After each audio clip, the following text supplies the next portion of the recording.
Hazza joined for the first time on the broadcast with Pal. How are you doing? I'm doing well, thank you very much, Hazza. Yeah, I'm looking forward to being here. Looking forward to watching a pretty high standard of Valorant tonight, and seeing what the teams have got to show us.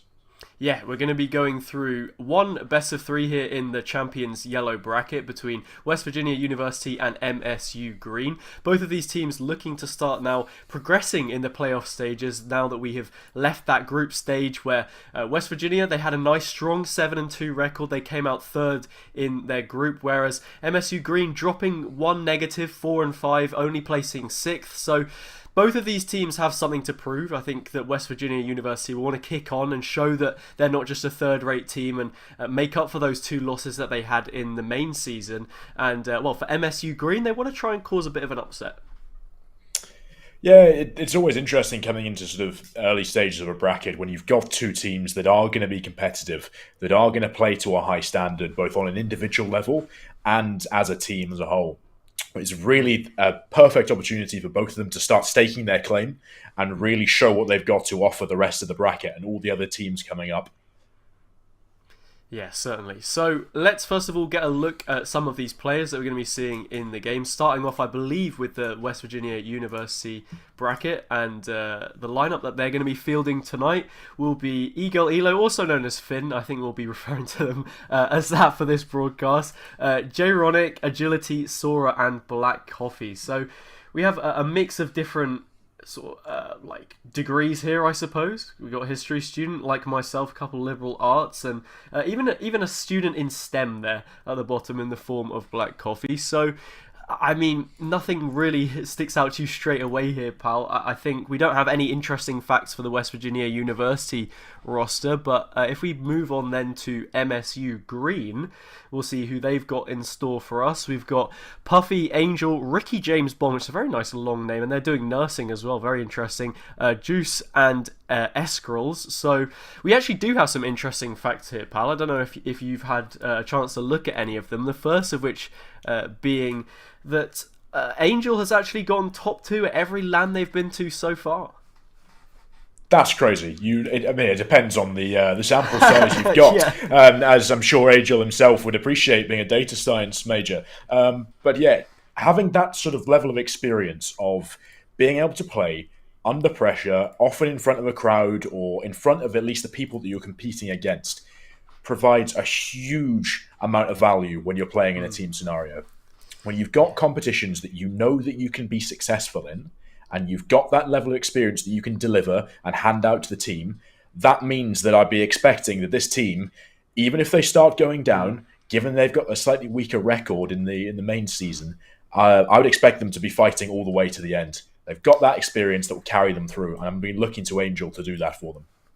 Yeah, especially, and not only that, I'll double up on the point that you've made. Puffy as well, apparently used to play competitive League of Legends before switching to Valorant. So if there is a certain bit of caliber on these players, that could be the little extra edge that they need to carry them through now that we've reached the knockout stages. But without any further ado, and speaking about both of these teams that we've seen here, I think we'll now be going into the map ban phase so we can have a little look at what maps exactly we will be heading to. And well, it's no real surprise what we see cropping up. It's going to be that standard breeze ban for both of these teams. It was the last one to come through, but that is just sort of the way that they've played this veto. Haven, Ascent, and Icebox, though, all very common picks at this level, having high percentages of pick rate across the board. Starting off with Haven on attack, West Virginia University being the stronger seeded team coming into this. How do you think that that's going to affect their game plan here, pal? I think actually they've got an exceptionally good balance in this map veto. They're starting out on attack on Haven, and it gives them a great opportunity to really set the pace and put their foot forward and dominate how these maps are going to be played. Not only on Haven, where they're really going to be able to abuse the defenders' rotations, but also then into the further maps. If they can show that they've got a good tactical understanding of how to shift about the opposition, then Ascent could be a real pain for MSU as well. Yeah, and the way that Haven plays as well, you're able to do so much manipulation. If you have that tactical edge and control the rotates really effectively, make good use of the space that is available to you with there being 3 spike sites, I think it does then pose problems going into Ascent, like you mentioned, with it being such a puggy open map.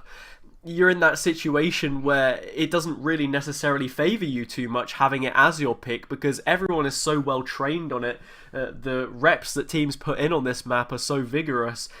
There is that lack of an advantage, I suppose, and Kyra and I talk about this a lot, that when you bring forward a map like that into the pool, you don't get the same kind of advantage. I suppose with all of the other ones getting banned out, it can be difficult to have that kind of drop on your opponent in these competitions, but yeah, for the most part, that will be a bit of a struggle for MSU, but if they can carry themselves through it and keep the scoreline nice and close, there is always the chance that they take it to that third map of Icebox, which also does sit very high in the pecking order in terms of picks that we've seen so far.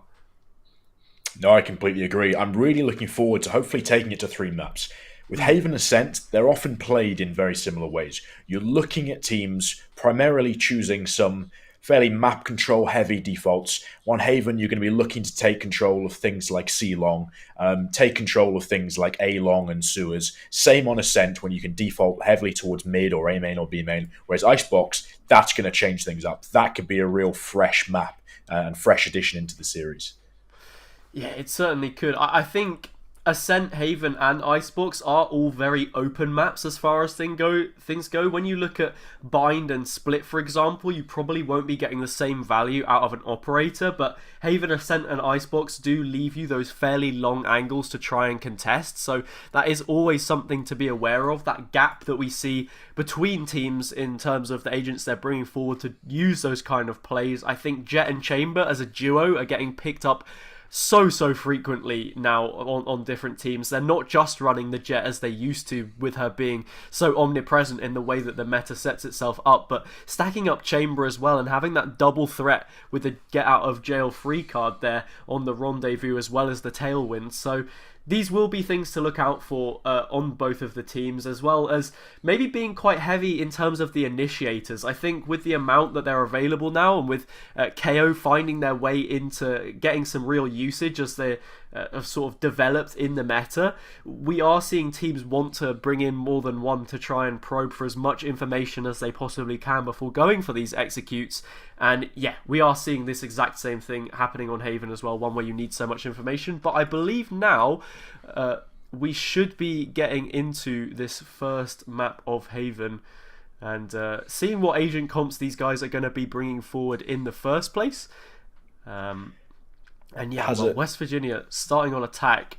What were you going to say, pal? I was going to say, you've spoken about these initiators. You've spoken about this sort of Jet Chamber combos that we can bring out. That's all good and tactical. As it on Haven, I want to see a Neon. I want to see someone crack out the Neon, start to go aggressive, and we'll see what both teams are choosing for now.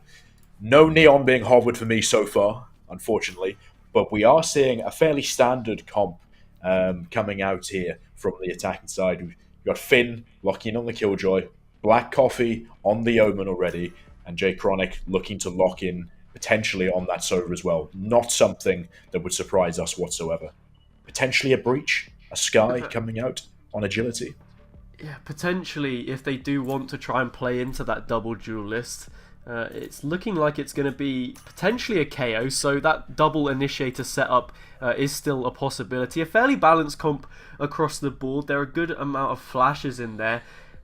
Maybe not quite as robust as some other ones that you would see coming up. We have plenty of utility on the defender side. Angel going on that Sova and just on the Breach means that they do also maybe look to opt for this double initiator, but that difference in Sentinels will be between the Chamber and the Killjoy. So it'll be interesting to see how they want to try and set this one up, whether they're maybe looking to try and go for those more aggressive plays, or if they really want to sit tight in the way that they play that defense, because that is the side that they will be starting on. Finn on the Killjoy, I mean, really, when you're looking at this on the defender side, when it comes round to it for them, they will have more of a setup coming into it. There'll be more utility naturally for them to sit behind. So yeah, looking at the comp that they have here with those two initiators as well, and the Jet Chamber combo, I'm thinking that this could be a very proactive defense in the way that it plays out. Yeah, absolutely. They're definitely going to have to be making the most of the double flashes. It's not a comp you pick without having some idea of how to use it. So I'm really looking forward to how specifically they default, if they choose to do so. Or whether or not they actually, as you say, on this defense, choose to just go aggressive off the bat. Are they going to try and take space, especially towards a lobby, C-long, potentially out through into mid with some nice trap plays or some pop flash set plays? That's what I'm going to be looking for in these early rounds, especially coming up on this pistol round. Yeah, apparently there is a slight tech issue with voice chat, so we will be waiting with bated breath to see what exactly will be in the opening stages of this matchup. I think they'll just at least be running that timer down to the 10-second mark, so we don't have to wait any longer than is necessary.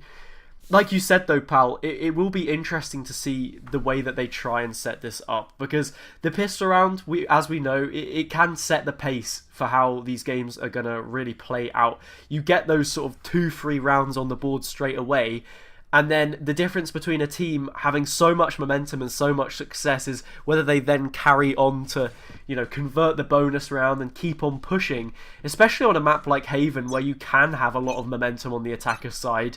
there is also the opportunity, if West Virginia get a plant here early on, that they have the opportunity for a force buy. So it is a very strong place to be starting on. But speaking of strong starts, we've seen a lot of aggression towards C-Long. J-Chronic could get caught out here, and they will do exactly that, as well as the chip damage already taken onto the Jet player.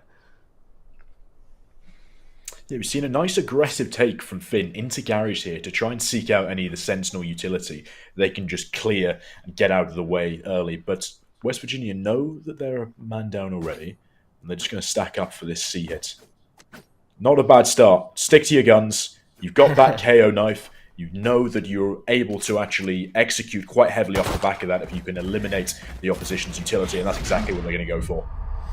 They're just looking to push straight back in after losing the initial pick towards C. They expect maybe that rotators come through, and well, there are players here to defend it, but they're just dropping where they stand.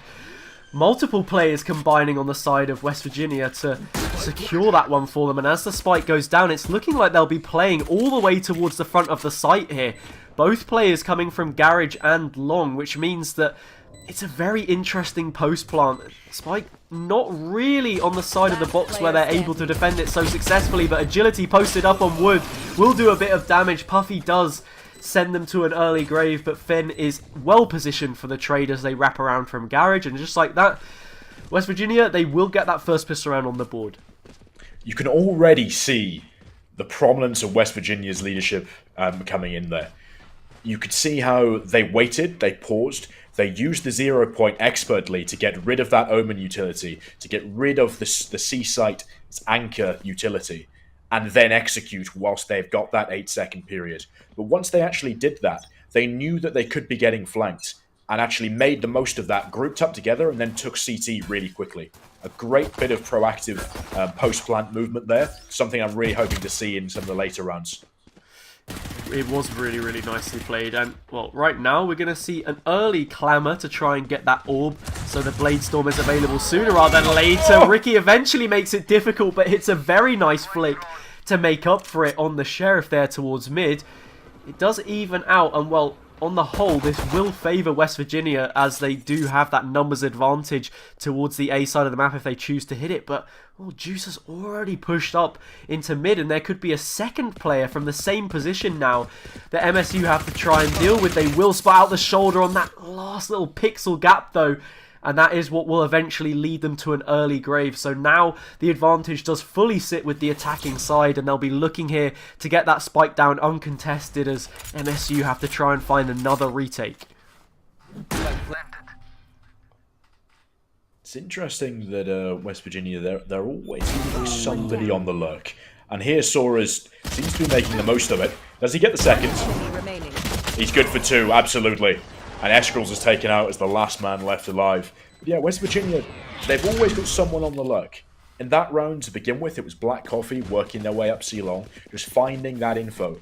And that shows the prominence of, and at least their understanding of how to play Haven as a map. They're getting their feelers out across the map, trying to work out early in the half how the opposition are defending. Where are they putting their sentinels? Where are they putting the utility that's covering the spaces rather than a player?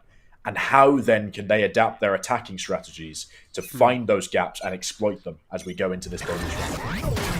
Something also to note, pal, that I find really interesting is the fact that we don't just have a double initiator setup from both teams as they're going straight on in here. Recon dart onto Puffy backside, also going to be in a situation where they can't use utility. Puffy does take down Agility, but that core will be stabilized, and things do revert to a 5 versus 2 in the end as there's a huge spray down towards CT. It is just Juice left alive, and now we're looking at potentially a flawless round carried through on this bonus. It will just be the Caster's Curse going through there as Finn will take them out eventually. But going back to what I was saying, that difference in initiators we're seeing between the two teams mean that while you have more flashes on the side of MSU, you have that lack of identity about the initiators you're bringing forward. Sova gives those recon darts, but you can tell who you're facing up against. You'll see it ping up on the map. The 0 point knife from KO as well gives you that sense of where different players are, so you have a better understanding of what you're dealing with, whereas flashes don't bring the same amount of information that you get. So really, there's more information to be taken on the attacker side than the defenders, and yeah, they have to get so aggressive to have even half the same amount of value from these two agents. Absolutely. At least in terms of the information, as you described.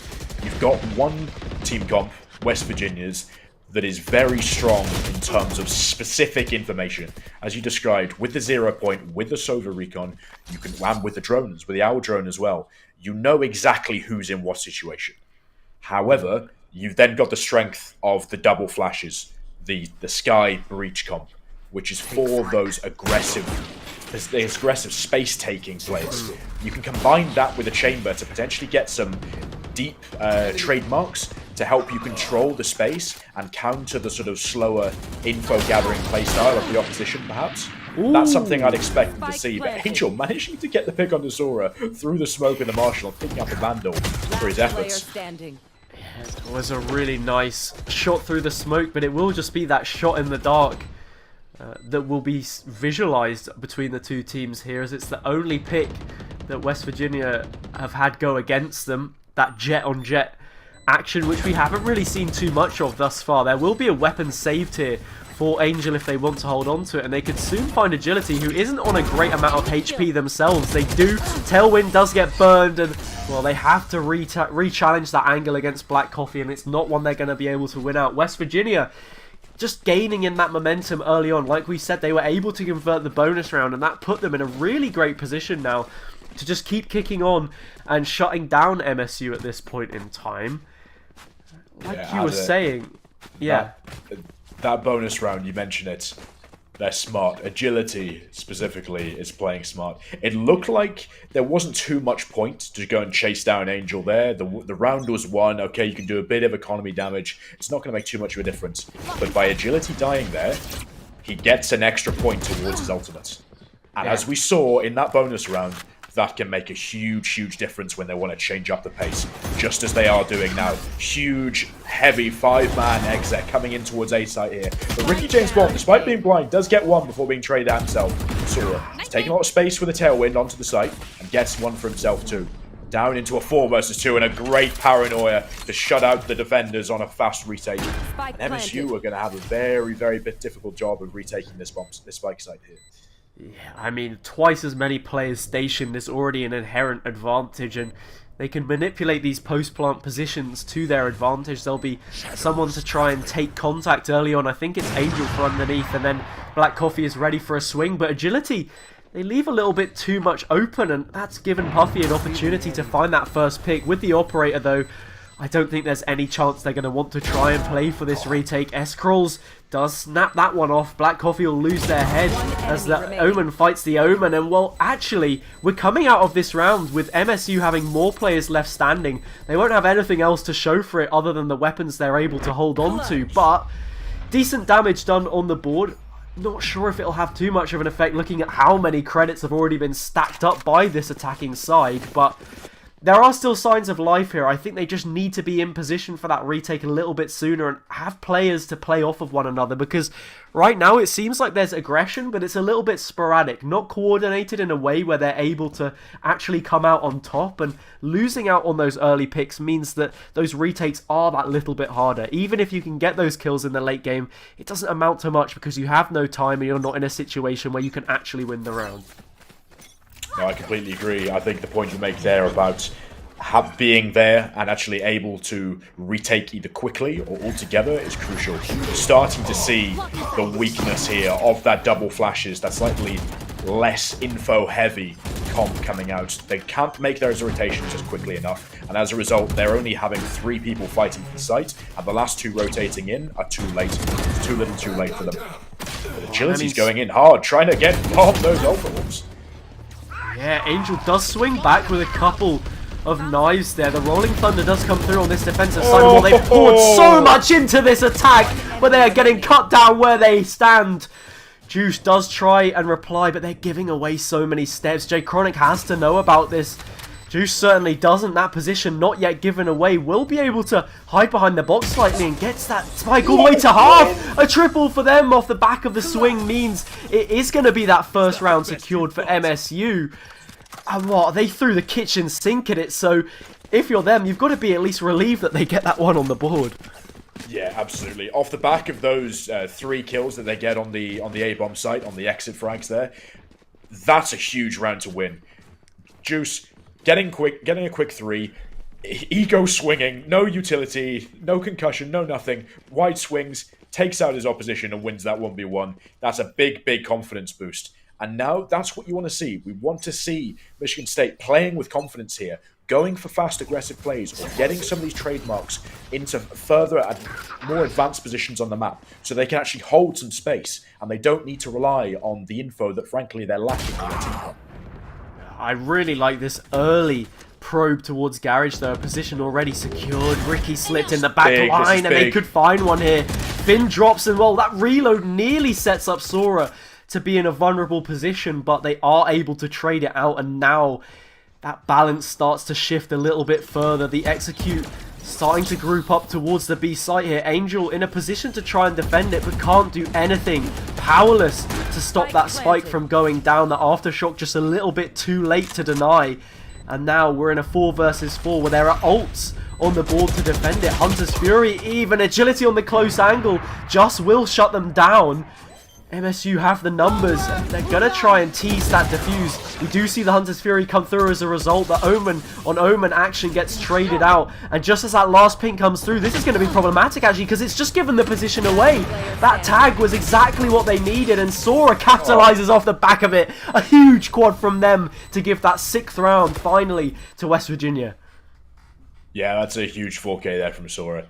Just again, when you feel, when you're as an MSU player, that you're starting to get some sort of foot back into the door of this round, of this map, Sora's just shut you out. Kicked your foot out the door, slammed the door shut in your face, and frankly, combined with that Hunter's Fury, there's very little ways that they're really going to actually contest that, that defuse there. And the crazy thing about that Hunter's Fury is as well, usually if you were playing on a different map, like Ascent for example, where there's a huge thick wall that you can't shoot through, you're in a situation where as soon as they've got pinged off the back of one of those bolts, you're not going to be able to then swing it and find that player. But the jet player of Angel tries to go for it on the last ping so that they have the drop. But instead it doesn't work out because their position is revealed and then, well, it's just as simple as that for them to get taken out. 5 versus 5 retake as we see more aggression once again from MSU towards mid. Means that, well, it's not going to be even footing in terms of weaponry as they are on somewhat of an eco, but Angels look to slip in the backlines here. Try to find this fight really onto J-Chronic. Yeah, potentially could, because not only that, they can maybe lock these players in. But Black Coffee is just standing straight up to them. The kill from floods red. It's a triple from them and a flawless round. Yeah, I was saying that it could really favour MSU in terms of they've got things like their aftershock to push people out of positions like Graffiti. They've got those double flashes. They can put a whole load of pressure on those attackers who are playing their post-plant positions on the spike site itself. But they're just getting rolled. They're losing the individual gunfights. They're not being able to capitalize off the back of the utility. That actually, they're using in quite a sensible manner. There is an opportunity there for them to gain some ground onto the site. But at the end of the day, as much as the utility is valuable, it's going to be a struggle if they can't hit those shots and just win those duels, even with the help of that utility. Yeah. I mean, look at this default play once again. Sora instantly getting put into Garage, so there's that extra place to worry about for MSU. And I really like this. It's so important to take those key areas. And for West Virginia, it always seems to be towards short and Garage agility. Will they clear the close angle? Ricky is there posted up, and they do find it on that occasion. There are trades elsewhere. Just is able to do damage towards mid, and MSU, they've got a little bit more health in the tank.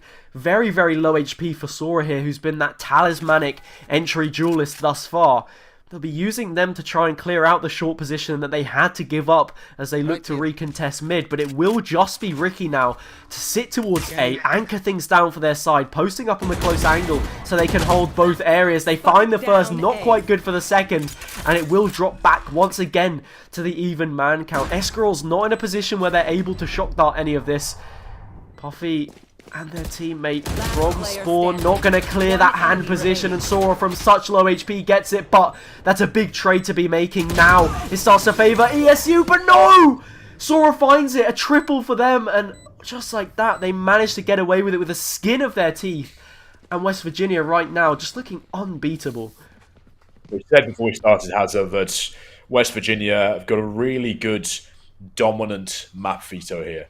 They got to pick that attack on Haven. We know it's a slightly attack-sided map, especially when you've got the coordination that these guys do. Now, what they've been really doing very, very well is changing the pace. You saw last round, they did that default play you're describing, that quick garage control. However, they then paused, they froze, they waited for Michigan to respond. And now here, they're just going to flip it over on its head again. They're just going to go for a 5-man CXX. And at the moment, with that 0 point, again, it's going to remove Eskrill's anchoring utility, and he's not able to do much. Puffy, however, is going to be able to do a lot more than his teammates expected of him. Gets 2, almost gets a 3rd for Sora and Jay Chronic. They're the ones to get those frags when it absolutely matters. How much can Ricky James Bond do on the flank here? Got the Guardian. Ooh, that is the question, and it's going to be that first opener for a start, and once again, it's a similar situation. These West Virginia players, they know about that potential flank, and, well, it's certainly going to be coming through on this round with the trade coming through, but now there is that really nice setup, and Sora, they have the angle as Finn is baiting towards the back site, and as we come into the closing stages of this first half, West Virginia in a situation when they've got a couple of opportunities now to get to double figures, and when you're in that situation, that next pistol round becomes so pivotal. If MSU can't find it, then you're looking at pretty much a guaranteed match point from there onwards, and without a spike plant for them as well, there's no opportunity to force back and cut down those numbers even further, so economy will be a real issue, and right now we can see on these last 2 rounds, there's barely anything in pocket for them. Everything's on this round. If they can get it, there's a chance at a 9-3. Otherwise, you're going to be ecoing on at least 1. Ricky does find the opener, but once again, garage control... Sora was full blind! Yeah, nearly taken, as Sora does work their magic once more, but it does look like they're going to hold off trying to take it for the time being and just sit and wait for some kind of an overextension from, like you said, an MSU team which have to be proactive. West Virginia have done a really, really good job, again, of flipping the pace. They're playing this sort of fast, slow pattern. You should run. When they're playing up against these eco rounds. And again, they're even investing the Killjoy ult here to slow it down, allow them some time, some safe time to get onto the spike side, but not if it's for the just his aftershock.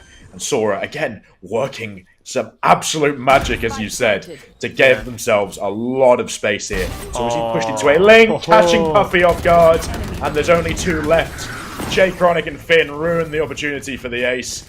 Again, Sora, 20-4, doing a fantastic job here of taking a lot of space for this team. That is just ridiculous, isn't it, pal? 20-4.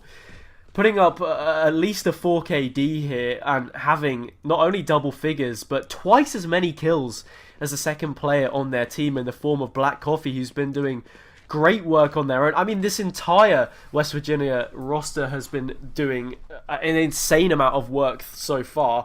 And once again, it looks like they're going to be going for, I was going to say a fast C push, but it will just be that garage control once again. Ricky tries to challenge it, and well, I thought it may be ill-advised, but they've come out on top. A really nice flash isolates Agility, who stepped just that little further than the wooden box and away from the rest of their team. There was nothing they could do. Just is there to try and support, and just like that, twice as many players now stand for MSU. That's a really, really nice adjustment there from MSU. Look, you can see the chamber trademarks. There's one on A, they've just left A. There's one front B, and they've left it. And they've stacked up towards the area that's being contested by West Virginia constantly, no matter whether they're going for their slower default plays, which, as you say, have often been focused towards garage or sewers, or they've been going for these faster C splits and CXX. Look at the timing here. I think they're going to get Coffee has spotted no out. idea, Angel does no eventually idea. find them. And it will just be the 10-2, as it's actually that more ropey buy that we see coming out from MSU that will get them a point on the board. Only the second one that they have, but doubling up nonetheless. Yeah, I think something else interesting to note is when you have Sova Recon Bolt 0-point knives flying in, this is a lot of information that Sora is playing off of. We saw on that previous round, when the dart went towards back B, there was a situation where Angel felt like they had to break it to still hold that aggressive angle, and it means that Sora knows where they are posted up. They can then try and play off of it. There's so many situations where it looks like the trades are even in the site, but West Virginia, they posture themselves in a position where they're then able to find that flood of late kills in these situations. So right now, I think it might just be ships in the night, though, passing, as we're seeing a lot of mid-aggression early on from West Virginia, who look to just run it down with a defaulty play. On the flip side, MSU, they're going straight into C, as we had seen the attacking side do previous, and it will be a 5 versus 5 retake as that spike goes down. I think one of the big points you mentioned there is agility supported play. Look at the number of assists. You've got 10 on agility. You've got 8 and 6 on their Sober and Omen players, respectively. They're getting a lot of value out of that supportive utility and the supportive agent. And that's what's been allowing Sora to do a lot of damage. But just, he's the man for this round. He's not done just yet, that's for sure. Again, seeing some of the Michigan State players here starting to contest the experience of the West Virginia team. They're not done. They're not out. They want to get back into this game. It was a really big retake for them to try and make there. They had huge numbers flanking in towards long. When that trademark is signaled away, there's always going to be an idea that someone will be coming through late, but I don't think they were expecting 3 or 4 players to pile in. Justin is able to take them down, and now West Virginia on the back foot, seeing MSU sandwich 2 rounds either side of the half. They're in a good situation here as well, and being on that more favoured attacker's side, there's not really much opportunity for a Force Spy to come through on the opposite. So many players left standing means that there's good Spectres to be held on to here, or at least invested, sorry. And if they can build that economy up well enough, they'll be in a really good spot. Finn finds that one though, and oh, Black Coffee inside the dark cover with the shorty, just looking to try and find one here. They're opposite way though. Justin is playing from outside the smoke, nobody up close on a ratty angle, and just like that, things start to collapse. Sora is looking for one here on the Sheriff, and they do flood in towards the garage position, but will only be good for one, and peeking out into 2 players with SMGs. Not much you can do. They'll be holding on to 3 Spectres here in out of this round, and it'll now be interesting to see if they try and buy up any rifles to maybe consolidate this one and go through into that bonus. They certainly are. Puffy picking I nearly up the spat operator. my drink out. Yeah, there was an operator in play. Okay, There. we're not going for. They're not going for the operator. Possibly a sensible decision. Perhaps swapping to the judge and not going for a full investment into this bonus round here. They back themselves. They know that even if they lose this and it goes to 11-4, they've still got the confidence. They're actually going to be able to play into the latter rounds of this half. I'm really interested to see how this pays off. Here, however, you are seeing the strengths of this comp. We described the weaknesses of running that double flash with the breach and the sky on the defense side, but now you're on attack. Now you get to hit the sights hard. You've got that Trailblazer. That can do enough if you're trying to play a slightly slower default. But frankly, the flashes from both agents are going to be incredibly difficult to deal with for those sight anchors.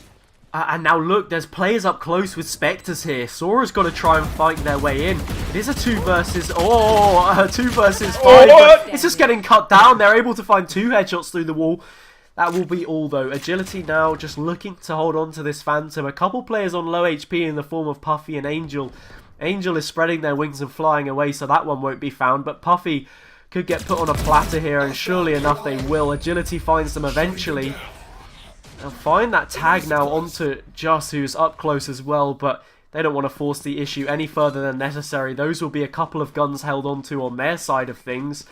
So now only 5 rounds away. MSU looking a lot more comfortable. Winning that bonus round is really, really huge for the way that they set up. Not only that, there's a tour de force now in play, and I'm sure that it will be invested into this round, looking at the money as well that we're seeing from these players. So it'll be... There's a couple questions raised, pal, as how they try and invest this one into the setup, and whether they do just group up as 5 here, or if they are holding and waiting for them to get peeked into, as Sora has already cleared out the whole of C-Long, and that's a lot of information for West Virginia early on. Absolutely, but they're doing exactly both what you've described. They are leaving Puffy there on the flank, running the chamber with the tour de force, but the rest of them, they don't want to give West Virginia and even an ounce of an opportunity into this round. They're stacking up together. They know they've got the weapon advantage, and they're going to make the most of that. It was a great decision from the leadership of MSU last round to go and stick to that low investment bonus round buy. And they could hit B, because unlike on some of the other maps where you don't have a spike site that's as small and as compact as the B bomb site, as the B spike site on Haven is, that you can actually exploit with weapons like Spectres and the Judges and the slightly closer range weaponry that you can buy.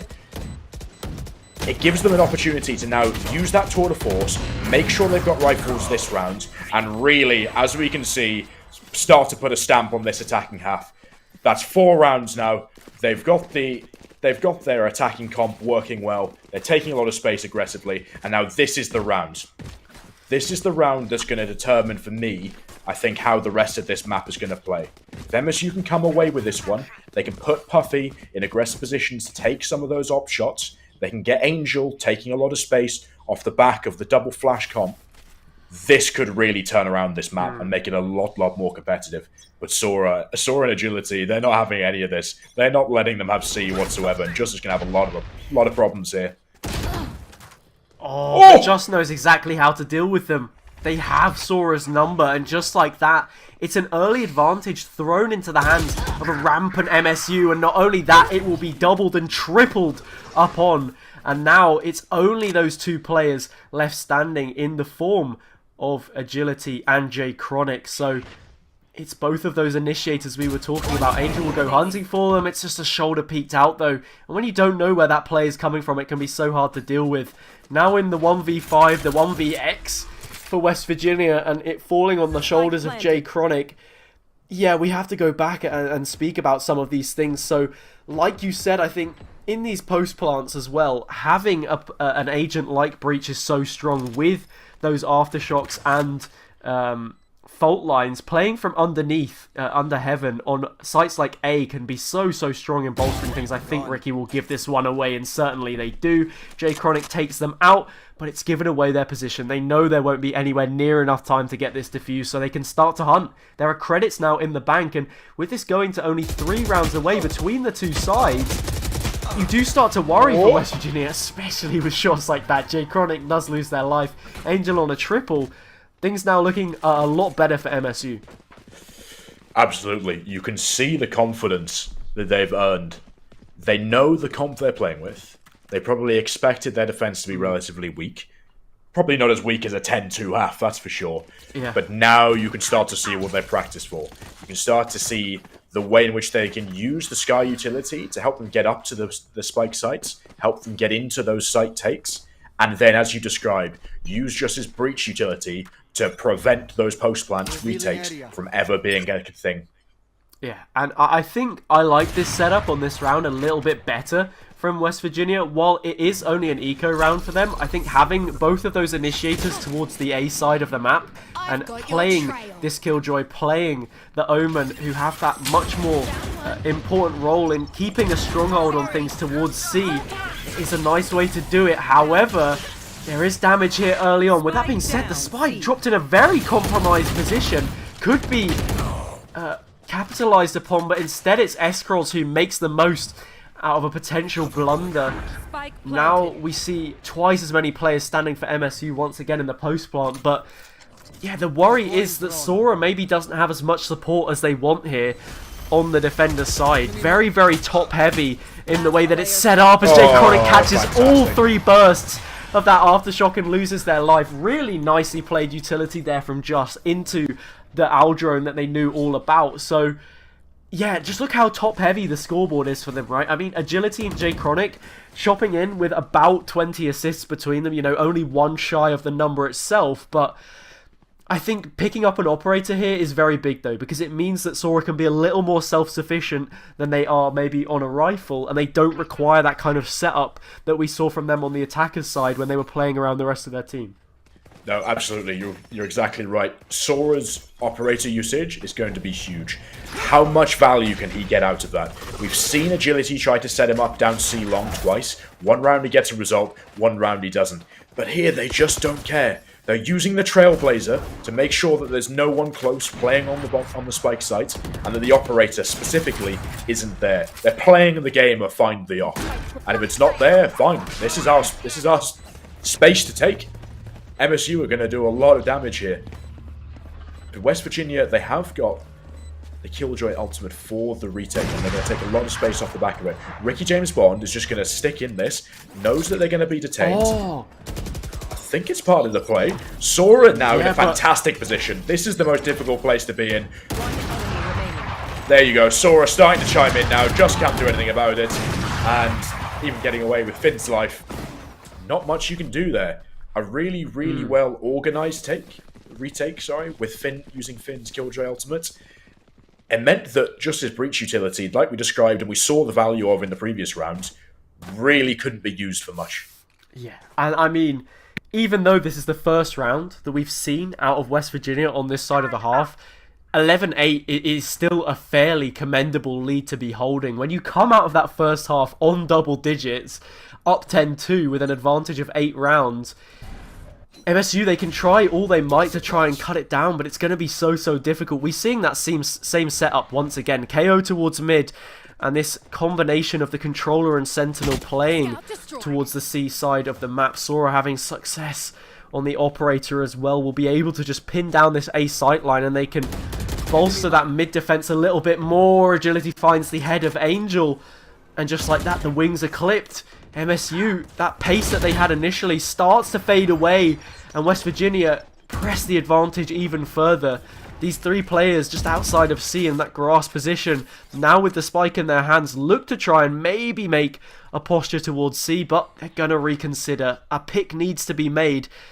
West Virginia are spread fairly thin across the board, but no real openings for them at this point in time, and a lack of information as only the initiator standing is breach, and well, no proactive sound cues or anything of the sort will really help them out in their quest for information. No, we've seen a fantastic adaptation here from West Virginia. They're playing a much smarter defense. They're posting up Sora on the long angle on A long. They're just leaving him there. And that allows them to have complete control of both sewers and long and A lobby. However, Sora's going to have a lot more work to do now, because this is the first time in the round he's been contested. He gets out into safety and is able to play with his team. This is the stuff that I'm really enjoying watching from West Virginia. They've got good fundamentals. They've got a good understanding of how to play in the numbers advantage and how to provide themselves that numbers advantage. They're using J-Chronic's drone in through mid. Agility's peeking off the back of it. They're leaving Sora to do as much work as they can with the operator, but just gets one. Manages to land another. We're now left in a 1 versus 2. There's not too much util left here. Agility goes to the wide swing. Again, Agility, Black Coffee, swinging together. They know where the opposition player is, and they know that they can just take the fight. They're playing with confidence. They're playing, crucially, off one another. And during the early to mid rounds, they're playing off one another's utility. Match point. That's exactly what we want to see. In the last couple of rounds, Agility has added 4 different kills to their feather. Well, it's a feather in their cap, really, because they had been trailing the scoreboard in terms of their impact, but now really coming into their element on the last couple to put West Virginia on match point. They had been on the back foot for stages in this game after having that really nice strong start to the series, and now they have an opportunity to seal it. MSU, their money will be good for the time being because they built up so much of it, but look at this information early on. They already know about the players that are stationed here. It will just be a default from MSU, but West Virginia just being proactive once again. And well, the thing with both of these initiators is all of this is going to reset. So they're going to have the same information back soon, and well, the flash comes through, but Puffy is on hand to trade it out, and that is huge now for MSU finding an early advantage. Not only that, Angel will return the favour and find J-Chronic. It leaves the A side wide open. Well, MSU, they're not out of this one just yet. Both teams having really good understanding. Oh, what is that, Sora? That's disgusting. That's just sheer confidence. He doesn't care about the fact that we don't do it again. Oh, no. That's fantastic positioning. He knows how he's using this operator. Puffy Abbott is able to trade one back in return. Yeah, they eventually take take that one out. But I mean, you were worrying for a moment there for Escrow's life. They were on the boost, they'd given away a couple shots, and Sora was well aware of their position. We're going to see a quick dip out, and once again, Black Coffee fails to clear that close angle, and Angel will punish them. That hand position being a bit pesky for both of these teams, I think, and actually paying dividends in that situation. The gap starts to close now, only 3 rounds between the two teams, but yeah, Sora is still a player unhinged, finding many, many kills, regardless of whether the round swings their way or not. My question is, how much more can they do? If you look at their economy now, they're probably going to be playing with knives here so that they can buy up and invest into that operator, because they weren't really getting much value out of him on the previous rounds. And they're resorting back to agility, launching a flash down long, plus the paranoia coming out from Black Coffee, and Sora taking a lot of space here down C long. I mean, you say how much more can they do? How much more are they required of? We will have to see. West Virginia will get that opener through Finn. Will be traded out, and we're going into the post plant. Fragment grenade won't do anything to deter these players, and they start to make the setup. Escrolls towards Gong is positioned nicely. The Seekers come through to just slow those defenders a little bit more on the retake, but there's a null command now to shut the utility down. It's all about Ricky though. There's a huge flank here on those last remaining players, and while J-Chronic will find 1 or 2, their teammate is down on the other sides of things. There's only 10 seconds for them to come back up, but this diffuse is actually coming through. What? They're just going to stick it the whole way. The peak eventually is found, and Puffy will take them out. Agility drops as well, but that did get very, very close in the late stages. So I was seeing that happening, right? That was incredibly close. I just felt like Jay Chronic, 1 map round away from taking the first map of the series. A good way to start with confidence, but he doesn't stick it in the end. Perhaps I think he even if he had stuck it there, even if he had stuck it, I Puffy think probably should have been Puffy there. was on hand, but Absolutely. The real issue now for West Virginia is that this is going to be a half buy for them. There is a Vandal sat in the hands of Sora to maybe try and be that dynamic edge as they take a lot of space early on. Puffy caught off guard, but the shot does eventually come through on some kind of a flick. That weapon will be lost though, and this certainly favours MSU as they now look towards the C site. Black Coffee dropped so low. Point being is though, if they don't manage to find anything on this round, which is looking hard for them to do so, and MSU aren't using up too many ults as the Rolling Thunder will soon be coming through, they only have that one last swing to try and find it. I don't think they know just how many players are stacked up towards this C side of the map here. But frankly, I don't think they care. This is the point of this comp. They're running the breach ult, they're launching their jet in with the sky and the breach flashes as well. There could have been any number of opposition players on that spike site, and they would still have been hitting C there on the execute. It's clean, they managed to get a good timing on it, and now we get to see them set up this post plan. It's been strong. Agility, taking a lot of space down here towards mid, but Ricky, he's going to hear it all. He knows exactly what's happening. It's going to be a great flank. Black Coffee, what a shot. Ricky does get one, does get a second, and this is going to make the West Virginia's remaining players. Oh, it's so hard for them. Ricky gets 3. Nice and clean to wrap it up. They don't lose anybody in the post plan, and that's crucial going into this last round. Yeah, it is just the Rolling Thunder there invested, and that's all they need to secure the round, because it buys all of that space. Black Coffee doesn't want a chance getting caught in it whatsoever, so it is just a free site for them to go and plonk that spike down on. This is a game which looked very one-sided, but now is flipping all the way along, and we could soon be in overtime. West Virginia have already secured that at the very least, but they're going to want to try and see it out in regulation. Sora posted up on that operator, but looking at the ultimates brought through, West Virginia knew this was going to be their best opportunity at a round and a full buy, so they've held on to the Hunter's Fury and the lockdown, but we're already seeing a tour de force, only 1 away from a Seekers. This could be real trouble here for West Virginia, and not only that, they've now lost Finn. Sora does bite back, lending them that slight advantage, but it is an ultimate gone, and a very, very costly one, potentially in a retake, especially if J Chronic loses out on this gunfight in long, because it means with no A to really control, and lockdown being so strong to take A back, this is a retake which is very difficult, especially looking at the position of the players, because it's a very long rotate to make their way over. that before that pick from Sora came in there, I thought they were going to be struggling a lot because they'd lost Finn as you described, but Draconic somehow managed to get away with one. Looking to take a second with him, he certainly does! And Agility wraps up the last. They get it at the death, Hazza. West Virginia come through with their map pick. Yeah, I mean, in the end, we saw that pick coming through onto Finn, but it was nothing more than a chip on the shoulder for West Virginia University. And then, well, we said coming into this MSU Green, we wanted to see them try and keep it close between the two teams. It wasn't necessarily a hint that it was going to be a whitewash of any sort, but we wanted it to be a nice close contested matchup. I think we can actually get a quick look at the bracket here to really give you an idea of what this sets up for the later stages in terms of the tournament. As you see, the different seeds coming into this, they were seeded 3rd and MSU seeded 6th, so there is a real discrepancy between the two teams. However, they contested really, really well. They pushed it right to the death, and you have to feel bad for them not quite bringing out that overtime in the end. Yeah, absolutely. MSU have done a fantastic job there to go and to really take 11 rounds, push West Virginia right to the edge on their map pick. They can take a huge amount of confidence here going into Ascent, knowing that's what they want, knowing that they've got their attack, they can start to set their pace. And actually, we saw it work really well on Haven. When they went to the attacking side, they had the comp that they knew they wanted to attack well with, and they made a huge amount out of it. It was only Sora's op crutch that managed to close out that map for them, if I'm honest. Sora, huge, huge performance from him, and I'm just going to see more of the same. Oh,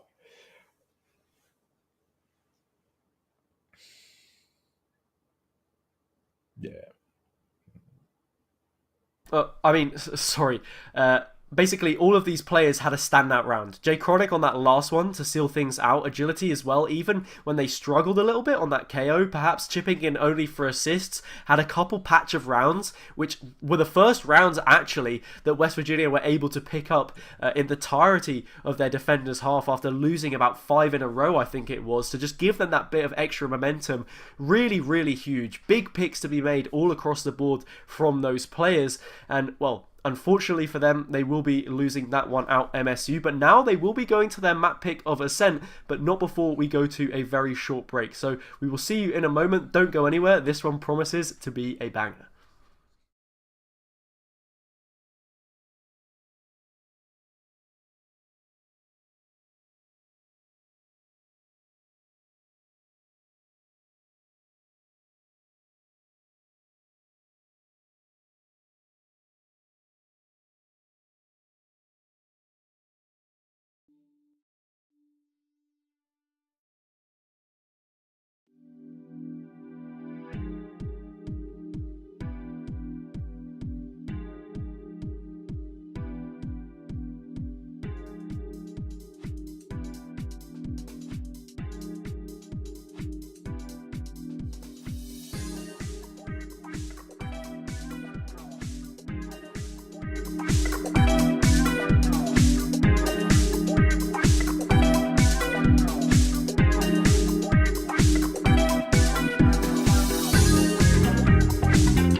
Hello everyone and welcome back to the Champions Yellow bracket, where we have just seen a very dominant West Virginia side take out MSU on their map pick of Haven. Dominant was the word to use, I suppose, coming out of that first half, but, well, MSU, they fought back very valiantly to narrowly miss out on an overtime in the end. So both teams showing real promise. It was that initial push that we saw come out from West Virginia, and Pal quite rightly said that with them having that strong advantage of an attacker's side pick on Haven, there was always an opportunity for them to create a significant lead. But, well, MSU showing that they have a real sense of caliber of their own, and unfortunately now they have to go to Ascent to bring it to that third map. Yeah, the first map played out in a really interesting fashion. We saw West Virginia make the most of that ability to start on the attacking side. They really dominated. They went up 10-2. A very surprising result, even on a map such as Haven, where you'd probably expect maybe a 7-5, 8-4 in favour of the attacking team. And then, all of a sudden, they get onto the fence. Sora's not able to find as many free picks, even with Agility's flashes in support and so on. And we've just got a great spread of rounds from the attackers, and they were able to get themselves a huge number of rounds in a row and really start to put the pressure on. But now here we're going to have to... We could be seeing a Neon come out from Black Coffee. Okay, perhaps not. Maybe on Angel instead. I said I wanted one on Haven. I didn't get it, but it... Ooh. Angel's just trolling me now. Angel's trolling me. Eskrils is hovering over the Phoenix. Sora's got their... four of them have been hovering over Neon. I'm just going to keep my mouth shut until I see what happens at the end. Yeah, I mean, welcome to the caster lifestyle, pal. Yeah. The players sometimes can be quite tricky in the way that they tease certain things. Certainly, it would be nice to see a Neon come out from either side. We're yet to know as to whether we'll be graced with her presence or not in the server, but quite rightly, as you said, I think Sora did struggle just a little bit on that defender's side in the end. Maybe that's a slight overstatement, really, because... while they were able to create some moments of brilliance, it was mostly on that operator in the end. They weren't able to have the same kind of success when they were getting those set plays and executes as we saw from them and their teammates. So once these comps are locked in, it is looking like on the attacker's side we might actually see that Neon pick come through in the hands of Angel. But no, they flip it over at the last second. It's a real bait and switch. But now that we finally have these team comps locked in, something really interesting to note straight away for me personally is that MSU haven't opted for a Sova in any capacity on this map. No, they are going to go again for the double flashes. It worked for them in the previous round. KO, obviously a very meta pick, but normally you'd expect the KO to be the one that you'd swap out if you bring a Breach into your comp. Teams like London United in Europe have been running this Breach chamber combination, and it's been working really, really well, especially in this post 4.04 change to the meta. However, coming out from West Virginia, we're seeing a very, very meta comp. So again, it's going to be two clashes of style. I'm hoping that actually we're going to get to see the double flashes from Ricky and Jus have a lot of impact again on this attacking half. Only time's going to tell, Hazza. I'm really looking forward to seeing whether they can put as much pressure on their opposition as they did in that second half of Haven. Yeah, Jus did come up really huge onto the second half of that map alongside the rest of the teammates for MSU, and well, they'll be looking to get off to a strong start. It's a Stim Beacon frenzy rush here in towards B as the dart from Angel towards Button is not only rewarded with a closed door, but a closed life, a closed book for J Chronic, who loses out in that initial duel. And now, MSU, they're able to carry an advantage into this post-plant situation. That door will eventually be clattered apart as the Classics chomp away at it, but it's Finn who's cutting away at that advantage even further. Can't quite make it out of the fragment, but maintains that early advantage for the attacker's side. This is exactly what I wanted to see from Michigan. They've got the comp for it. They're going hard. They're going aggressive. I'm really looking forward to seeing how both teams trade out this KO utility, and if they can use the 0 point at different times, or one waits for one to throw it and the other to throw it. But it's going to come down to his agility on the KO versus their opposite player. Ricky's got it. He knows he's done the job. And Agility does end up getting that pick towards the end. But there you go. MSU with the first round. They're going in hard and fast, Hazza. Yeah, they certainly were. It was just incisive, really, the way that they went for the jugular there. And it's a situation where Jay Chronic is completely isolated towards that position on stairs. There was no one else in sight to try and refrag them, because it's not the same as when you've got an Omen like what we're seeing from Black Coffee. While there have been changes to the speed of the dark cover, it's not going to be anywhere near as pragmatic as those Sky Smokes. All three of them can be dropped at once if you need to, and well, right now the gamble from West Virginia is not going to pay off whatsoever. It's another free site, but this time one left entirely uncontested, and we will be going into that fun 5 versus 5 post-plant scenario. Hazza, if it ain't broke, don't fix it. Yeah. They've just gone straight in with exactly the same strat as the previous round. But this time, they've got some slightly more advanced post-plant positions. They're backing their weaponry, and Puffy and Eskrals are taking the first 2 kills. Just gets one. Black Coffee finally able to get one for his own side. Probably not going to get too much more. Does, actually, with the classic.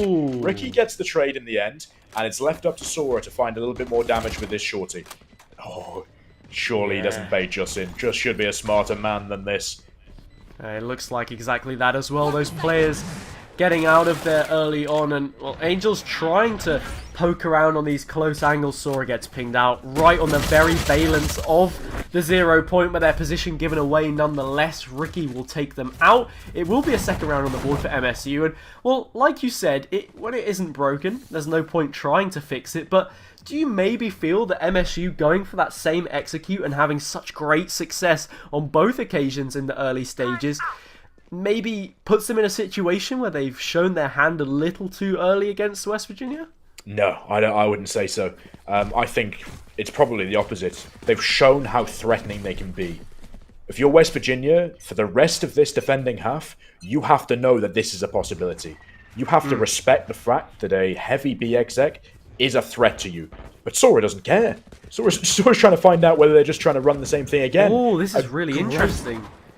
Yeah, there are players pushed in towards mid. They've hung that spike over towards A as plenty of space has been taken by Puffy, and I wouldn't be surprised if we go into another 5 versus 5 here. Agility doesn't quite catch the tail end of Ricky, but there are players in place now. Puffy capitalizes off of that one. Agility finds another onto Angel as both of the jets fall out of the server.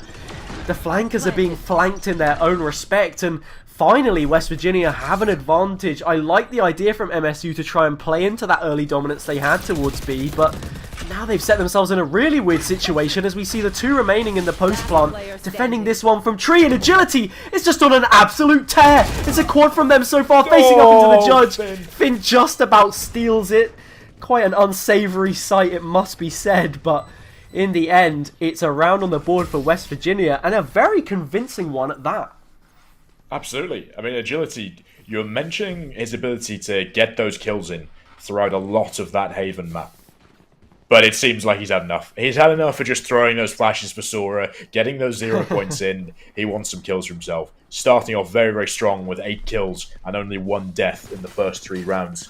Now, actually, despite losing the round there, Michigan played that really, really well. They had a fantastic sort of push-pull. They recognized the aggression coming in through mid, and they just went back through their spawn and took a lot of space towards A with Puffy and with Just. But they've gone back as to what they know works. They're showing how threatening this can be, and we'll see how well West Virginia can counter it. Sora does get one on Puffy in mid. That's their flank option cut out. How much can these post-plant positions hold? Yeah, and this is the problem. Because they have that lack of numbers now, it means they can't hold the same kind of post-plant that they had previously. Once those Sky Smokes fade, there's no way to try and sit back. Jay Chronic comes through, so does Finn and Agility, and just like that, they chop them to absolute pieces. Just is dropped, and it's a flawless round in the end from West Virginia.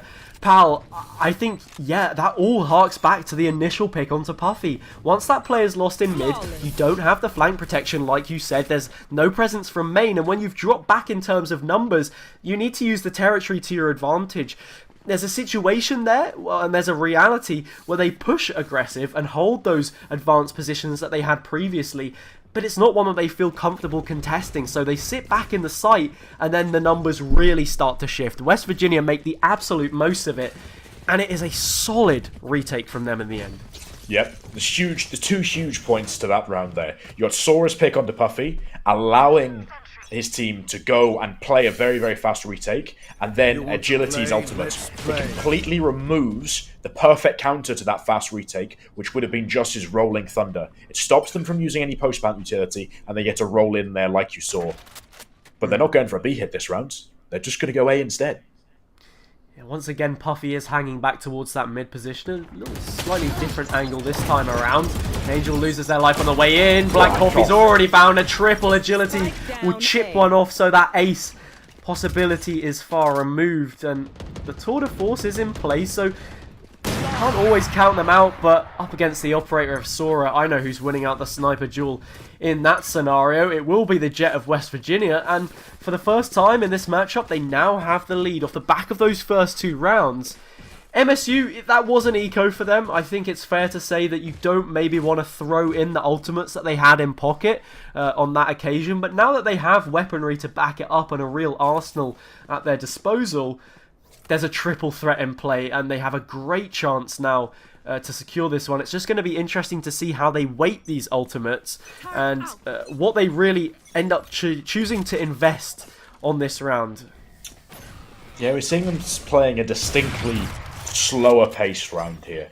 Going for that default, trying to find out where Sora is. They're getting both their KO and their breach into A main, taking this space early, and from these positions, both of these initiators can do a lot of damage, but Agility has got Angel picked into a corner, but Eskrals is there, ready from tiles to support his teammate.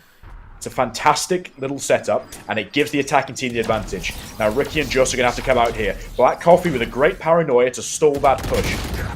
Can they both come out? They do. They swing both at the same time, get themselves a free pick onto the site, and the man advantage.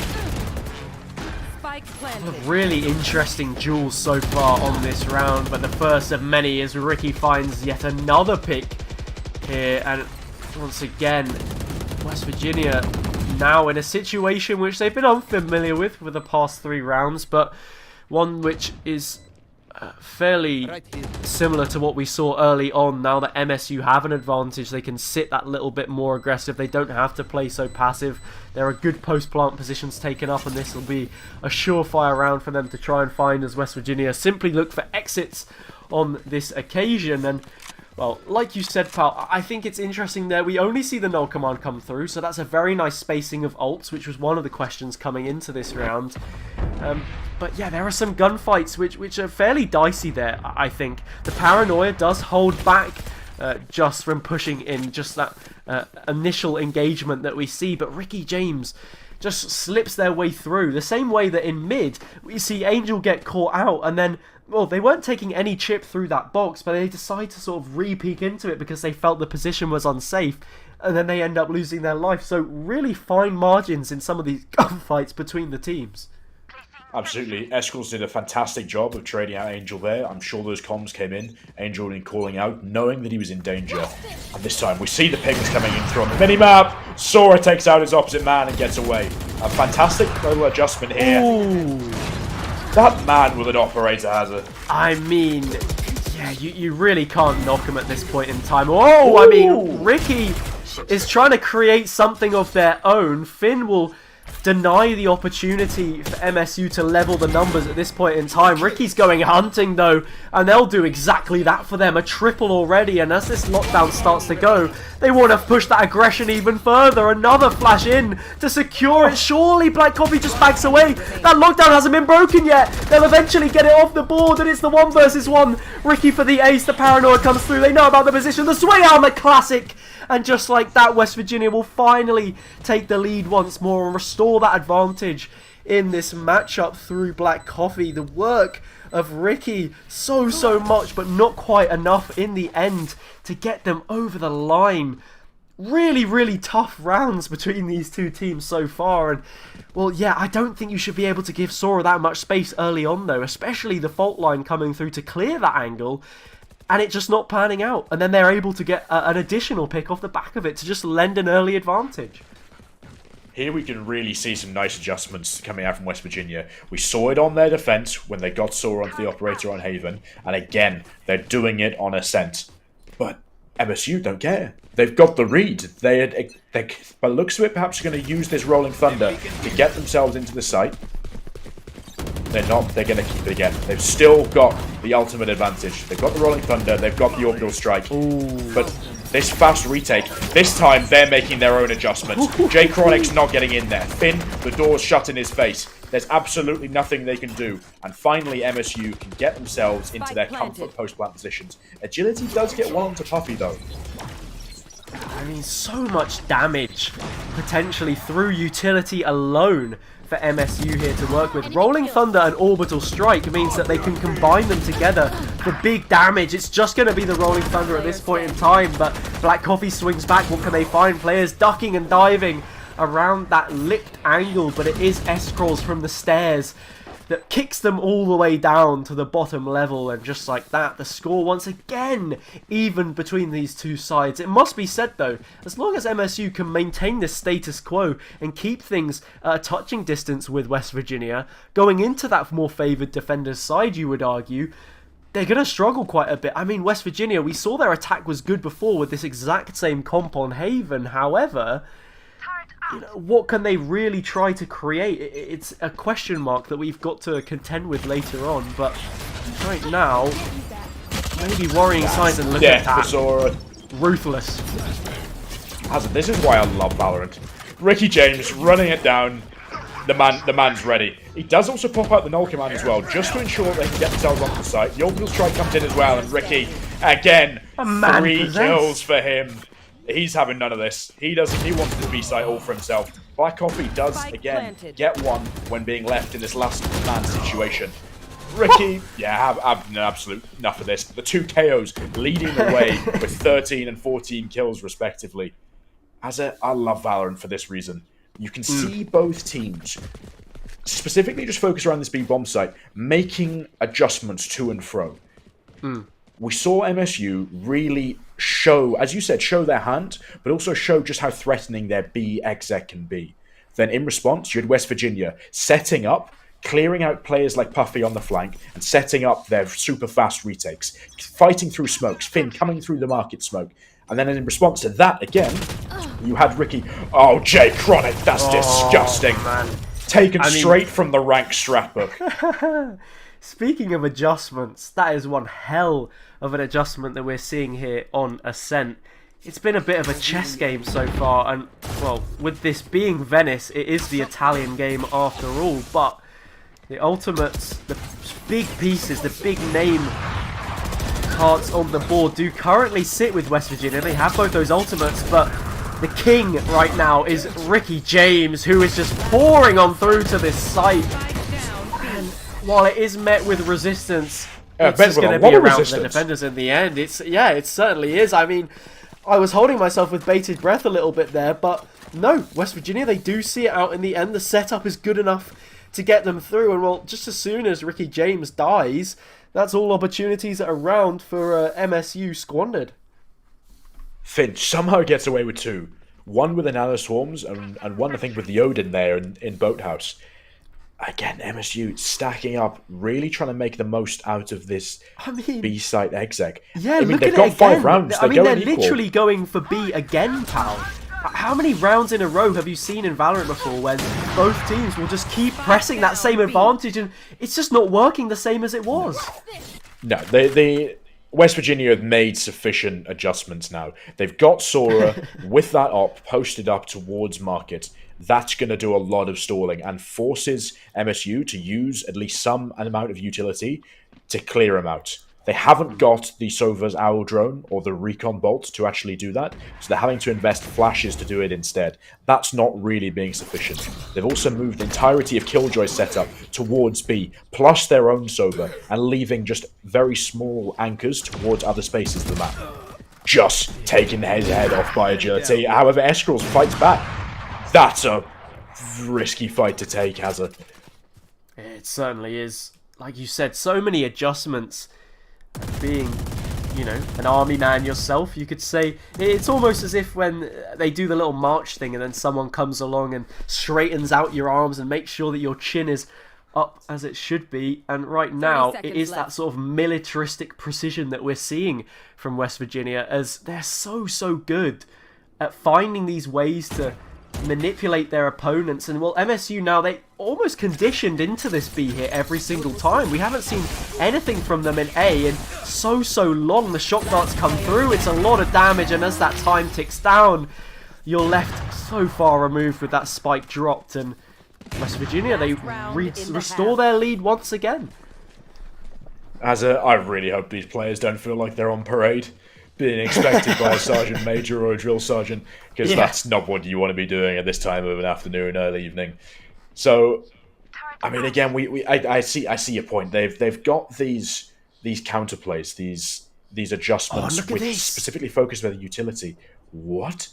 Yeah, 4 players now towards A. We were speaking of these adjustments and then conditioning MSU to go towards B. In this final round, this is a real gambit for them to swap things up. There is a fault line to stop Sora from being potent early on, and I think this is information that just must have rallied to the rest of the team, because they are funneling towards B once again.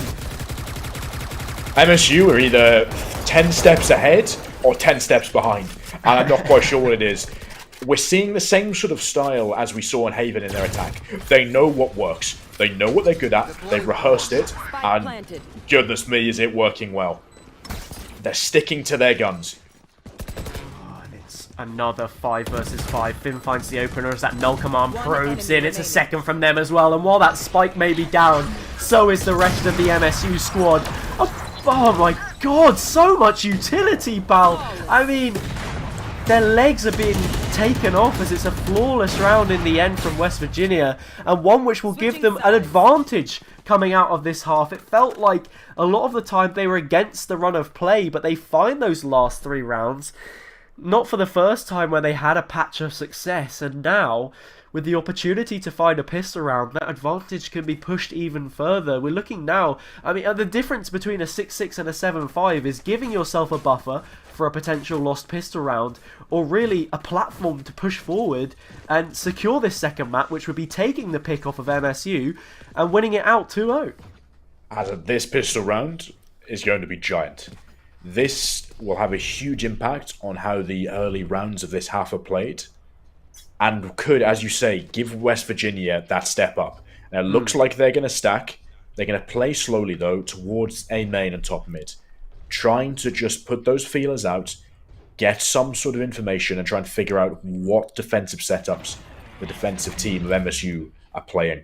Sora does manage to dodge that 0 point. Yeah, and I don't think there's a sound cue given away there either. I just as I say that, one of the greedy West Virginia players will go and help themselves to the ultimate orb, and well, now as those pings are coming through, things shift the other way. MSU fairly tagged up. The flash and the recon here will be the death of Ricky as they lose that one out. Angel quick for a shot, a snapshot on the Sheriff to dash out of things, but West Virginia, with those sky smokes down, given an opportunity now to just set themselves up in this post plant and get those positions to cut down MSU as they try and find their way back in without the numbers advantage and even that turret from heaven. So huge to find this early engagement. Agility, please don't jump off! Oh, he's got the fantastic timing, and Finn's able to get Eskrals. That is the forbidden move, Hazard. Okay, he's playing off the contact of the turret there, but if he goes up any earlier and misses that timing, he's either too early or too late, he's potentially throwing away that entire advantage and then potentially the round for his team there. Not just that, it's the sharp shooting as well. They had a very small window in which to get it done, and they find 2 players out of a possible 3. As well as that, because they got the spike down, it's also a situation where you're unlikely to see a force come through. As I'm saying that, MSU maybe buying into Spectres. Is Angel going to actually stick this one through? I think they do. And they just go for a fast shark attack into tiles here. But Finn's exactly ready for it. He's got that Ares. But now he's going to have a lot of work to do as these players push towards top mid. Just pushed out with the fragment. And pushed instead straight to his grave. Eskrals not quite ready for Finn's fast flank. The Ares can be so strong, especially on those longer angles, which is why we see Finn so far back outside of B, because on a Spectre, you can't challenge it. While they cost the same amount of credits, thereabouts, like, the range that you get out of an Ares is so much more. While you can't run it down in the same kind of way, that's not a fight that you're going to win. I mean, Puffy with the Headhunter, there's always a chance, but a flawless round from West Virginia, and they're looking very strong. They get to keep all of those weapons that they bought and have a great opportunity at this bonus. I'd expect to see them change things up here. Now, we've seen both sides just favouring just site takes from A and B main. We've had nothing in towards mid here, and it looks, frankly, like West Virginia are just going to come out of B here instead. I'd be interested to see whether after this probably slightly faster hit, because they're on their bonus round, they start to take a bit more space towards Arch and Pizza and Market. Puffy, that's gonna... But you're out of there. Agility straight in there with a null command. Puffy does get one, though, for his troubles. He is going to drop down Sora, which is going to be an absolutely huge pick to try when they try and actually retake this space. West Virginia, they're in relatively safe. They are one man down. Eskrill's setting up the Sky Smokes, getting ready for this retake. It should be relatively organised. They do have a lot of time to work with here. This is a great load of stalling utility coming out there, especially that fragment towards Market has it. It allows players to get pushed up towards stairs, towards Speedway now to try and do something, but they've got to play those close angles on the Spectres. Black Coffee's good for 2, but that is all. A fairly clean round on the whole from MSU, but a plant from West Virginia, a couple of additional picks. This one will be very good for them. Look at the economy that they already have. Now coming out of this round, there'll be plenty of credits to work with, and they have a great springboard to push on in these latter stages. Really interesting seeing just how even the trades were going into the latter stages of that retake. And it showed just how important kills like, or picks like Puffy's onto Sora before that retake is even set up. And then the importance of having that first trade, because it ends up leaving you with that man advantage at the end. And that's enough. West Virginia, they're just going back to A, has it? They're just going to fight out the mains. It will be a 0 point early on that stops Ricky James from throwing their own KO knife to maybe try and find early information. Puffy up on this boost. It'll be a difficult one to contend with, but actually West Virginia, you know what? They're keeping their cards close to their chest, and they're just going to back all the way up towards B, where there should be less players to try and defend a potential execute. We've already seen how good both of these teams have been at times in trying to unlock the B site. The post plant, always a bit of a question, but looking now, Finn, if they're able to find a pick here as well as the spike plant, they could have a lockdown in post, and that would be huge. This first engagement does go to agility though, but that is otherwise a very big opener with Escorts dropped low and no healers on either side. Another strong advantage to be taken, almost an additional man here for West Virginia. Sora, that's another huge shot. And it doesn't look like they're really going to give anything. Finn swinging off the back of the Sober Drone, and an absolutely flawless round there from West Virginia. Very, very nicely played. They used the 0 point over towards A main. They found Ricky, and they found Puffy, which was crucial. They knew the Sentinel player, the most difficult wall to break through on this defense was towards the A site. Then you also had Finn simultaneously limit testing really, really well in towards B main, recognizing that, frankly, MSU's hold of the B-bomb site was very passive. Probably they were numbers down, and there certainly wasn't a Sentinel there. And all of a sudden, West Virginia took both bits of information and said, thank you very much, we're just going to go and hit your weak point here. And I mean, while Angel was stationed there, like you said, it's not that same kind of agent. Ricky finds a really nice early pick onto Finn. Catching them on their lonesome means now they've got to worry about tiles as they make their way up this short position. Ricky's actually just going to find another one. They dip their hand back into the basket. Well, it's a free-for-all for them at this point in time. It is a pick back from agility towards the short position, but they are locked out. They don't have numbers. Just getting chipped away one by one. Escal's with another. And now it's just Black Coffee alone in the 1 versus 3. No command is expended, but Puffy is there to sort things out. How many that was a times really is that interesting poor man round. left in a 1vx? Yeah, Ricky causing so many problems here as they had done on the previous half. This is a very, very top-heavy MSU Greentide, as, well, it was previously when Sora was doing big work on Haven, so, yeah, really, really interesting. Again, it was a nice little adjustment from Ricky there of preventing Finn from doing any limit testing. As I said in the previous round, they took info on either sides of the map towards A main and B main. There, they were forced to only have information towards one side of the map. They got shut out of that A main take, they had no info from B, and now they don't really care. They're not letting themselves get shut out. Instead, they're going to do exactly the opposite. It's a full execute here, with a fantastic tag from that Owl drone. It's going to make Justice's life absolute hell. Now, Sora, how much space is Sora going to take here? I think they're just sitting in under. Angel and Puffy work exceptionally well to get that pick onto agility. Sora goes for the forbidden move and frankly does get one for himself, but it's going to be Black Coffee again to be the man that's required to make the impact. The Rolling Thunder comes in, the Nano Swarm burning away, and eventually, despite all the chaos, West Virginia come out with only 2 people dead. Yeah, as the dust settles, they are the ones that are the kings of chaos in that situation. Not only that, they hold on to some ults there. The Orbital Strike and Rolling Thunder both getting burnt through. Such a great opportunity for you to cut back in that retake and really find some space, but MSU felt somewhat short on numbers in that situation. Something else I wanted to mention on previous round, which completely slipped my mind, is a real duel between the two sides is that Chamber and the Killjoy in the hands of Finn. They have the lockdown, which is so huge, and so much better utility, to be completely honest, to try and lock things down. Chamber is a real pseudo-sentinel in the way that they set up. They don't have that same kind of defensive capability, and we see that coming through. They're not so well to try and stop this one, and the lockdown there, so much more space taken just from the corner, not good for much. The trades come through, and once again, more space here. Angel pushed up so far into heaven, but the shots don't connect. They leave themselves open. And West Virginia push ahead.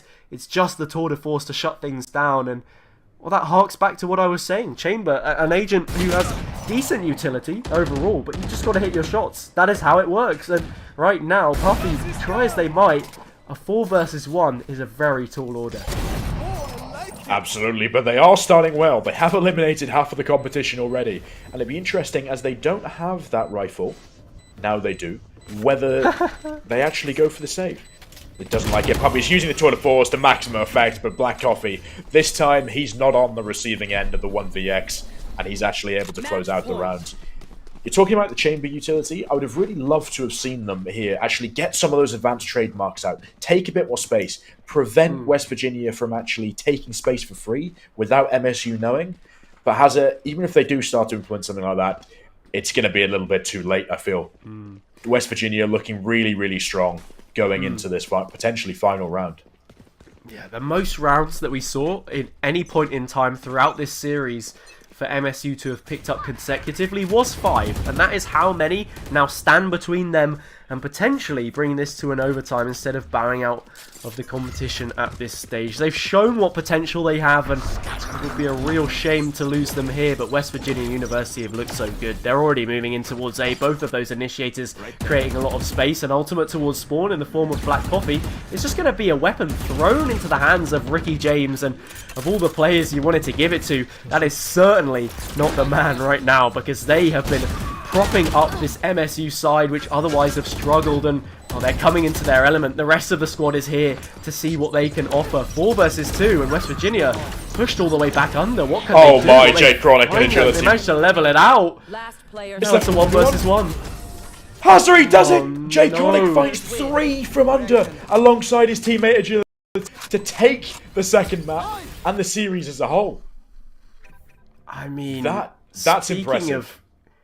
Speaking of impact plays, that was a huge one, right? A 4 versus 2 situation. They waterfall down out of heaven and get cut out one by one. There was low HP on a few of the players there. I think it was the Jet of Angel that was really struggling for hit points. But when you're on a Blade Storm, you can maybe try and go for something last gasp. Either way, MSU, they lose out in the end. Like we said, signs of promise, certainly, on their regard. But yeah, West Virginia, a very, very well-oiled machine, I think it's fair to say overall. Absolutely. I mean, they've got that balance of the individual talent. You look obviously at star players like Sora, getting a lot of the frags as you'd want your duelists to be doing, but then you've got to look at to people like Agility, who's providing that supportive util. You're looking at, again, it's the same player getting the same triple kill Yeah. in the same final round of the map to close out both of them and to win them the series.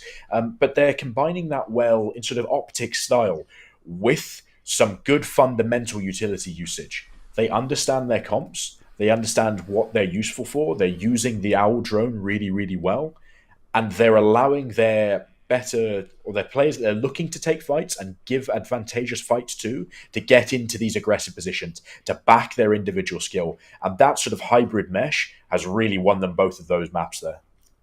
Yeah, I think in many ways, the way that KO sets themselves up, as we see both of them perched at the top of the scoreboard, Agility with 25 kills, Ricky just shy of that 20 with 19 next up. Between them, they had 8 first bloods, so the majority of these rounds were opened up by the KO players, and, well, for good reason. I feel as if they almost fulfill the role that we saw from Phoenix in the early stages of the game, being able to self-flash for yourself, having a molly as well in many capacities to be sort of self-sufficient in the way that you're able to clear some of those angles and initiate for your team. But really, really strong performance from both of those players.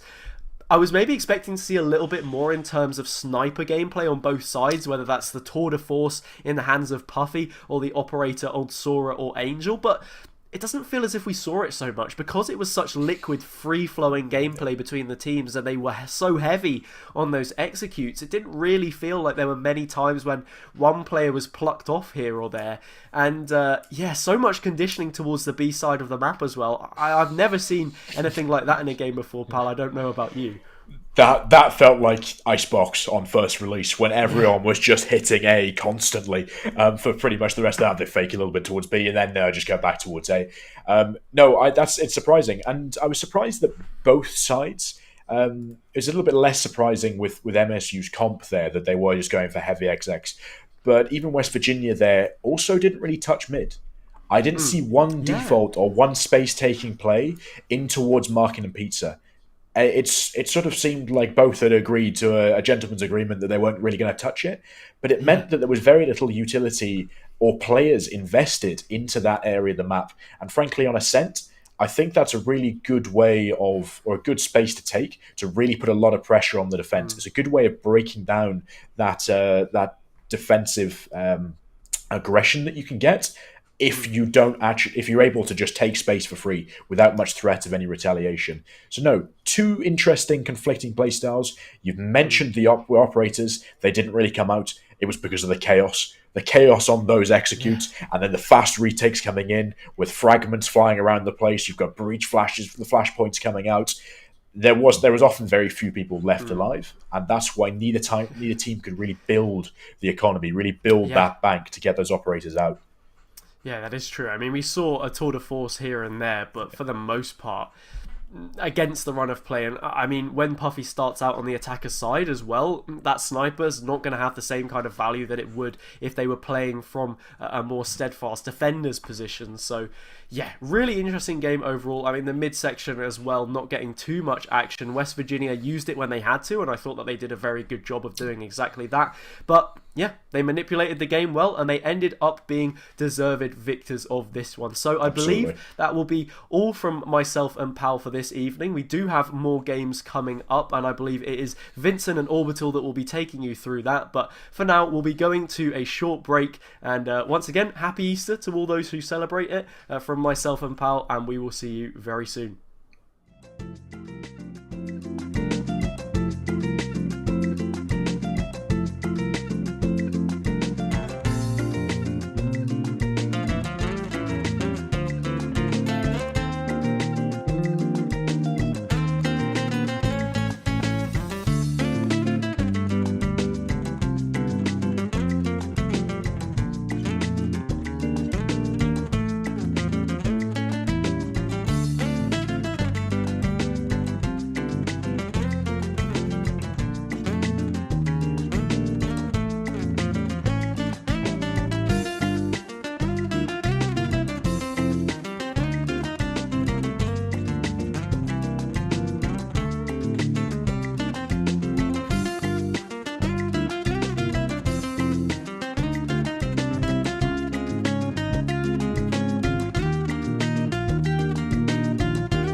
It's quarterfinal time here at the NECC, and we're headed over to Champions White Division for a fantastic matchup. Before we get to that, my name is Vincent. I'm joined by not Pal, actually Orbital, on the other side. But you're trying to come in and fake who you are, but you can't trick me, Orbital. It's fine. I cannot. I can never imitate or ever impersonate the amazing Pal that was on for the first series of the day, and it was a banger of one. And I mean, this one, the one that we got upcoming, should be a banger as well. Should be a good time. I got to agree with you. We got Lancer Gaming, or the University of Windsor, coming in as the 5th seed. They've gone 5-4 in the regular season. They're headed up against Western Ontario, 6-3, the 4th seed in the regular season. So a relatively even matchup, but a matchup we've seen before as well. All the way back over in week 1, though, where it was Lancer Gaming to take it 2-0, but it was 13-9 and 13-10, so very close games. Yeah, this is one of those matchups that I am a huge fan of when it comes to playoffs. This is one of those stories, and understandably, this is interdivisional playoffs. This is not a culmination of the rest of the leagues currently in the Champions divisions. It is, these teams have all played before. But these stories are the best. The teams that haven't played, week 9 and then go straight into playoffs and they have to play again. We have not seen each other. I want to show you how much I've improved. I love these stories, and this is the opportunity. As you were saying, right, it is Lancer Gaming. They're going to be looking to kind of be like, hey, look, you beat us once. It ain't going to happen again, or at least we're taking you to game 3. That's what I'm hoping to see here. Yeah, Western Ontario definitely looking to take the W where they didn't necessarily or where they had before. And let's take a look at who's going to be taking the field though for these two teams. Let's start on the side of Western, and it's going to be Zamnation, Bouncy Bear, High, Fallen, and Quixotic. On the other side though, Orbital, we got some legends stepping up. We do have quite a few in their own right. It is going to be Bebog coming in here. Mousy, Shy, Zabu, and Lucan. And these are players that I'm sure a lot of people are familiar with. Same with Western Esports, but both sides are going to have a fantastic time and hopefully a really good time, especially with the map picks. Yeah, speaking of which, let's take a look at where we are headed. It's going to be Haven for our first map, and we're there courtesy of Western. Then Lancer Gaming picking out Bind, and we end over on Ascent, the El Clasico of the map pool in all 3 of these maps. I think probably, the most popular, I guess I'd argue, as we get down to it. And, well, let's also take a look at how the bracket is looking. What is this division looking like? We have some heavy hitters. Premier, for example, in Northwood. I watched those guys in a different series go head to head. That could be interesting up at the top, but I really do think that both of these teams here have a chance to kind of go the distance. Obviously, wanting to take on more than likely that Premier roster in the semifinals. Of course, and it's one they understand is a huge mountain, but for this setup, there are 2 things that you're hoping to do. If you're either Western Esports or Lancer Gaming, one is to not give away too many of your strategies. With how close the series was before, whoever's hoping to come out with the win is hoping not to show too many of the interesting strats that they're running. And of course, if you are running the meta, it's fairly okay. But if you're going up against Premier, you don't want to give away too much. And then you're also hoping for the 8th seed, UTM Black, I believe, to take Premier to the distance and be able to see what the number 1 rank has to bring to the table. Yeah, this Champions White division was so much fun to watch. I mean, Carlton Northwood and Premier all tied up at the top at a 7-2 record. It's these 2 teams, though, that are looking to take them on potentially in that semifinal. And, well, we're going to get underway, see how things are rolling. Already the full lock-in there on the Lancer Gaming side of things.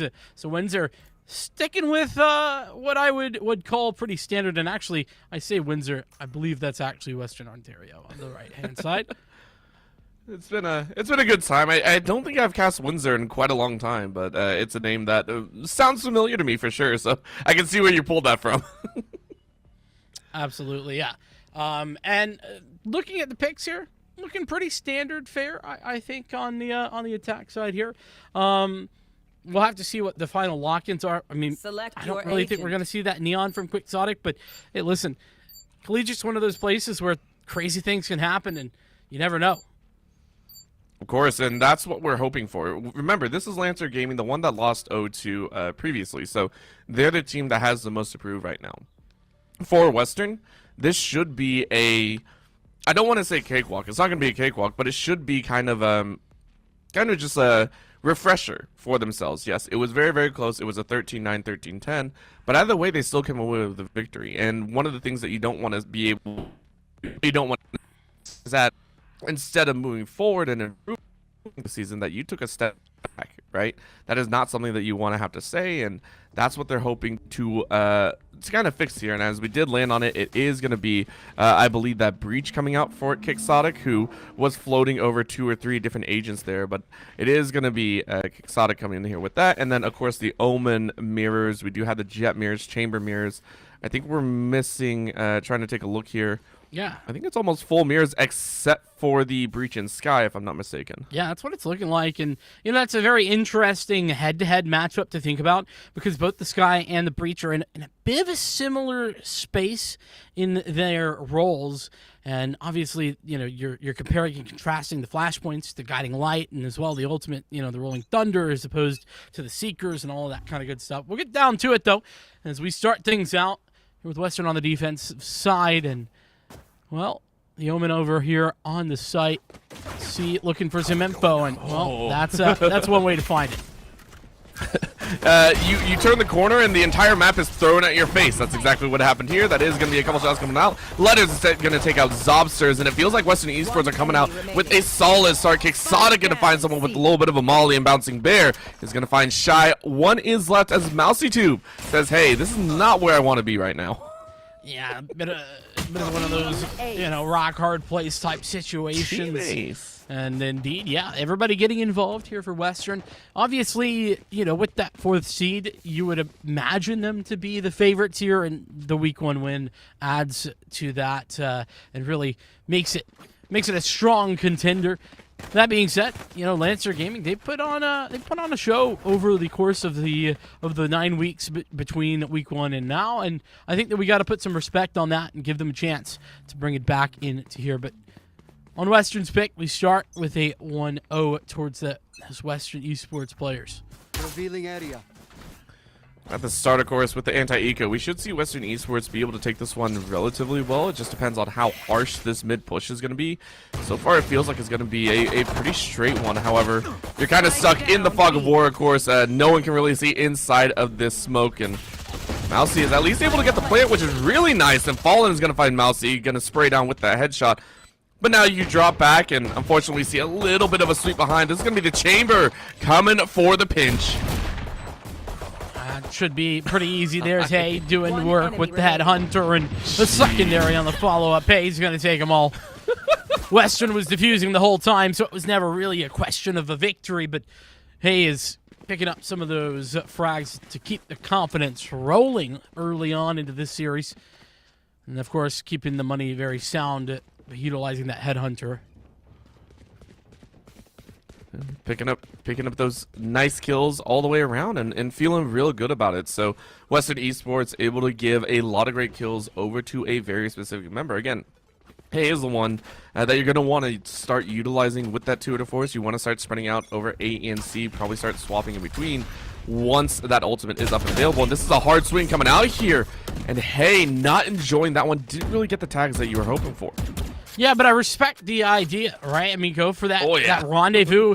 You're playing aggressive. You're playing with a less than ideal purchase in the bonus round here, and so you go for broke. It's exactly the type of play that I'm a big fan of, and well, this time doesn't work out all that well. But he's not done yet. Going for even more. The Owl Drone there to give some cover, at least initially. Shy has heard this, knows what's going down, and Shy with a fantastic pick off.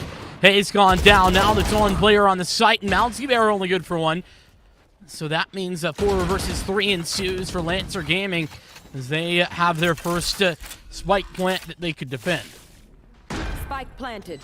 Definitely does feel like the first one that they're given ample time to kind of deal with, right? The initial pushes on short were the only real defenders, so now all 3 are kind of pushing in.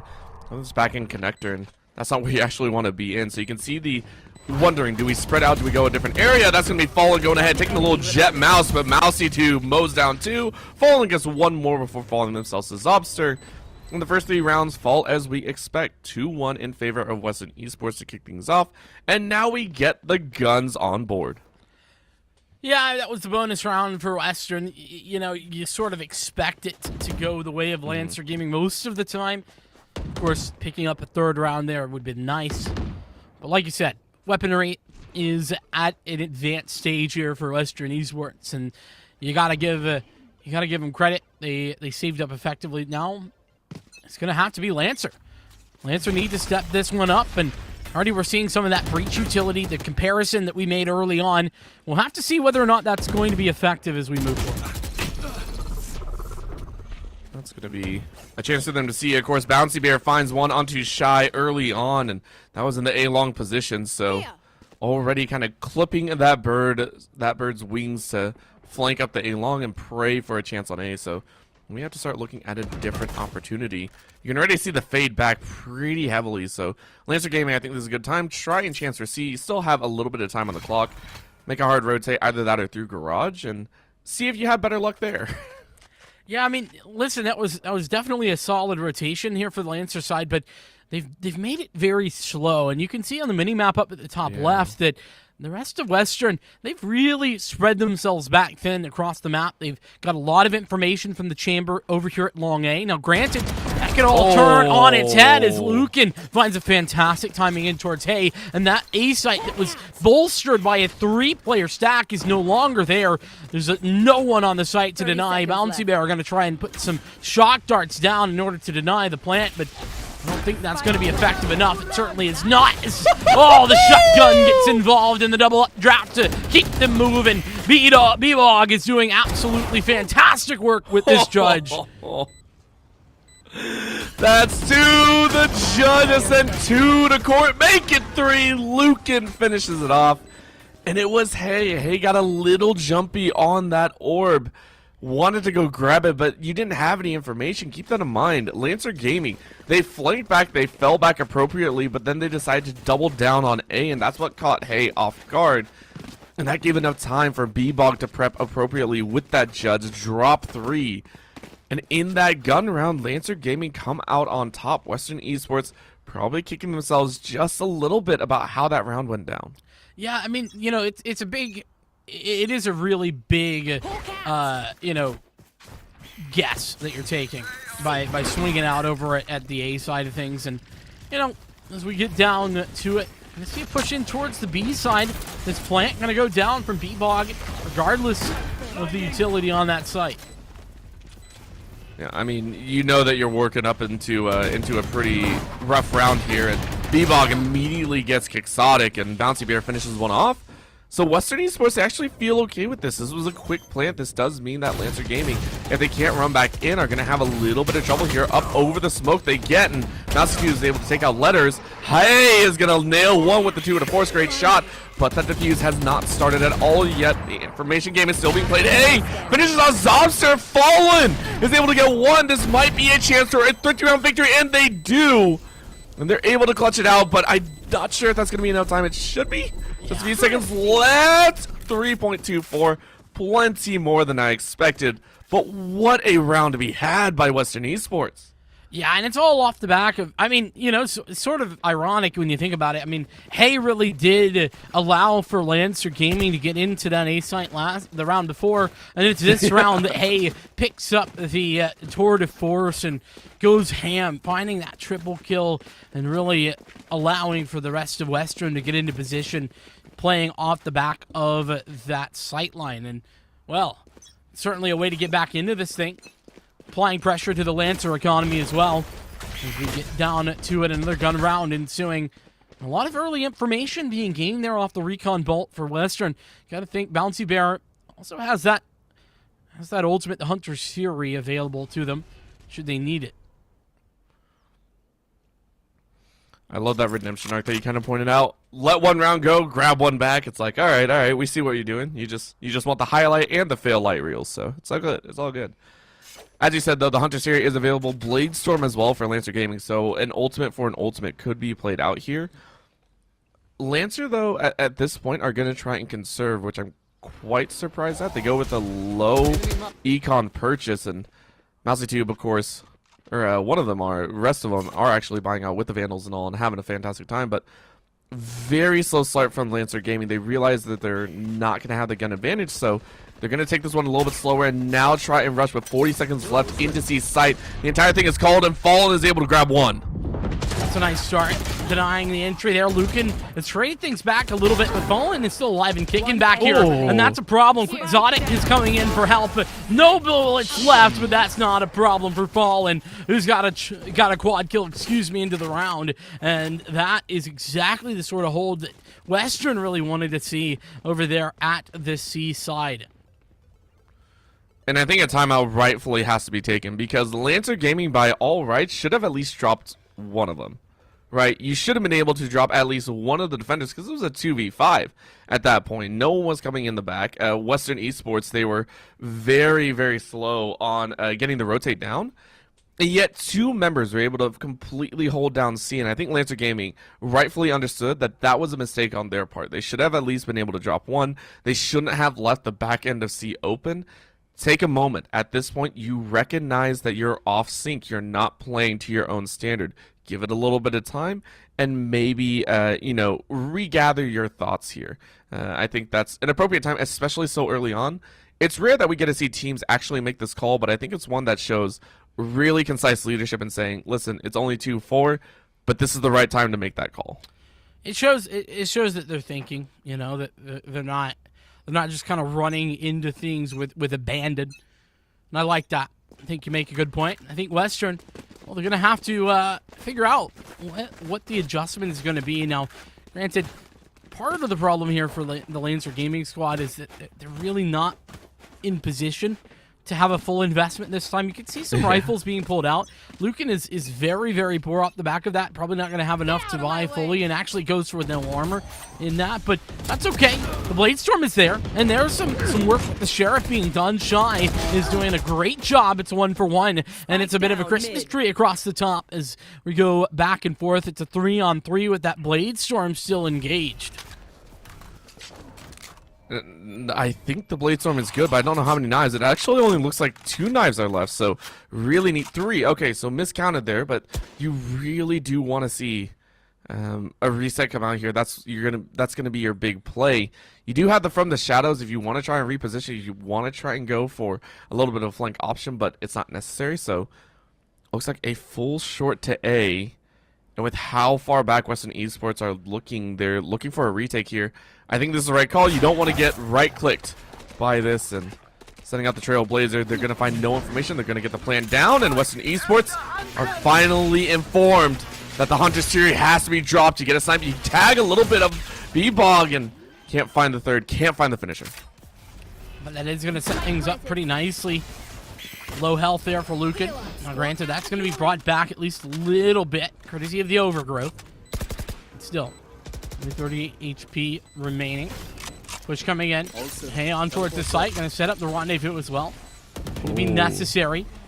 Paranoia coming through to dodge out and down. See, got the frag. There's Hay to follow up, and now it's all onto Lucan. The 1-on-3, trying to tap away and find some shots towards the head. It's just not good enough. And Hay, once again, coming up big in the round to put Western in the winning spot. And despite the fact that I really, really loved what we were seeing from Windsor there on the 3v3, right? Group up, hit the site. You know for a fact that they're not going to have more than one player max at any site. And as we saw, there wasn't even anyone fully committed to A. It was a great play, but man, that retake utility is just too strong. And I have to give props to Letters on that one. The whole reason that Hay was able to lay down and get into position was because of those smokes coming out of the Omen. So really, really well played. You can see where they're placing the utility, and as you were saying, it's a really well thought out game so far from them. Currently 3 rounds up, looking for a few more, right? You're now into another gun round. Lancer Gaming do have the weapons hot, and so if Western Esports are able to take this one, they should have a fair handle in this first half. They should be able to run up a fairly large scoreline. Well, should and will are two different things, and Of course, we'll have to see how that goes. It's a pretty important round, though, like you're saying, for I think Lancer in particular, because they really do need to pick this one up.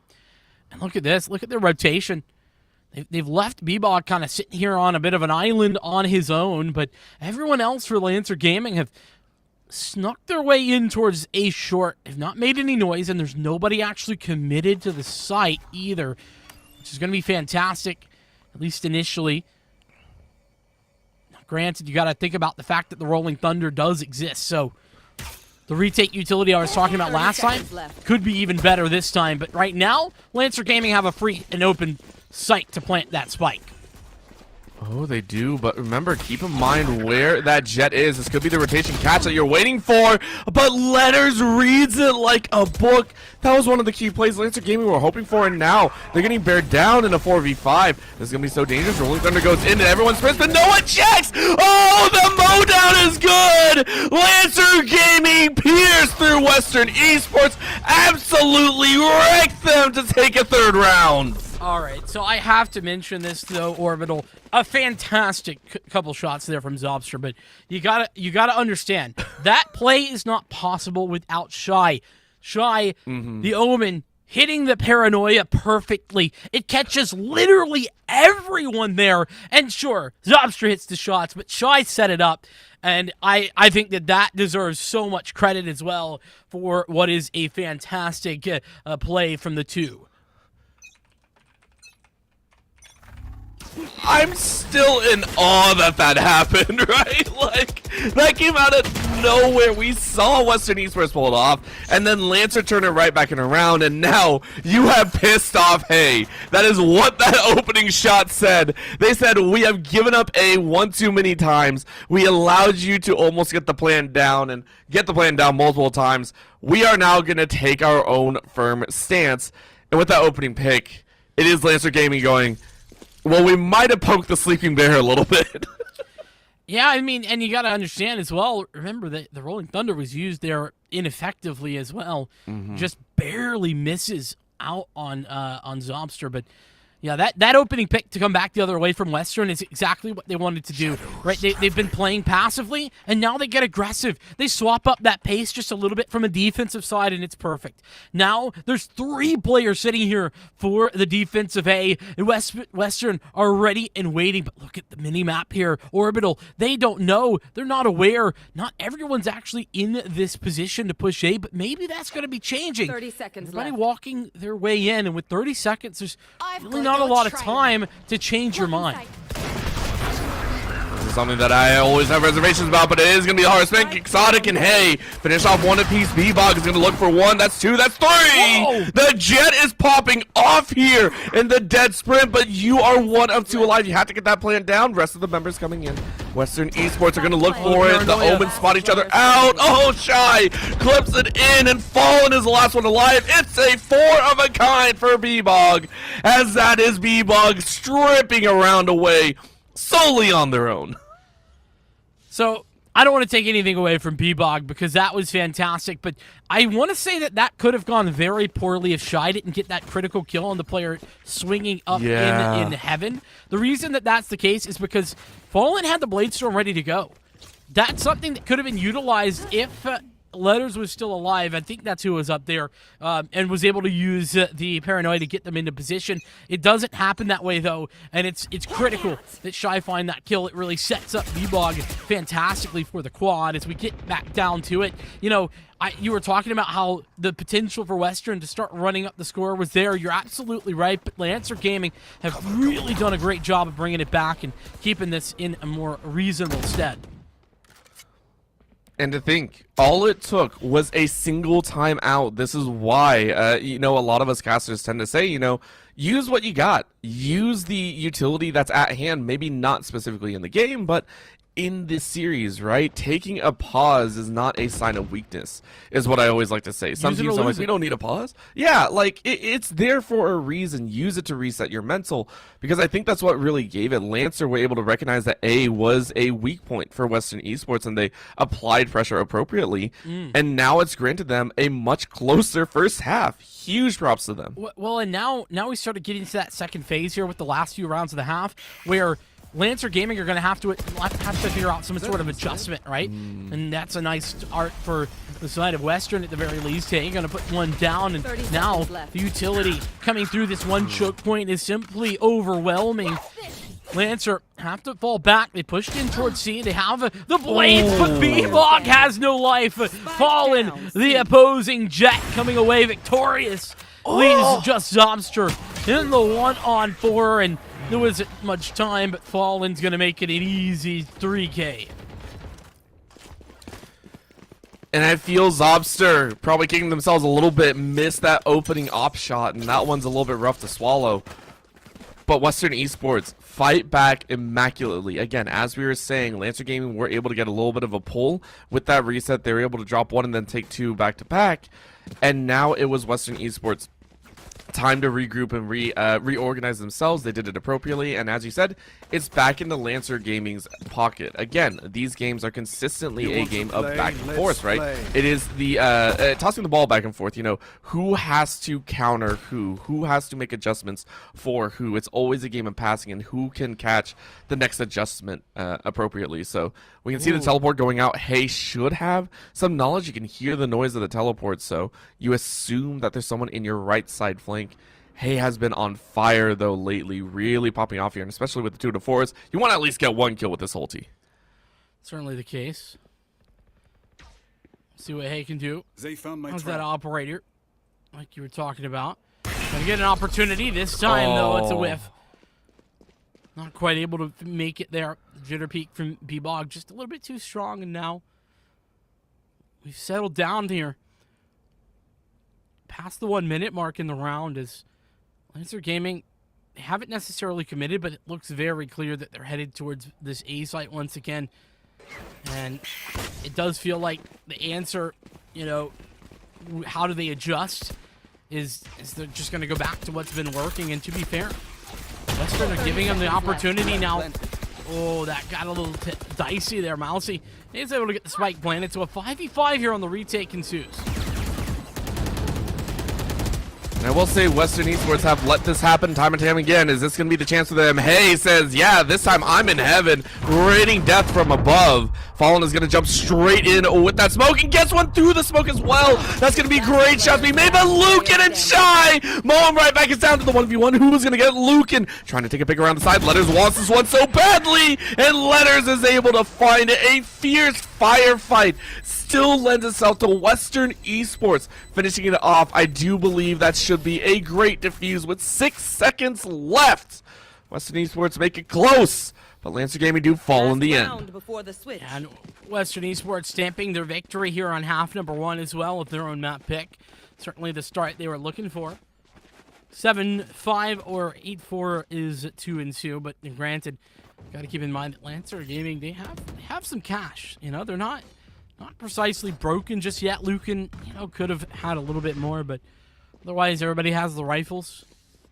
And that crossfire on that A site was fantastic from Shy and Lucan. Just Letters winning it out in the end. Is now we do see that tour de force from High coming out. That is over at A. A short was the push, but that's been entirely pushed back, and now the split into C is coming through. Hunter's Fury from the offense, but it's nothing on the site. The paranoia coming through from Shy, but stuck in a weird spot. Gonna fake out the plant or to try and bait Quixotic out of this position. But it's a question of, can they get out? Can they get away? Yeah, coming through, and Shy actually hits a fantastic shot to deny the tour de force. That's insane. That was with Shy running away. That's why we were so amazed at that shot. And Quixotic now finding at least one attacker on the back end of the site, or back end of attacker spawn. That's gonna be the chase again. A was the play. Shy being able to use that from the shadows very, very effectively. But Hay falling down there while trying to chase a kill was one of the more surprising factors. This is gonna be so dangerous. A little bit of a shock bolt goes out. Shy now hears an attempt at a defuse. Fake defuse. Can you fake the kill? Maybe, maybe not. Shy is going to feel the pain as that corridor is locked off. Quixotic in a swing. Gets one and gets two. That's a 4K for Quixotic to be able to save that round. It's an 8-4 half for Western Esports. Yeah, and another key Switching bit of sides. utility usage as well from the breach, using the ability to get the stun on both of those players. I mean, it's very, very strong to see that fault line being used effectively. And, you could see that fault line being put into a position to have effect in every single round by getting thrown down the corridor of A short. So much to think about regarding the utility usage from Western. I love what they've been doing, and they have a 4-round advantage partially and in no small part to that. I think this is also one of the more clear-cut games of utility usage, right? A lot of teams, I feel like, are just using utility in tandem with taking shots, and it's more, okay, we'll take the shot and all that fun stuff, but it feels like Western have really got that handle down of how to use utility to better your shots, right? To really allow themselves that opportunity. Now coming into the C site, it's a hard rush. Hay is able to find Zobster, and Lucan and the Omen are going to try and take a chase straight through Garage. However, the plant already goes down, and Western Esports are hoping to lock down these early pistol rounds. The Shock Bolt's dropping Quixotic to quite a low HP amount. For a side. So here comes the retake for Lancer Gaming. That paranoia is perfect, and B-Bog gonna take one out for the trouble. There's already one player down, but Letters on the follow is good for it. Still even, 3v3, but Bouncy Bear, there we go. The Shock Ball getting involved, the secondary coming through, but B-Bog has found their way through the smoke, and High is good for one. B-Bog has to come back and clutch up. Time, it's been ticking, it's so far gone, and with Hay doing so much work, there's not enough of it left. B-Bog does fall to the spike implosion as Western comes away with another victory. And huge props to Western Esports for that. Those jitters, those consistent peaks sent Lancer Gaming for a spin. You can see it there. It was looking okay. It was looking okay for a while. And then Western Esports got the picks onto 2 diffusers. That was 2 diffuser kills that went down, and Lancer Gaming knew that all hope was gone from there. So now taking a look, Western Esports should be loaded up. You can see the Vandal coming out for Fallen. We're going to see a shorty from B-Bog who was able to take up 4 kills, so definitely can drop a few crits to try and make this work. This looks like it's going to be a C attempt once again, though. Second time here in the second half. Yeah, this is a pretty common strategy considering the fact that those long angles are not going to be favoring the likes of pistols, and, well, you can see Fallen doesn't really need the longer angles, can do it at short range as well. So 5v3. Retake is not looking likely, and in fact impossible. Shy's got a classic, and that's it. A classic for a classic. You do deke out the head of Quixotic, but unfortunately Quixotic has a bit better gunfire right there, so well played. Again, now into double digits. Western Esports has solidified their start here on their own map pick. And as we said, Lancer Gaming were the ones that were hoping to get a little bit of revenge, but Western Esports say, hey, we want to make the regular season be very impactful. We want to say that we are still here to play. The upper seed coming in here, 4th seed for their division, is going to be hammering home what they hopefully see as the first map win. That'll let them, and they want to do it in showy fashion, right? Not a 13-9. They want to do it 13-7 or 8. No doubt. No doubt whatsoever. We get down to it, though. Here we go. This is a pretty big round. Lancer really need this one to get back into the game. The paranoia is perfect. Look at that. The flashpoint, though, is blinded up the opposition to go towards the defenses. Now trains come in a little bit on the late side. Quixotic needs to find one, but he can't do that. Now it's Letters all alone, but it's good for the frag. That's fantastic work and coming through the smoke. Oh my goodness, Zobs are falling. That's 11-4. Western Esports are looking to put this one to bed quickly. And that was a bit of overconfidence from Lancer Gaming there. Yes, I understand you have the weapons, but you have to realize Western Esports have had better gunplay the entire time. Their aim has been more on point. And Lancer Gaming felt that because they had the Vandals, because they had the Phantoms, that gave them enough energy and enough of a buffer zone to be able to take them in a straight-up gunfight. And it didn't work. It came close, don't get me wrong, but you can't have that type of overconfidence now, as Lancer Gaming are on the cusp of getting wiped here in game number 1. It could be looking like only 4 rounds won for them. Yeah, but look at this. This is great. Bebog's clearing all of those angles. Not quite sure what the shot was for there. That's given Hay a pretty good opportunity, but it's not going to be taken. Bebog hits the shot, but meanwhile on the side, everyone's falling to pieces. It's going to be a bit of a swap up. The defense becomes the attack in the 3v3. Lancer healing up just a little bit as well. This is very, very dangerous. Again, Lancer Gaming know how dangerous this A site can be, and it's a perfect split. Heaven, corner, 1 for 1 so far, and Quixotic in Heaven. Once again, rains death down. That puts it at a monstrous 12-4 scoreline. Lancer Gaming have one shot and one shot only to make their comeback run.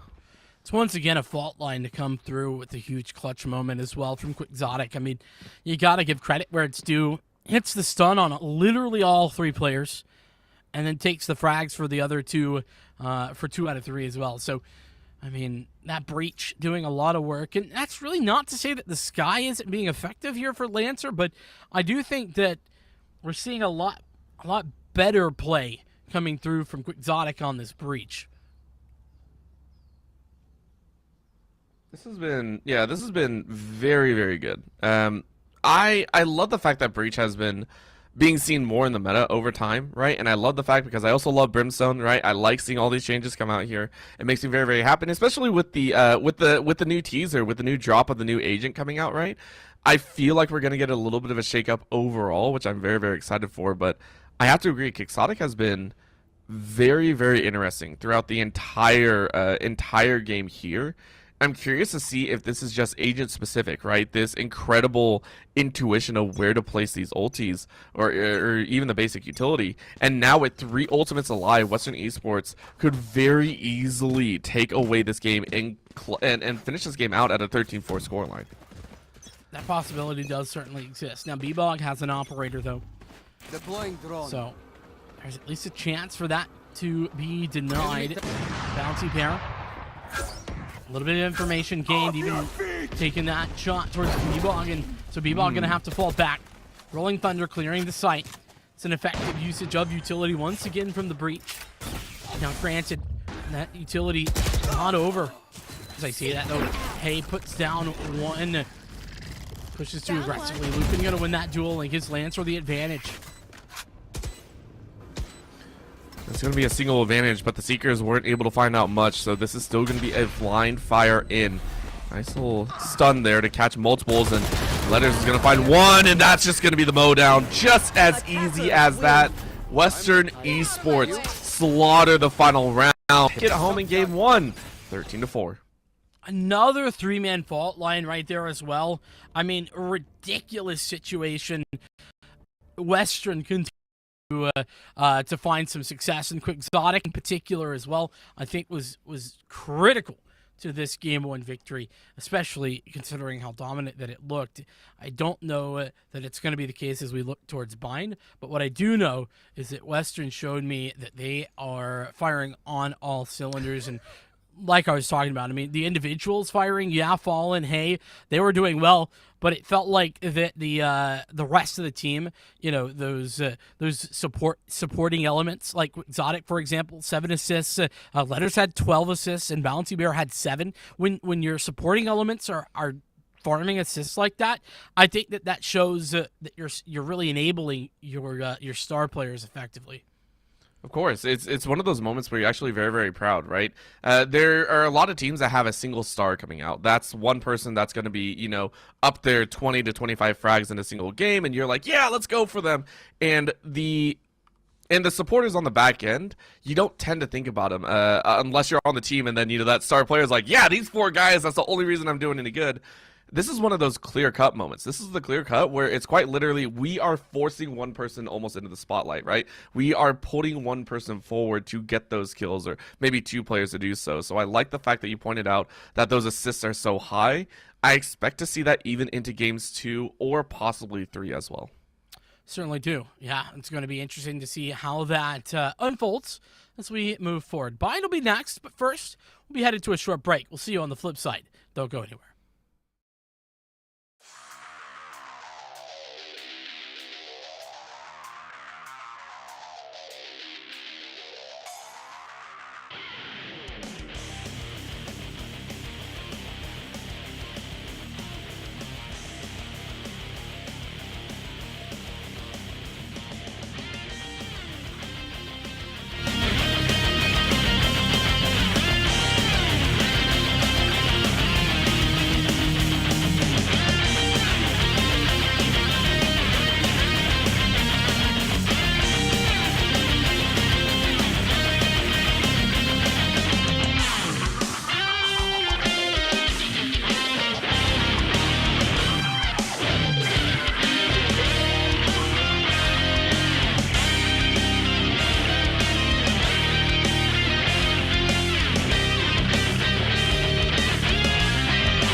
Western Ontario took their map pick over on Haven, 13-4, and well, it was pretty dominant, about as dominant as that scoreline sounds, I would say.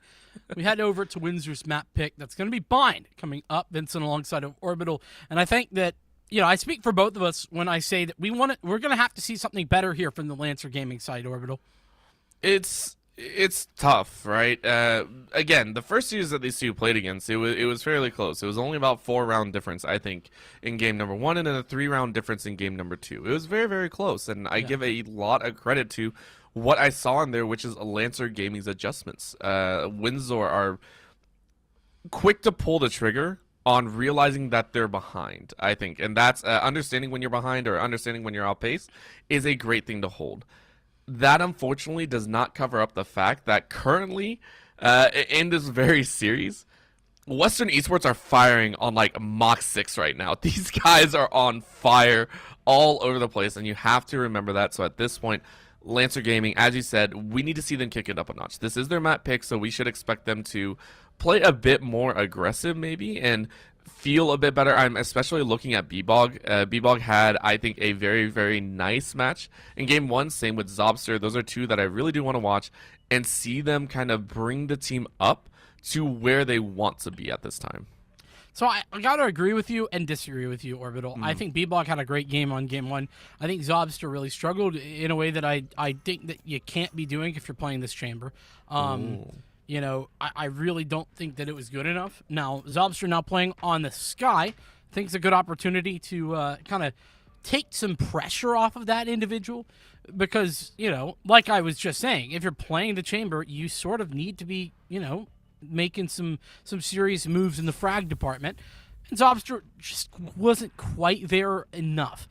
So with Bebop kind of taking up that mantle and then Lucan moving over to the duelist role as well in the Rays, I think there's a good opportunity. On the other side of things, we are seeing some adjustments as well. Exotic, who I had a lot of good things to say about on the Breach last time, has gone away from that utility-heavy agent and headed back towards the more head-shooty type of deal with the Reyna. We don't always see a Reyna here, but I think it's certainly viable. And having the double duelist in addition to the chamber is also very interesting to me. Of course, it's and I think that's overall it's very interesting to see the agent change-ups here. I'm so used, and we were talking about it a little bit, having a little bit of fun. League of Legends, I'm very used to roles being made very specifically, right? These are roles that are almost tailored to specific people, right? If you play in the mid lane, you play usually like a carry role, or if you're in the bot lane, you're considered a certain role. In this one, it really feels a comfort level in terms of what you play in solo queues. Some people feel a lot more confident on the duelist on certain maps, and some people feel a lot more confident on utility on certain maps, right? There are some players like Sovas that you learn 2 or 3 maps inside out with all of the lineups, every single lineup that you could have, and then you're like, okay, I hand it over to my teammate on the other side. So it's very interesting watching how people shift up which agents they take and who gets the other agents, right? So as you were saying, very, very fun. Yeah, 100%. We're on a bit of a tech pause, by the way. Not sure exactly what's going on, but I'm sure it'll get sorted out as quickly as possible. That opens up some additional time, for us to talk more about the Sky pick.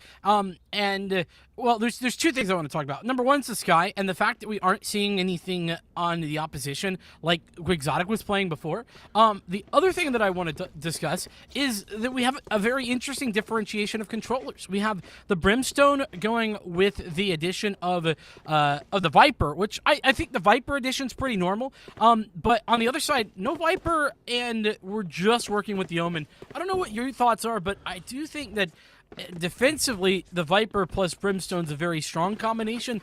Though on the offense, I'm not 100% sure if it makes as much sense. I mean, the stim beacon is there, but yeah, I'm not 100%. I'm very curious.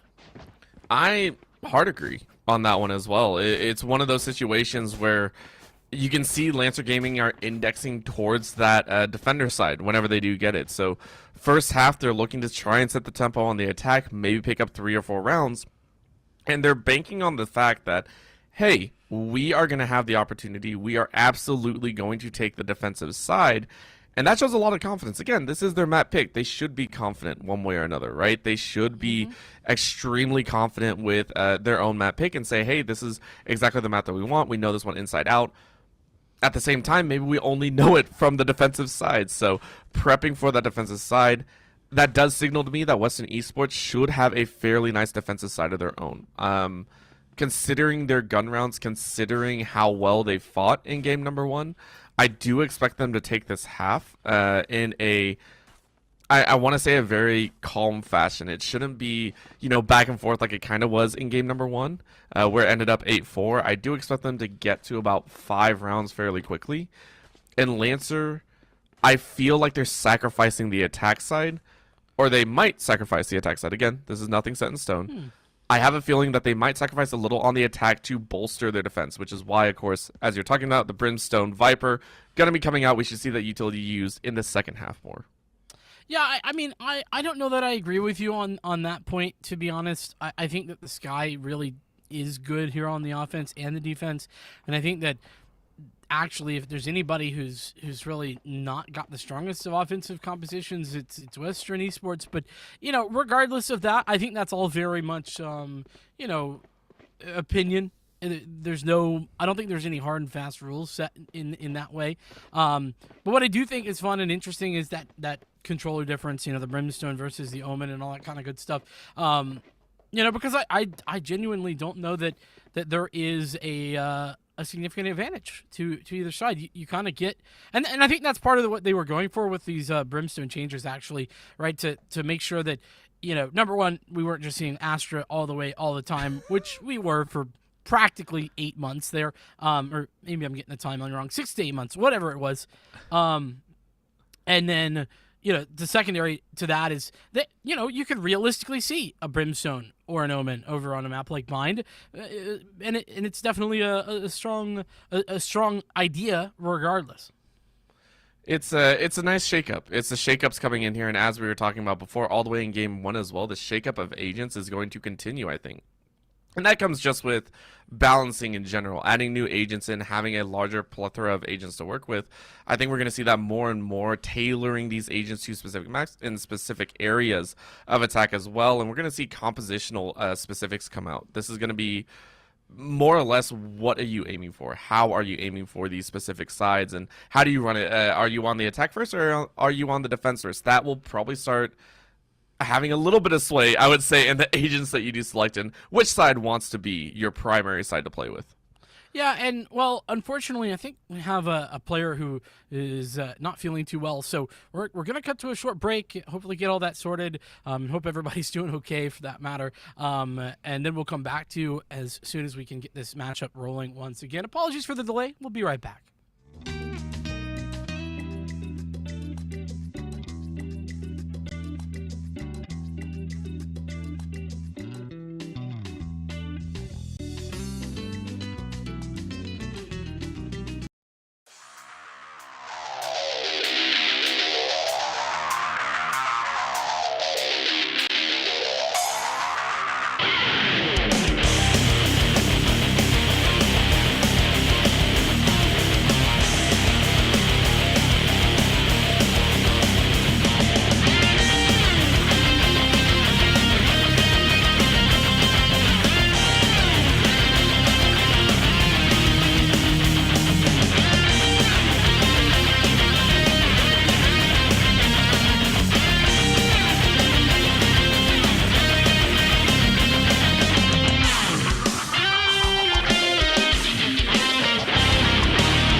got it figured out.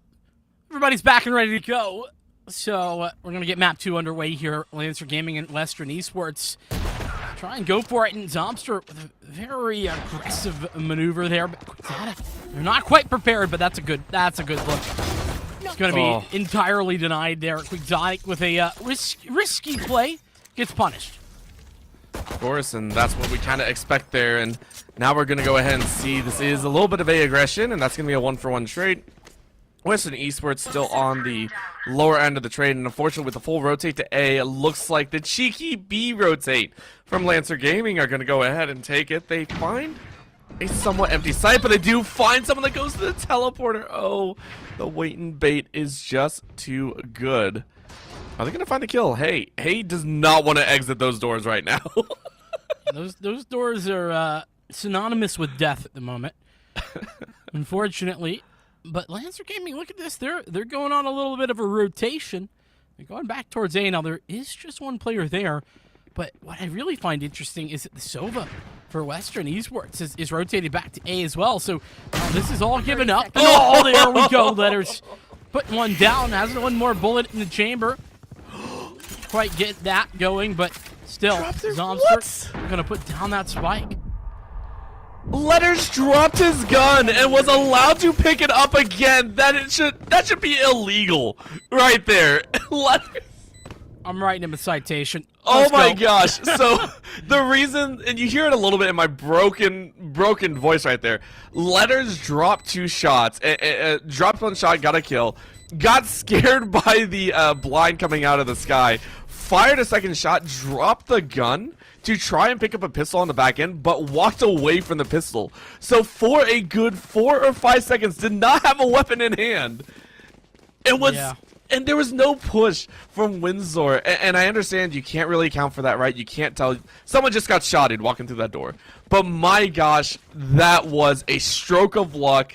Used up all the luck they had for like the next 2 rounds combined. Yeah, I want to talk a little bit about Zobster there as well, though. Lancer, hey, they definitely did a good job of clearing out some of those angles, and that's courtesy of Zobster. You know, Letters was blinded, but they didn't have a follow-up. So I think this guy already putting down a good look in the early stages for Lancer. Granted, whether or not that's going to equalize into a victory, we'll have to be seeing. Frenzy in hand here for Hay, and ooh, that paint shell could do some damage, but as I say that, actually everybody falling back, and it's Quixotic to find the opening. Reyna now coming alive. P-Block on the other side of things is connected to one as well, and it's getting a little bit more dicey, but as I say that, Lancer down by 1 in the trades. That's something, unfortunately, they've had to come to terms with a majority share of the time. A lot of their plans come from very sneaky rotations. This is not, I want to say specifically because they have gotten the main advantage. More often than not, it's even.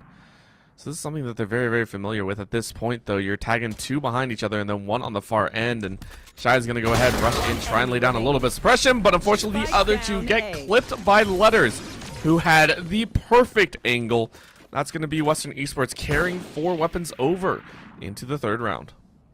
Yeah, very nice round there as well. And really ambitious for Letters to be playing that position, considering the fact that Quixotic was checked and found in that position just 1 round previously. But it works out beautifully. And to be fair, it was against the Eco. So now we are into the bonus round. Marshall here for Fallen. And we got a Bucky and a couple of SMGs. It's certainly a bargain bin purchase here for the bonus of Western Esports. But we'll have to see what they can do. They've definitely been good at doing quite a bit with very little. We're hoping to do a bit more now, of course. Eyes are open. Last time in the second half of game 1, they were able to take 3 rounds in a row. Keep that in mind. That was very, very impressive on their end. Zobster is ready to put that down to rest. Stim is going to go out. Shy is going to keep everyone topped off, at least for a little bit here, and going to hope for... Oh, this timing. Yeah, this is going to be dangerous. Mousy is able to find Quixotic. Yeah, I really like that snake bite as well. It really pushes Fallen back into a bad spot, trying to use the Headhunter to great effect.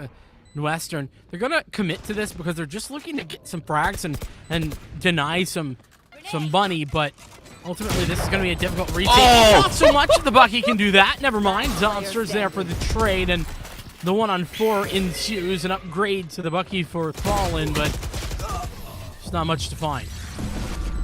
The anger behind that Bucky shot, I felt it through the screen here, but it was, that was about it. That was just a little bit of anger, a little bit of, yeah, I wanted to get this kill. And now taking a look, it's even start out here. So full weapons hot, full phantoms actually on the Windsor side, and saying they are the ones that are going to enjoy this quite a bit. 3 phantoms and 2 vandals, so Letters and Fallen still running that old school style, and maybe a little bit of light armor on Bouncy Bear. Eyes are open though. Western Esports are putting up a 3-2 flank with a deep for Lancer Gaming. They are putting 5 on AR and just going to try and rush it quite possibly just straight up through mid. So yeah, the short position over here at A, definitely an interesting one. Oh man, that's rough for Letters.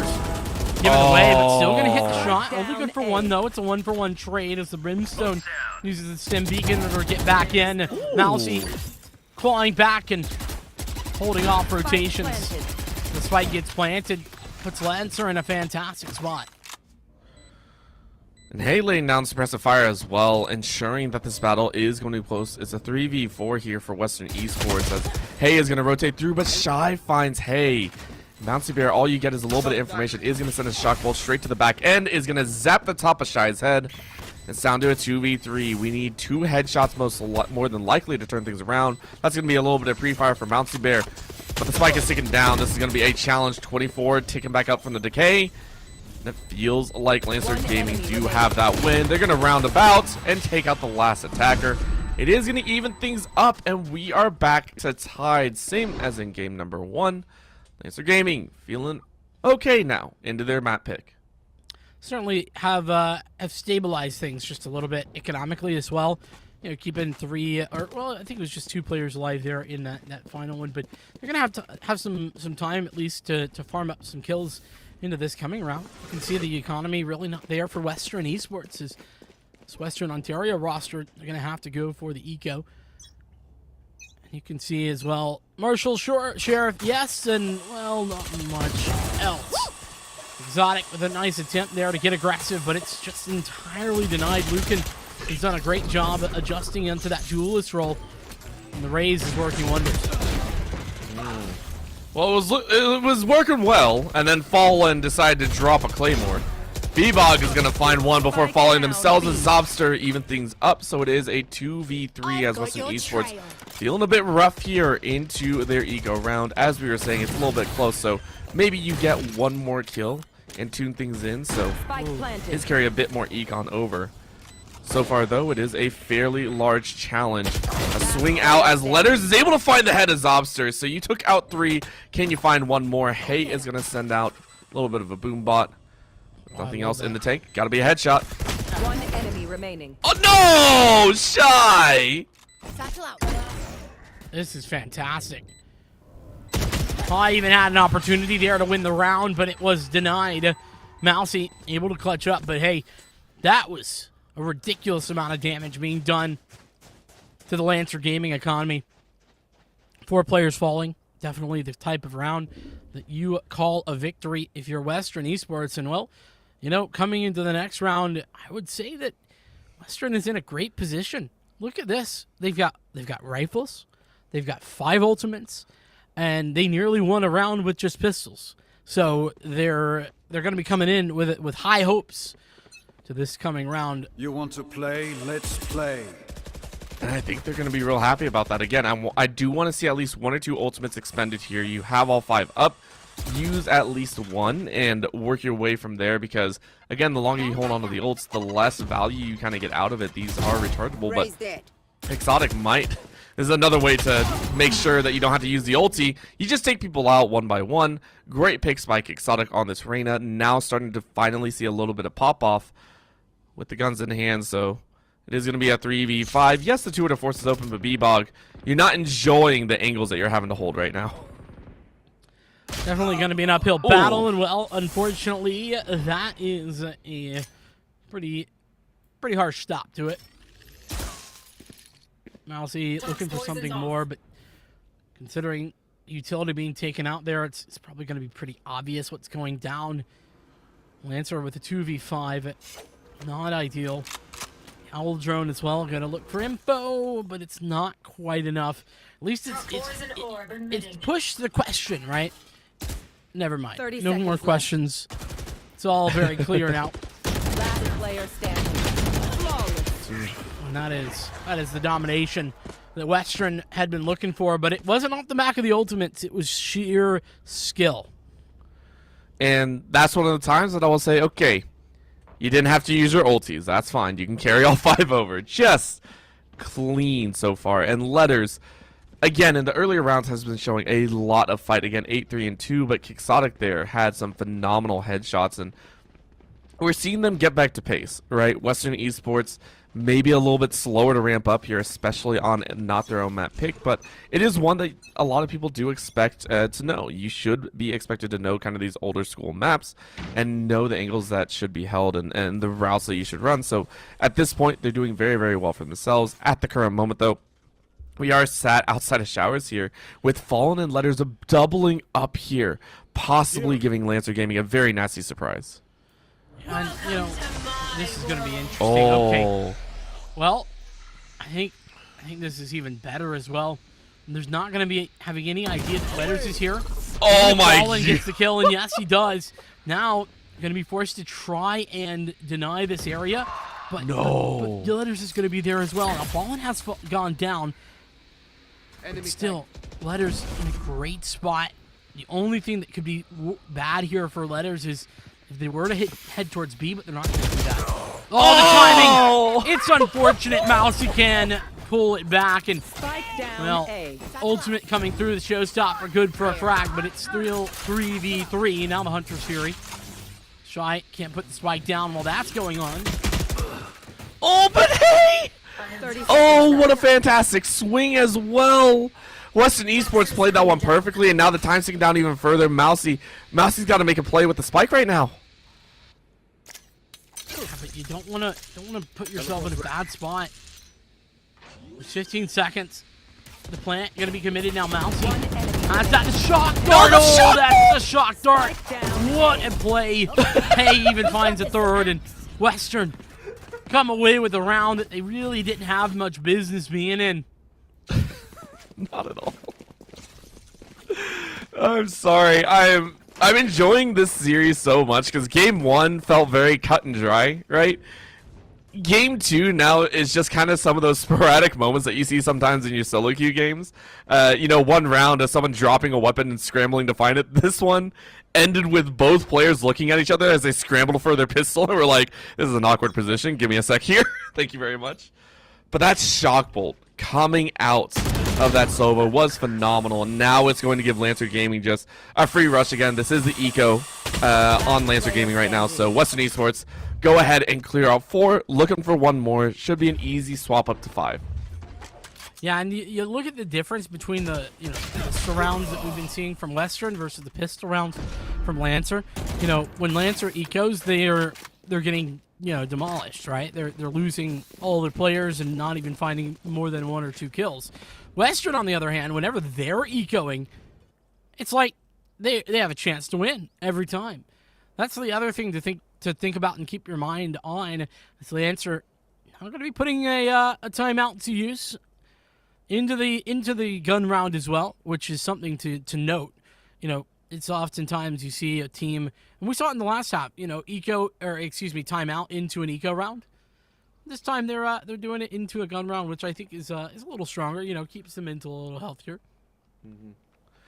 Makes it feel like it's definitely more winnable, whatever you're talking about, right? You can put it into effect without waiting for an extra round. So definitely agree with that. It's just, again, it feels like Western Esports, even without utility, their hits are on point. These players are currently really finding their mark, right? These innovative kind of roosts and setups that they have granted them a little bit of poison into Windsor's minds, right? Whenever you have someone drop in from behind like that, even though Letters wasn't actually able to find a kill in that round, it's still the thought of, these players know the map. These players know how to kind of skirt around our points of vision.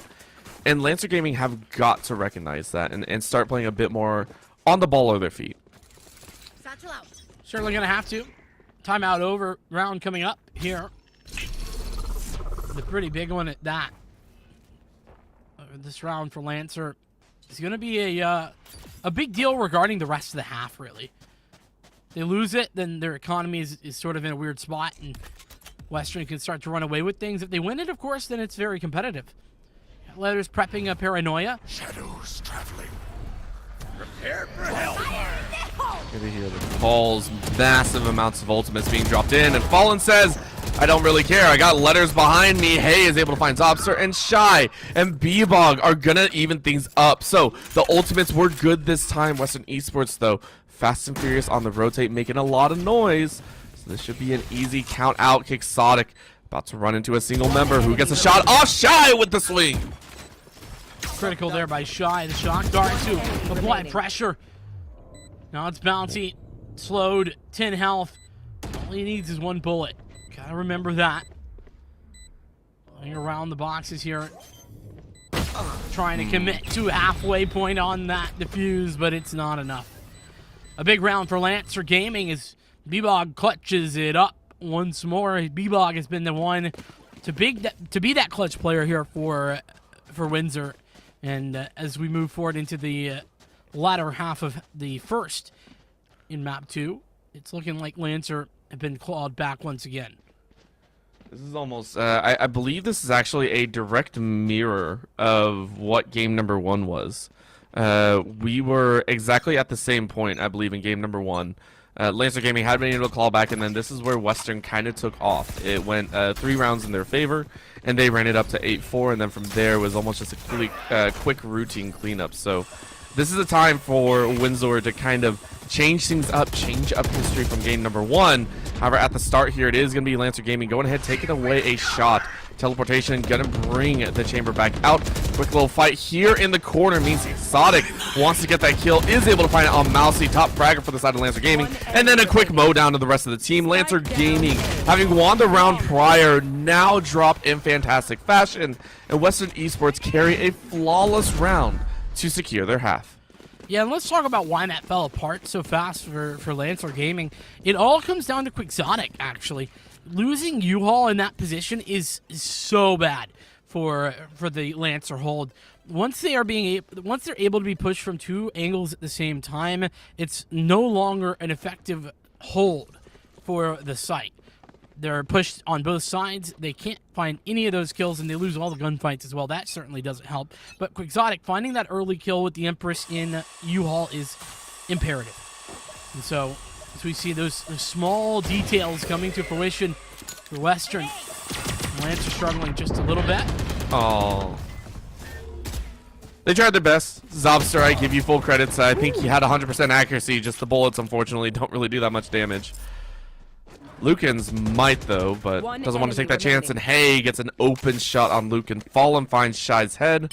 And you're looking at a 1v5. Now see, just rounding up for the final round. Just looking for at least maybe 1 or 2 more orbs, or at least 1 or 2 more kills. Unfortunately, I don't think that's going to come by. Fallen finishes it off for another flawless round. Western Esports feeling real good now, ready to go for 8.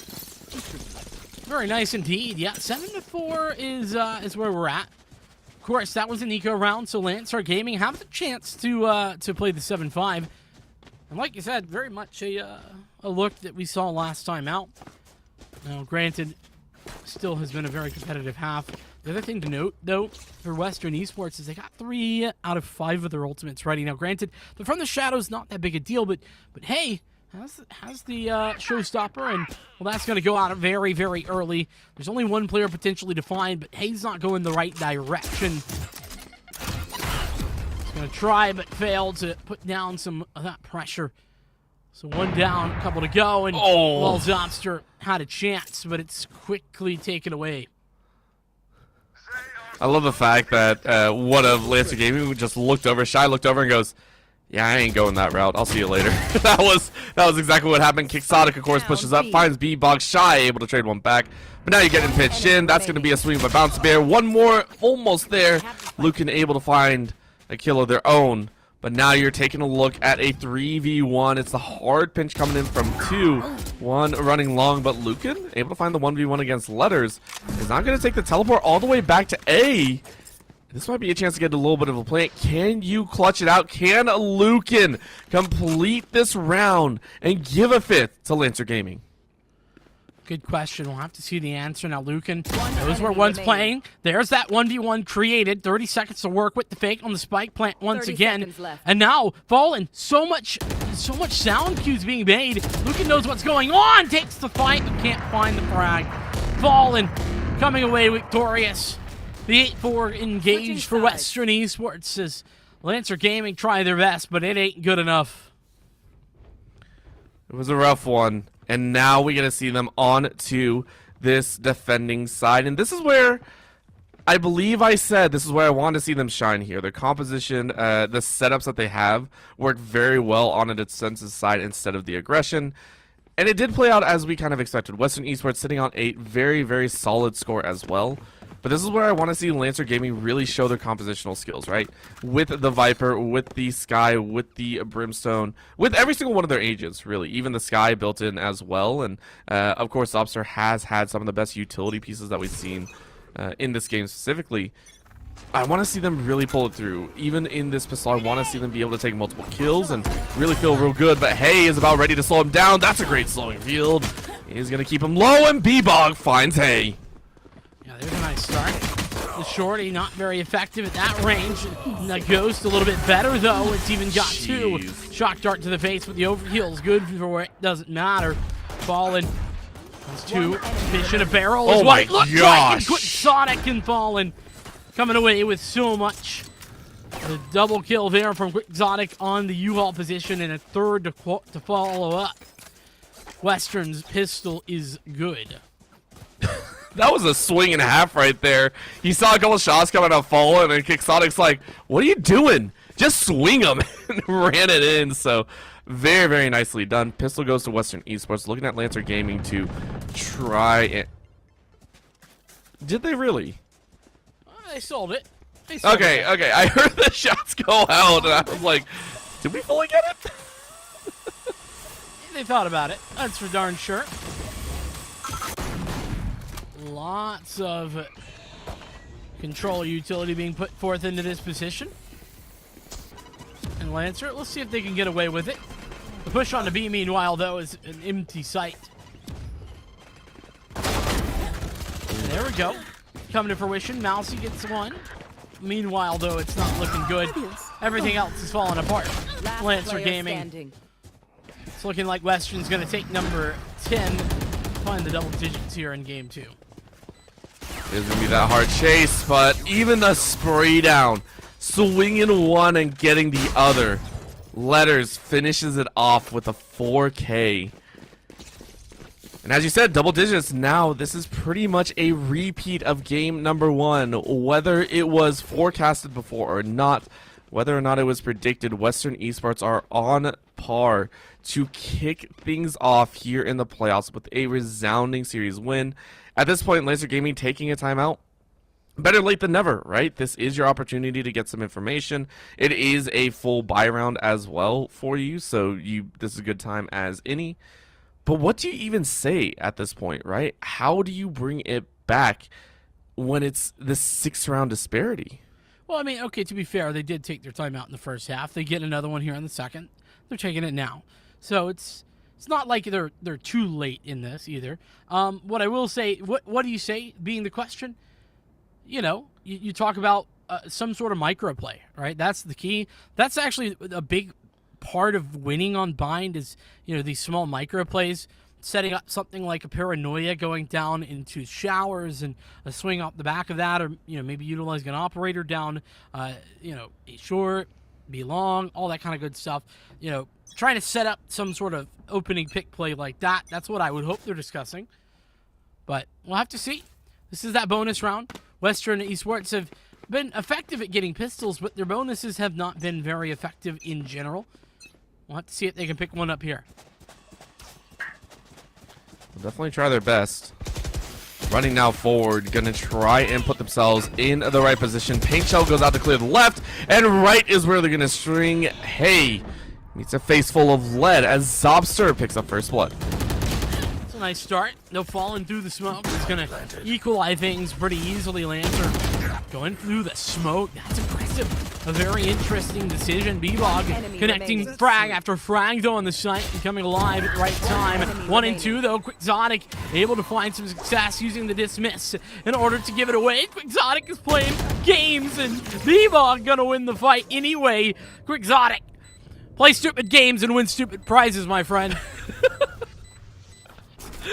Oh, B-Bog. We gonna see B-Bog pop off again. Oh, that was good. That was good. Now taking a look, though, it looks like history will not repeat itself, but it's still looking pretty ferocious here as a full gun round is going to come out. Once again, Western Esports feel good about this one. They have the weapons. They have the round advantage. You have a 5-round buffer zone, and B-Bog is going to be running the tour de force, of course, but, I mean, Mousy Tube sitting with that rough Spectre in hand. I'm not sure how much value we're going to get out of this, and this one might be up to Lancer Gaming to hit those early shots. That's going to be 3 rifles really played with. An immediate wall up from that Viper to cut off this mid play. The bad news is the tour de force is on the A side for Lancer. So Western have picked the right site to go to. Mousy playing the close range angle. What's it going to be? Good enough. It's Fallen finds a double entry into the site. Unfortunately for Mousy, Hey has his number, and Hey is dialing up the victories here for Western on the double kill. Once again, Lucan now on the old 1v4, or excuse me, 1v5.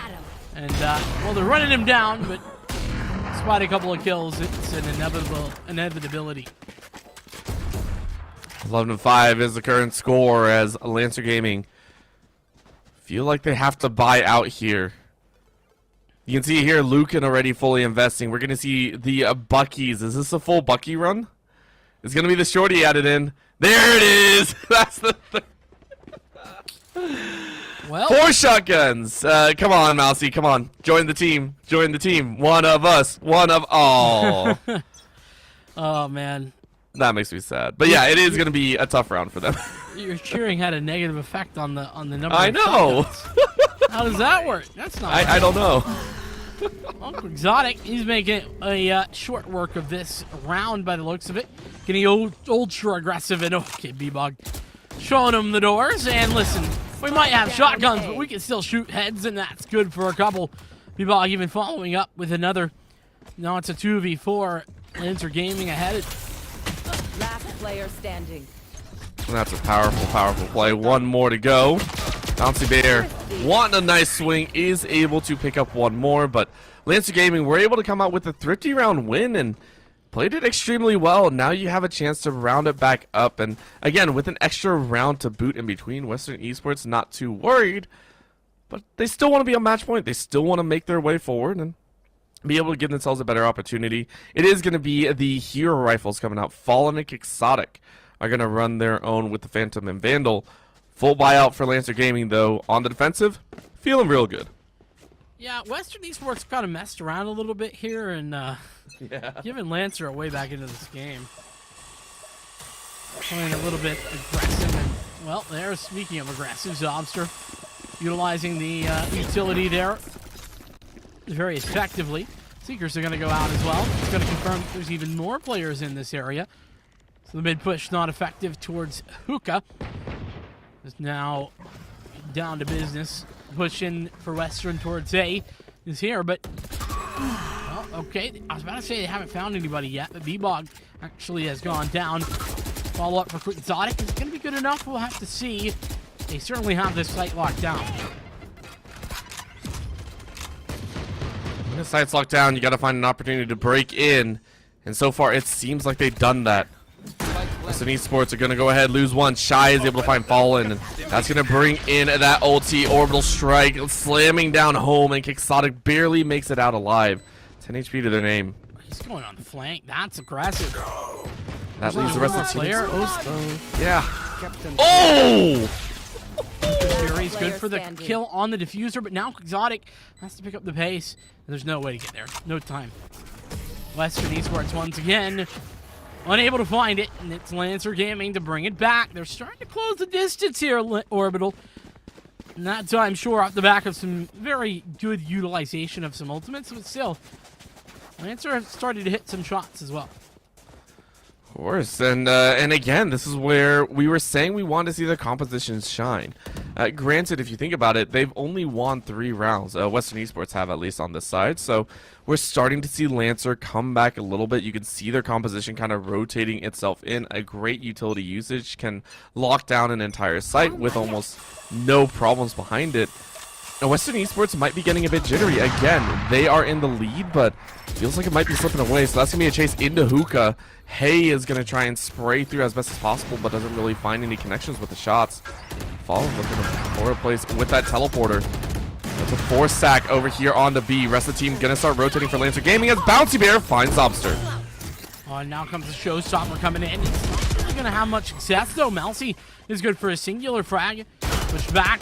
Oh, that showstopper not good. The opposition from Lucan, no good either. The letters putting him down for the round. 2 left alive. One is the operator, and B-Bog no longer interested, running away and trying to get out. But, well, let's see if he does. Jeez, can't quite hit it. This hard chase is one of the most frustrating to deal with. It's a terrifying thought, right? You're the last one alive and you hear 4 gunmen coming at you. You're like, this is horrible. Get me out. Yeah. This turned into a horror game real quick. Yeah, no thank you. I'll take it. I'll take that for later. Let's talk a little bit though about that setup from Western on the very beginning of the round. They took hookah control so very early, and it was a very nice setup. So Hay puts down the boom bot, and that is what starts to bait out the shot. And then as soon as the shot is taken, there's a paranoia there for letters, and that really does a good job of pushing all of Lancer back and denying them space. It was so well done. It was extremely well done, and unfortunately you don't have the ultimates now, but what you do have is a Reina Empress ultimate, which means that this Quixotic is going to have fantastic kill potential, but the spray down is just too good. Mousy and Zobster say, hey, listen, that last round felt more like a fluke than anything, so Western Esports gets shelled down. Bouncy Bear is going to get 1. Can you get a bit more? No, you can't, so Lancer Gaming feel very confident that when the ultimates are down and it's a straight-up gunfight, that they have the advantage. Well, you know, the problem is Western, they can afford to just have a couple of, shot in the pan type of rounds, right? Because they have such a fantastic lead. They've already, had a bit of a frustrating situation here. Lancer Gaming with a comeback already. But out of the next 4 rounds, all they need is 1. So they'll be okay to just have one or 2 of those rounds. All they need is 1. For it to come their way. Viper's Fit is going to come out. That's the really only ultimate available here. That's going to be entirely denied there early on. Zonic with a nice frag and the overheal as well to make matters worse. A little bit of a rough satchel there. Lucan doesn't really get any air, but it was just a little bit of a bait. Now he's going to fall back with the rest of the team. Did get a single kill. Zobster going to fire away on Hay. And now the spray down on Fallen, who only had a pistol. Is going to catch it out. Cleanup duty is in full force for Lancer Gaming, as again on the eco. They do carry over too. However, that is a decently devastating round. Again, Western Esports able to pull 3 kills. That's going to give it enough time to section things up here. Lancer Gaming hoping to go on another bit of a tear. Yeah, but it doesn't matter. The eco damage is sort of irrelevant considering that Western are on the backside of this. At 12-9, they're on match point. So as long as Lancer can get a buyout, which they will, then that economic damage is not super relevant for the rest of this game. Let's see if B-Bog's going to go for an operator, if it's just going to be the rifle and the Tour de Force, or maybe, we have seen those that dual wield before, Tour de Force plus operator, have a bit of a quick fire. That's always fun. But it looks like it's going to be the rifle to back up the Tour de Force into this one. I love the fact that we see the Odin coming out as well. Yeah, Shy just kind of laying into that long range. Not really finding anything else. Molly is going to be sent out, and a quick pick of that Omen saying, nope, you're not allowed to be able to teleport in. Shy is going to get a spray of 1. Huge clip is going to be used, able to grab 2. Bouncy Bear is going to finish that one off, but the damage has already been done. Lancer Gaming sending everything that they got. Seekers, tour de force, and more. B-Bug going to find Ace Chest. Big moment. Player standing. Oh, man, nice shot as well from Mousy. It's Bouncy Bear versus 4. Closing in all around him. He has Hunter's Fury. One shock dart and the recon's coming up.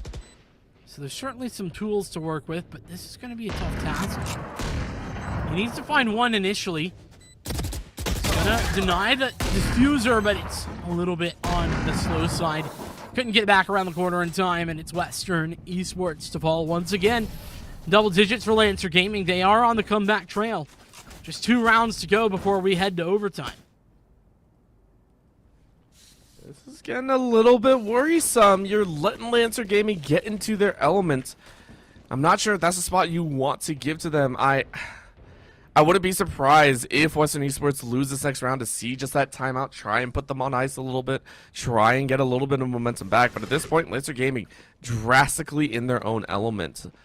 However, again, you do have that tour de force of your own, like you were talking about. Bouncy Bear with that Hunter's Fury, you can lock down a single side and try and find those early picks. The tour de force is the one that I'm really watching for. This is going to be another A side flick, maybe with the teleporter play, but so far you get all the information and the fact that the entire side of U-Haul is open. This precedence that we're going to see a lot more. Smoke goes down straight in that side, and Zobster finds Letter. It's a great start, that's for sure. Guiding Light going to go through. It's not going to find anything either. Western with whatever they can afford in this round, plus that ultimate tour de force we've already talked about. Look at the lean here. There's 3 towards A, and there's 1 player kind of leaning towards A as well. So there's just a singular player defending the B site, and well, Fallen has tried to convince the Lancer Gaming side that is where the hit's going to be happening, but I don't think that they've really done a good job of convincing them. You can see that 1 player coming back, and here comes the hit. E-Bog on the site, gonna have to stand tall, but can't do it. Exotic there with a nice opener, upgrading as well to the Phantom. Now the orbital strike comes through to deny the plant once again. Actually, it's not gonna deny the plant at all. It goes through anyway. This might be the opportunity Western Esports have found the chance, but it's still rough, of course. A Quixotic with gun control finds you. Can you get the other? No, you can't. But you gave an opportunity, and it's down to 1. My gosh, Western Esports almost ended it there. But thankfully, Lancer Gaming had the larger opportunity. They had more people alive. That gave them the better odds. We are down to the final round of regulation. It's Western Esports. They've been caught up with. They've lost 4 in a row, and it's all down to this final gun round. Either Western Esports take this series, or we are into overtime. Yeah, and great patience there from Quixotic. That's true, but I can't help but think back to that round that Quixotic was getting a little bit overzealous. Playing a little bit of games, thinking that it was all done and dusted. And B-Bog showed him the door. Could have been. Can't be thinking of that now, though, if you're Western Esports, Exotic for that matter. Same play we've seen many times here for Hay, but B-Bog is playing close range with the operator. And that's a one-way ticket to nowhere if you're Western. What a phenomenal opening. Again, that showstopper would have been the catalyst, I think, for the win back. But Bouncy Bear is able to find 1 with the Hunter's Fury. Fallen is now going to find another. Our Western Esports going to be able to pull this off. They need to find the back end users. They need to find Zobster, who has been a thorn in their side the entire time. Here comes the showstopper straight into the face. A Quixotic, but Lucan, it's a death. It's a kill from beyond the grave. It feels like it might not be enough. Shy and Zobster, though, pick up huge frags. Can a Bouncy Bear find it? That's going to be a blind. Swings and can't find the finisher. Zobster pushes into OT. Lancer Gaming come back from the brink of death. A big round, a huge moment, and everything going the way there of Lancer on the back end. They were able to bring it back from a man disadvantage as well. Some key victories. Switching sides. As we do head to overtime. You gotta feel like if you're Western Esports, you have to feel like you've really given this one away. I feel like that's got to be the feeling inside of the the Western Esports camp right now, but at the same time, now you can reset that mental, get back into the game. Okay, all you got to do is win a couple of gun rounds. And, you know, Western Esports struggled a lot there with ecos. They had like 3, I think, ecos out of the last 5 rounds or so. So, without those ecos, they've been pretty good. They have been, and now taking a look, this is going to be a very different story, right? Bouncing back and forth with OTs. You have to win both a defensive and attacking side. And this is where we're going to see the chance. Lancer Gaming, if they win this one, it feels like they might have a shoehorn in, and B-Bog is able to find, hey, again, top fragger. One of the top fraggers for Western here in this game number 2. Getting that opening frag is so important. So Lucan now feeling a bit more confident to push into Hookah. Can they find the next? Fallen. Very scared right now. It's critical here. Fallen needs to get one and Rendezvous out very quickly. That would be the best case scenario for Western, but we'll have to see. Oh, that's not the swing he was looking for. Fallen, they have the advantage. Now would be the time to Rendezvous, but he's going to stick around. Shy not going to be aggressive either. That might open them up to opportunities here. Fallen going for more, and he's got the Rendezvous this time. So it was just a one-man advantage is now to Lancer Gaming falling to pieces here in round 1 of OT. This is the hard part. This is the one that they do have to kind of come back for. Both teams have played the defensive sides extremely well. That lends itself to some of these possibly more elongated OTs, right? These are both teams that know how to hold their own, but B-Bog has other words, says, listen, we fought our way from the brink of a loss, and we're not going to end it here now. 2v3. Need a couple more headshots. Fallen gets some good damage down, but can't follow through. Fallen now finally gets B-Bog, and using that ulti. Needs just one shot to finish it off. Takes a snap. Mousy Tube able to dance back and around, but that's going to be the Insomnia going out. Going to blind out some shots, but Mousy able to find one and find 2. No way. Mousy wants it, but that's going to be the defender's win. Time out. That's a rough one to have. Mousy made so much happen there and just couldn't get the plan down. That feels so bad. Got to be frustrating. There's no doubt about it. But yeah, Western, they had the advantage. And even though they just sort of dropped the ball, giving Mousy such an opportunity, they knew that they had the victory by just playing out the time. No time, no problem. So now Western on the attack. All they got to do is win one round, but that's been the case for ages at this point. They've had like 5 match points, and they've not gotten any of them. So Lancer Gaming, step up. Can they make this a home run? It could be. I feel it depends on who gets this opener. Quixotic, no fear whatsoever. And that gamble will not pay out for you. That's a quick loss right there, and that's a nice trailblazer. Catching one member out. Lancer Gaming feeling real good about the shutdown here on B site. Shy gonna spray in for a couple kills, and Zobster's gonna find hay. Western Esports lose the initiative and lose 3 lives. They're able to take 2 back, in Lancer Gaming finish this one off again. It's a slow 1-for-1s that are stalling this round out. 2v3 though. Relatively winnable scenario. Fallen, definitely, they know where they're at, but oh, good information, Kane. Last player still at 8. For some reason, the Lucan wins both the duels. 13-13, OT2 is in the cards. Switching sides. Here we go again. All over again. Play it out one more time. It's crazy. It really does feel like just both teams are feeling so strong on their defense, and it's not being given up at all right now. There's a word. Yeah, go ahead. There's a word that you used a little bit ago. I want to bring it back, and that's momentum. Western Esports, you know, they really got their momentum interrupted. Now they kind of were bringing it back there with that one round, but Lancer Gaming feels like that they definitely have it, that advantage momentum-wise right this moment. Definitely seeing it here, but of course they have to act on it. You can have all the momentum in the world, but if you can't finish it off, that's going to be the problem. B-Bog, again, getting first blood here. B-Bog has been such a phenomenal member here in this game number 2. Shy, of course, going for that plant. Quixotic running around the back end, and everyone's in position. You get those angles. Quixotic is able to find B-Bog. That's a huge frag. Down to a 4v4. Can you get the sprays? Sports rounding the corners. All in the smoke. No real vision to be seen. And U-Haul is going to be where the big fight breaks out. Mousy able to swing one. Quixotic finishes off. Shy Mousy is going to go down.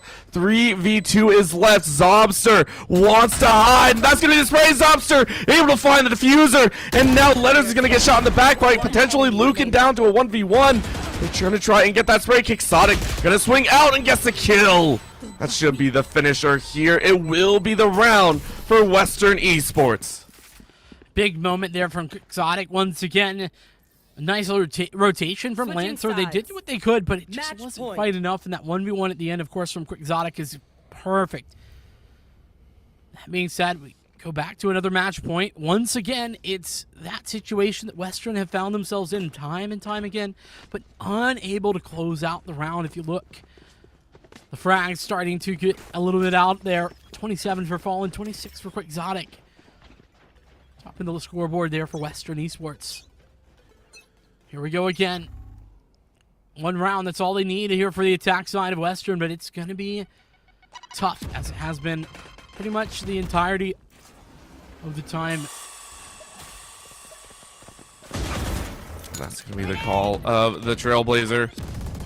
Hey, now getting a little bit of information. It's going to be a challenge. This is going to be a chance. Quixotic again. One of the top fraggers is going to run in and pull out some lead. Fallen finds another, but Quixotic is down. They need to kill Shy. Shy with this Odin is going to make short work of people. That's going to be two. Can't get a third, though. Letters is going to finish that one off. 3v2. This is one of the better moments that Western Esports have had, but they're looking the wrong way. There's going to be poison out. Mousy realizing where everyone is. And Letters hoping a little bit teleport glitch will work. B-Bog going to pick up the Phantom. What can you do? His first kill is critical. Playing it passively, his Letters doing a good job. Now Mousy has gotten the information. There ain't nobody home. Shotgun lineup. Now the recon to give information, but Mousy wins the fight. Player Going for standing. more. Mousy gonna fall. B-Bog needs to 1v2, but can't do it. 15 to 13. Western have brought it home, but it was a very long road for them to do that. Cannot believe that it went so far. After game number one, I will be very honest. I was expecting Western Esports to sweep, and especially after the first half here in game two, it felt like we were just getting a do-over. It felt like we were gonna be all over the same thing, and yet I'm so happy that I said, it's one of those things that I get lucky with my predictions every so often. You know, that 1% of the time that I am right. I'm so happy to see that Lancer Gaming's composition brought out such a stellar show for us in that second half, running it back on the brink of losing and pulling 5-6 rounds in a row. What a phenomenal show from them. Unfortunately, they do fall here, but huge props to the squad. They fought valiantly, and deserve all the credit for making it here into the playoffs. Yeah, I think the Lancer Gaming, they showed themselves well, especially there in Bind. I think that they definitely weren't quite up to snuff on Haven, to be honest. But Western Ontario just kind of had the individuals that kind of were playing out of their mind in a couple of these moments. I think B-Bog was consistently good, but in general, Fallen and Quixotic were the two that just were a little bit better. And Fallen, of course, I mean, 2 maps had 50 kills total. I mean, that's a very impressive showing. There's just no way around it. So, for me, Fallen MVP of this matchup, this quarterfinal, headed to Western Ontario, and now they have to strap in, get themselves ready for a potential number 1 seed matchup in the semifinals. That's going to be a tough one. But based on their performance here, Orbital, I could see them doing it. I could see him as well. You can't be giving away those rounds at the end, though. Against the number 1 seed, they will rip that away from you. You got to shore down, you got to buckle down and be ready, because you got to be playing on 110%, 115% even throughout the entirety of the match. Even if you're up 5-6 rounds, can't let a single round get away from you. Certainly cannot. With that being said, we're just about done here for this matchup, but we got way more coming up here the NECC. More quarterfinals are coming. We're going to have Morningside going up against Springfield. Orbital and I will be back, but we're going to take a short break to get that set up. So we'll be right back.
you could get rid of us, but not so soon. Vincent and Orbital back for more. Second quarterfinal best of 3 coming out, and this time we're headed down just a little bit. We were Champions White.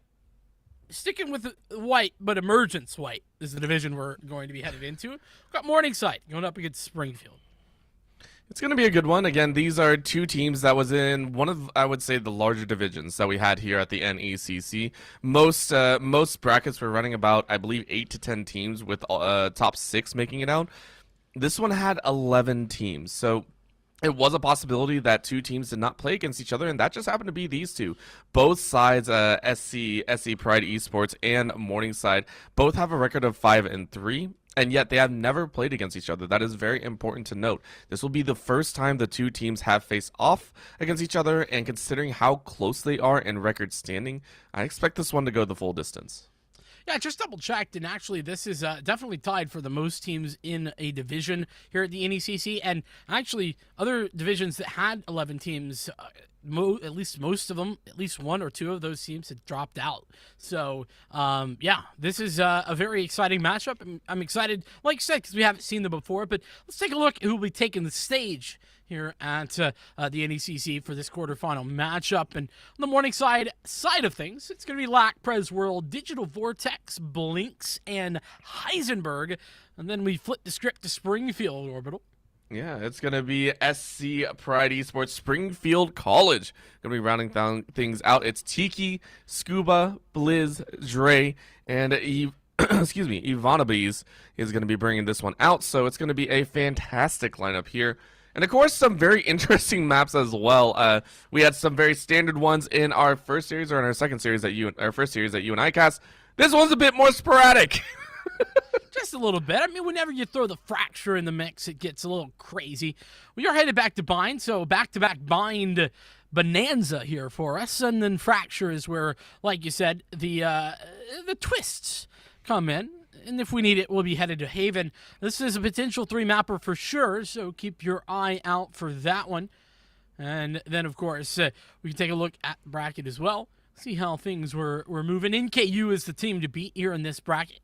And New Ottawa Gold is very close behind. But Morningside, they take the 4th seed, but by a very, very thin margin against the Springfield College roster. It was 5-3 for both teams, but it was a slight difference in the round differential, if I'm not mistaken, that gave them that. I mean, they had even the same map differential, so very, very close between these 2. Extremely so, and that is why this is one of the few that I would expect to go the full distance, right? Some of the other ones we've had double ups where you very much just in our second series of the day, right? It was the fact that even though they're 4th and 5th seed, it did feel like there was a decent gap. We did feel like there was a little bit of disparity, at least on the day. In this one, game number 1, I do expect to be a feeling out period, right?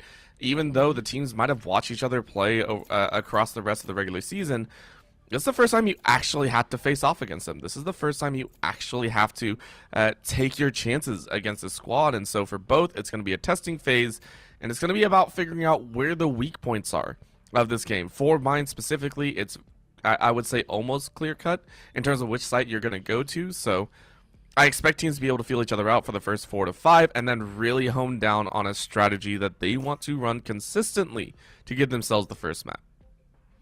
I'll have to see how that goes. Morningside, the pick of Bind. And so you would imagine them to have a bit of an advantage here. A lot of fakery going on here in the agent select. Nobody really confirming things just yet. At least not consistently. Morningside, they've got a couple locked in. There we Choose go. your agent. Getting some more differentiation. And, well, speaking of which, we kind of had this conversation before, but let's bring it up again. The Brimstone versus the Omen, did we feel like there was a significant difference before? See, personally, I would not say so. Both of them applied decent pressure to each other, and depending on who pilots the agent, right, that's where it really makes a difference. The Omen brings with it a bit more trickery, I would say. It's more about, like, the side steps, right? Getting around some of those, I want to say getting around some of those dangerous scenarios, whereas Brimstone is going to be, from long range, still kind of going face forward, right? The drop-in of the smokes and then the orbital strike. it's from longer range, but you're not going to find the Brimstone, dropping that utility and then immediately sprinting for the opposite side. So I like both agents, and unfortunately I don't have a good enough time kind of deciding which one. I am privy to Brimstone, but I think both, it really depends on who pilots it. Yeah, I mean, you're definitely right about the, who's taking the reins, so to speak, but I actually think that we saw the Omen be a little bit better, and the reason for it is not necessarily the smokes themselves, but it's the rest of the kit. That Paranoia is incredibly powerful, whereas, the Stim Beacon, I didn't see a ton from it last time out. We could see that here. We could see that become a big factor, but nonetheless, the other big difference, the KO versus the Sky, I think that's something to note as well. I do love me some KO, but I do think that that's a very high skill ceiling character as well, and it's sometimes very hard to get the best utilization out of it as we get underway. Headhunter for Tiki, not quite going to hit that first shot. It was just a greeting, just over the shoulder, just saying Howdy. hello, we're playing. Yeah, howdy do. I'll tip my hat and now run away. But of course, the stage wall coming up here. Dre is going to be running that agent. Tiki now able to send the true greeting as blinked and is gone. See you later. No problem. So that's an opening pick here for the Springfield side of things. Lack is really searching for something a little bit more, but is not being given the opportunity. I love that Springfield have just played it passively, and there's Tiki coming back for more. There's Digital going to go down. It's Lack. A couple of shots going across the bow, but only one bullet left, and there's not enough to follow up. Spike down, B. And so far, Springfield College Pride really kicking things off strong here so far. Very precise, very clean, and Tiki even winning that gun battle out. 23 HP, looking for a little bit more as the chamber versus chamber, and I get a little bit of a sprint. Almost a flawless round, but Lack with a collateral. Didn't expect that third around the side, and yeah, you lose the round, but it looked pretty dang good for Lack there. SC Pride gonna go ahead and take round number 1. It wasn't quite a collateral, I don't think. I think actually it was just very. It was a quick shots, tap, but I highly doubt Lack was expecting that. Come on. No, there's absolutely no way there was an expectation there. Free kill, 300 creds in the pocket ain't bad either. But Springfield, other than that, a very strong opening round. Tiki especially taking the lead in the early stages with the opening pick and even the follow-up as well with the Headhunter. We know the power of that weapon. Speaking of Headhunters, there's one here out for Morningside as Lack pushes forward to try and find some of that success from around the board. And this time it's Blizz able to lay in, and Dre, Player standing. Spike down, A. taking it home. Very nice skills all the way through. And now Heisenberg, almost in like the last season of Breaking Bad, gonna have a rough time here on the run from 5 members, and is unfortunately gonna have to take the rough way out. Tiki gonna take a snap, misses the first shot, down to low HP, waiting for Blizz around the corner as a teammate finish it off. That's gonna be a flawless round. All weapons hot for SC Pride, moving into round 3. I got bad news for you, Orbital. Uh-oh. I have not seen Breaking Bad. Honestly, neither have I. I've seen the memes, and that's how I got that one out. Okay then. I've just exposed you. I apologize. Yeah, it's okay. It's okay. My bad. What made you not want to watch Breaking Bad? Let's hear it. No, nothing actually. I'm sure it's great, and I just never did. That's all right. So you heard it here first. Vincent don't not put words in my mouth. I would not appreciate that.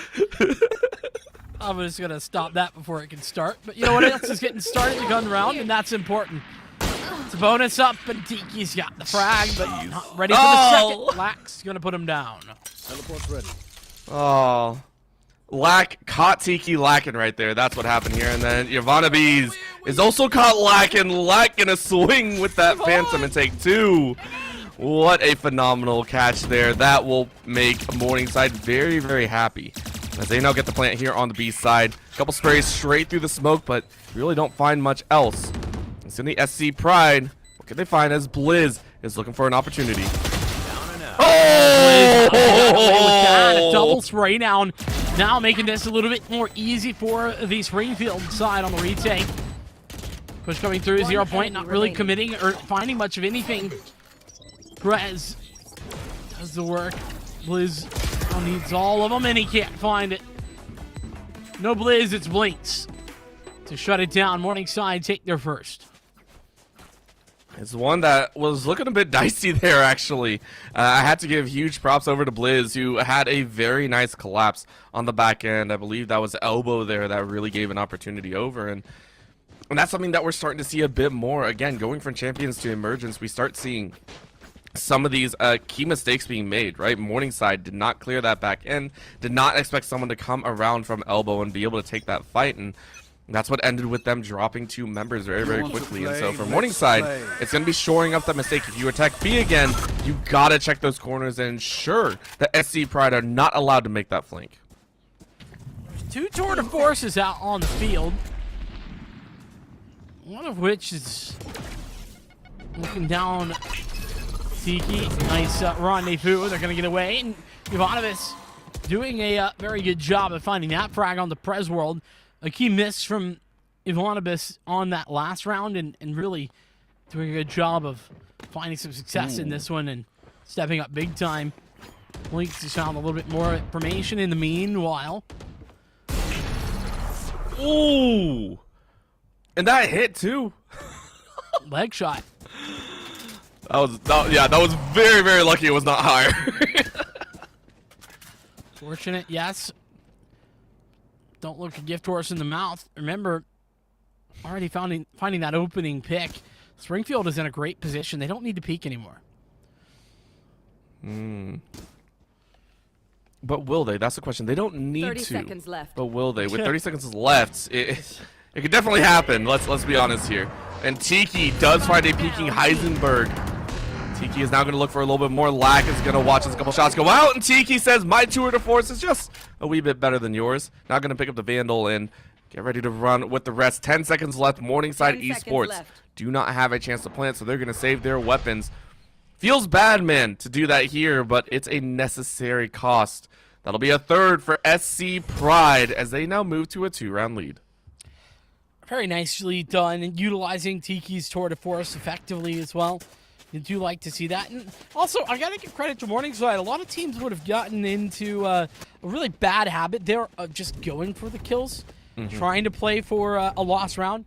But you're in a 2v4. There's no reason to do that.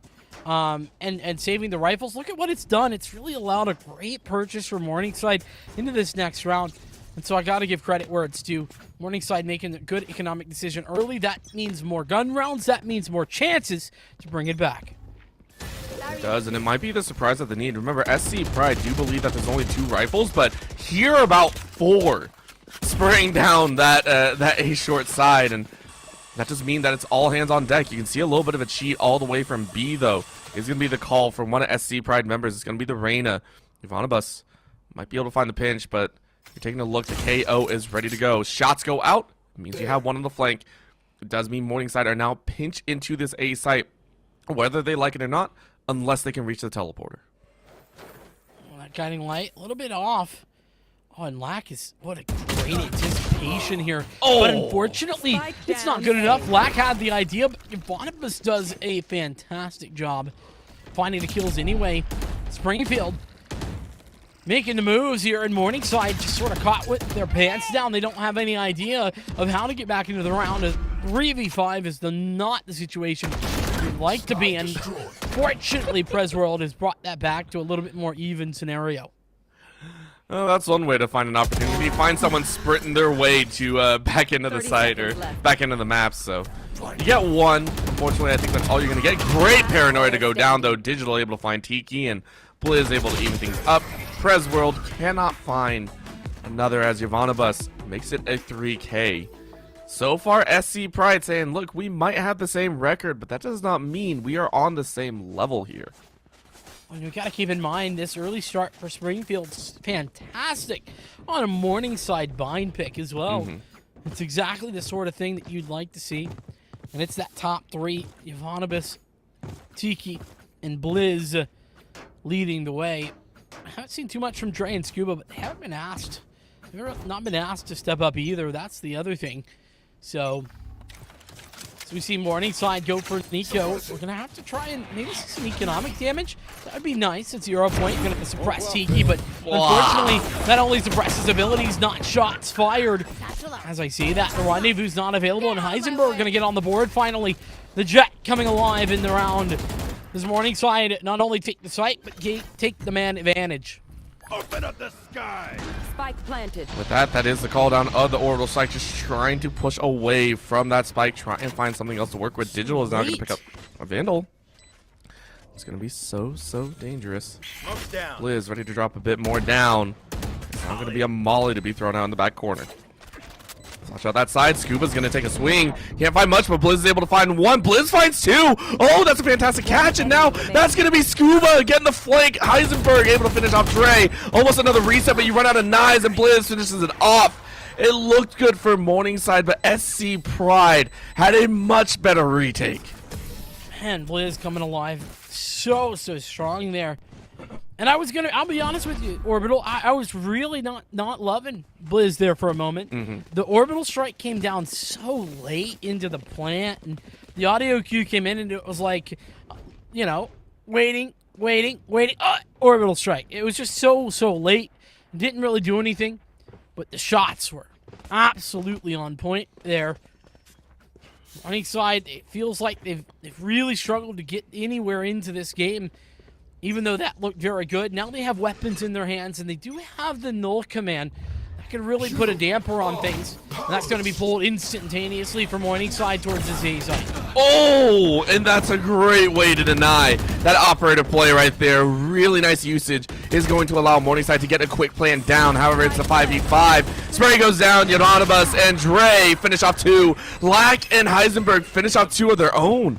It's still a 3v3. Spike taken down. It's all on SC Pride to enter in and find their opportunity. They have to move from the top half of the site to the bottom half of the site if they want this opportunity. Tiki and Blizz gonna rush in. They don't check here into showers, but that's gonna be not checking your corners once again. Tiki's gonna find one. Can you rush in? You know someone's around the corner, but you don't check. Oh, you see the gun barrel, and Blink still wins it out. Morningside Esports take a fast and furious second round. Yeah, big moment there.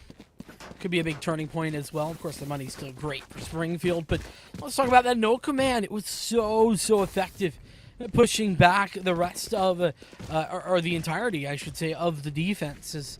In addition to that, the play denying Dre, who was nearly able to get the spike planter, or actually did find the spike planter eventually, but goes down instantaneously.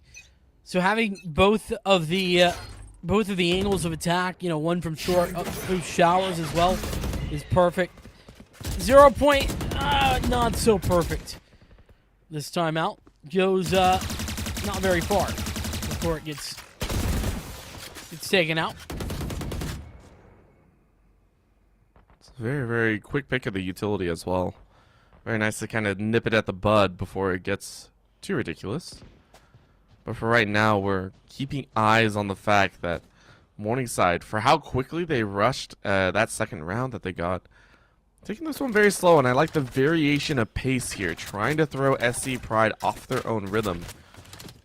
At this point, they might have found it. Again, this is now a full-on sprint with one lurker behind. 4 members of Morningside already prepped. 4-1 is what they're going to play. And that's just a very nice pickoff again with SC Pride. Not a whole lot of weapons. That was only a pistol in hand. Morningside want a bit more is going to be the plant. It looks like SC Pride are willing to relinquish this play and look for the retake. But Blizz is going to find Heisenberg's bullets. Lack is going to find Scuba.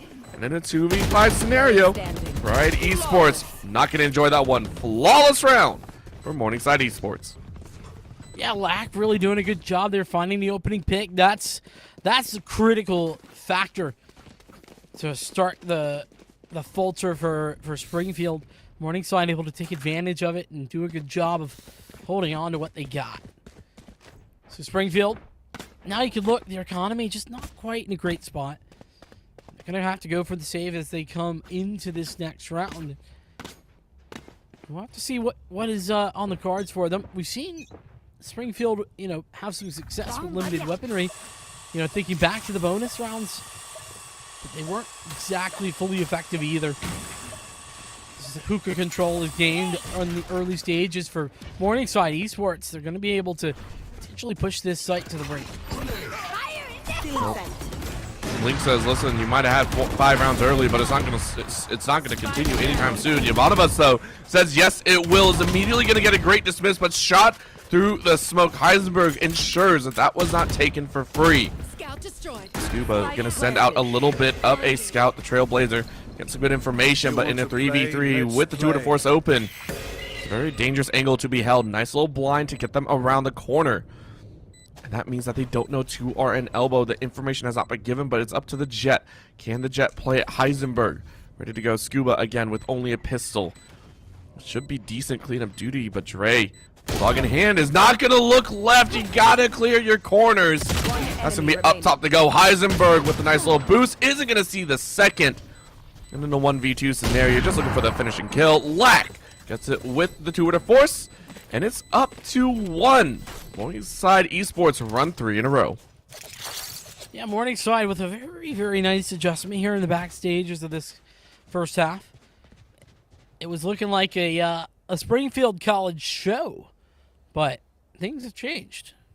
Not quite the same at this point. And what has that been off the back of? Well, I think number 1, Lack on the opening picks, but the other thing to note, Heisenberg has really stepped up. 0-5 at one point for Heisenberg, now 8-8. That's it's definitely a big moment to adjust to. Morningside having everything that they could want to this round. Even have a Blade Storm should they want it. Yovanovas all going for a swing, but not quite able to find the successful shots. Does some damage, but it's not enough. That hurts considering Yovanovas has been one of the, I want to say one of the more clutch up players in the earlier rounds, right? Had some phenomenal multi-kills and really laid it in, but this time around just hasn't really been able to connect with too much. Scuba now going to take a swing, take some early shots, and gives away their position. Dre is going to try and take a peek as well, but they find no kills. Morningside Esports allowed to regroup here.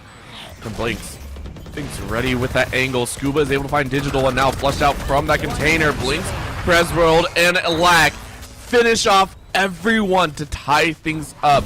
Morningside Esports pushed to 5-5 with only 2 rounds left in the half. So everyone just wins their gunfights there for Morningside, but I want to kind of bring it back to the utility usage and the lack thereof for Springfield. There was no smoke there in the late round. Another poorly placed orbital strike, I believe, coming through from Blizz, and that's something that we've now seen the secondary time. No chance as well for Dre to utilize the resurrection. I believe that was also available. So just, lacking a little bit where I would have liked to see a little bit more.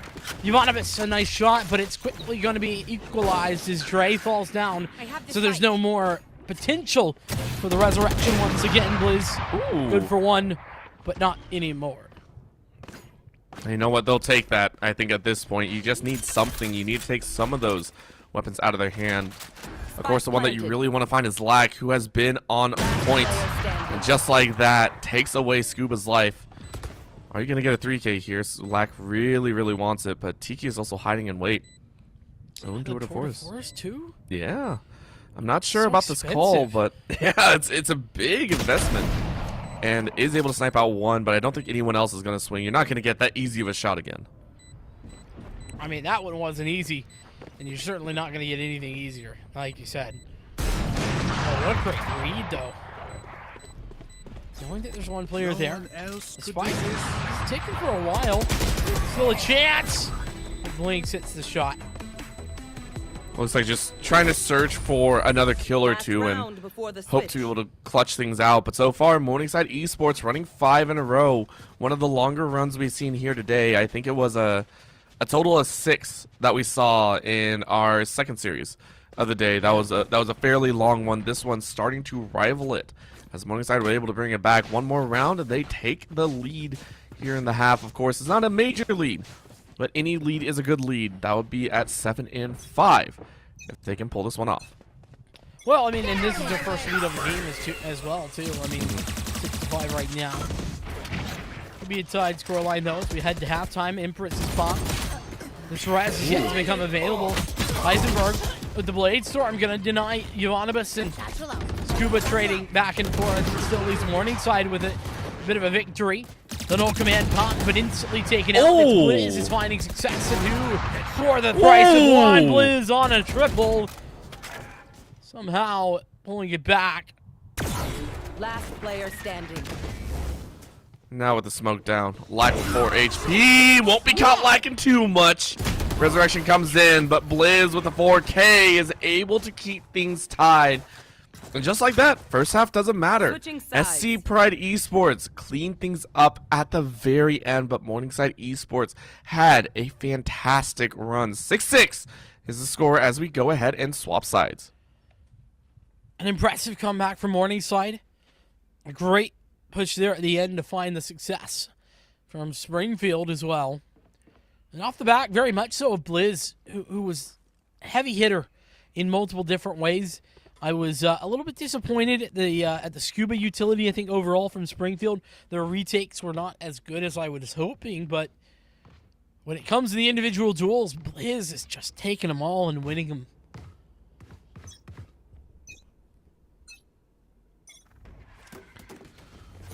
Frenzies are abound for SC Pride Esports.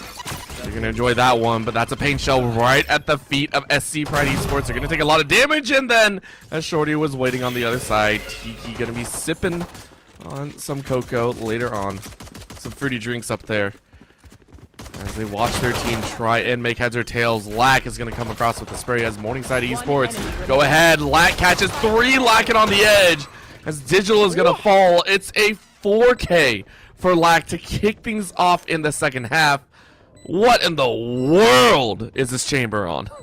Yeah, I mean, I talked about Blizz there right in halftime, but man, Lack has really been there or thereabouts as well, and the quad kill of the pistol is huge. You can also think about the fact that getting that on your chamber player as well is critical, because now you have the tour de force available so much sooner, and that's basically like having an early operator but for free.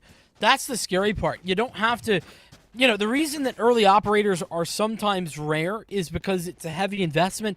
It's a big risk if you buy it and then lose it. But with the tour de force, you don't have that risk factor. It's a huge adjustment and a big potential victory there already off the rip.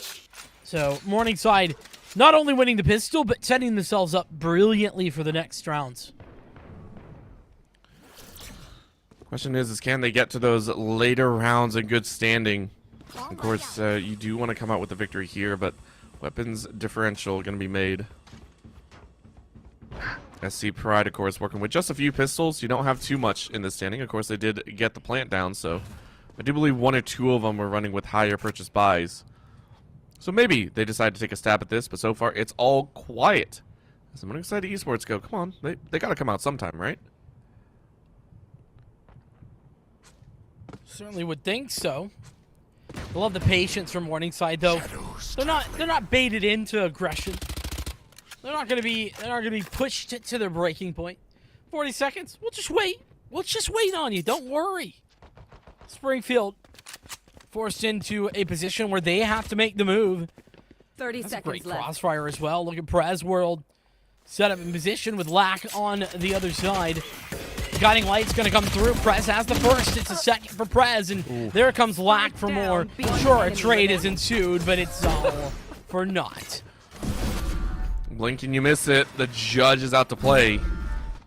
And now we get to see that gun round. Should be full buys coming out here. Yep, we go ahead, see every single member of Pride go ahead and stack up. Tiki gonna round it out with that Vandal, but this should be the chance, right? And again, Morningside Esports have played this very, very well. Already starting off with the 2 very nice opening rounds. They are baiting appropriately, but SC Pride should have a bit more confidence in their play here. They have the weapons, they have the long-range battles, so maybe they take that B long and see if they can take a chance. However, it is going to be mid-play once again, as it's a 3 swing coming out here from Morningside, taking a very aggressive chance and lose 2 right off the rip. It was a gamble. It was a gamble that they lost, but I can respect it. I can respect them laying down the chips. You know, I do like that they're playing for that on the bonus round.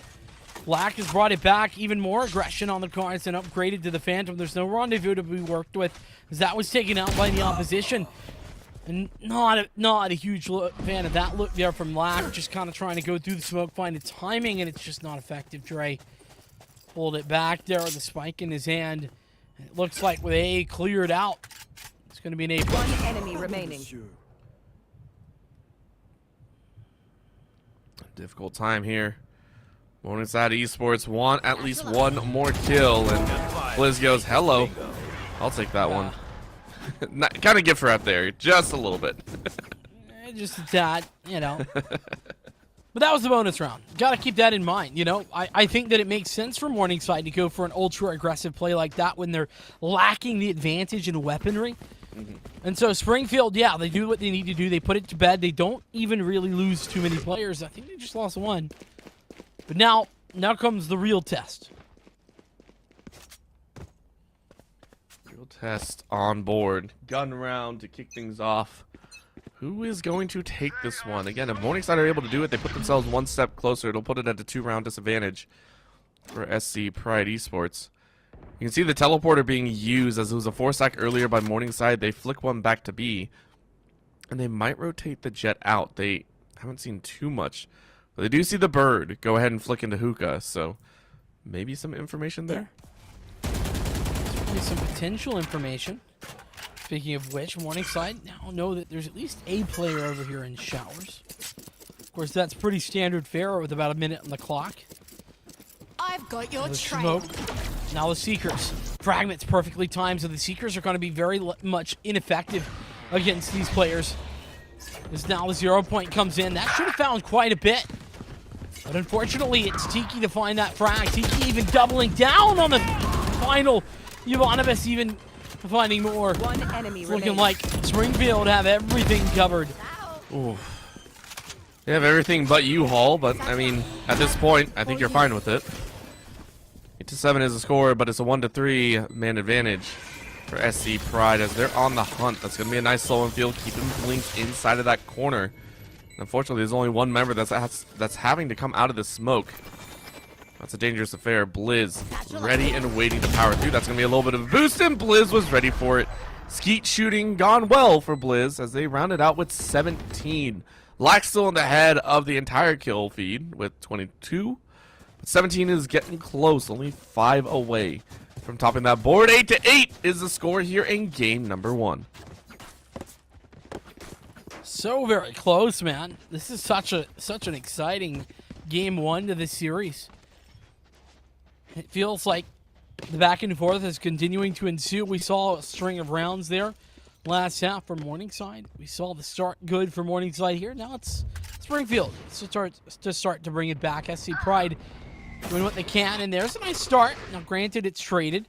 The headhunter for Lack has been a very, very deadly piece of utility all game long, and it's not going to stop now.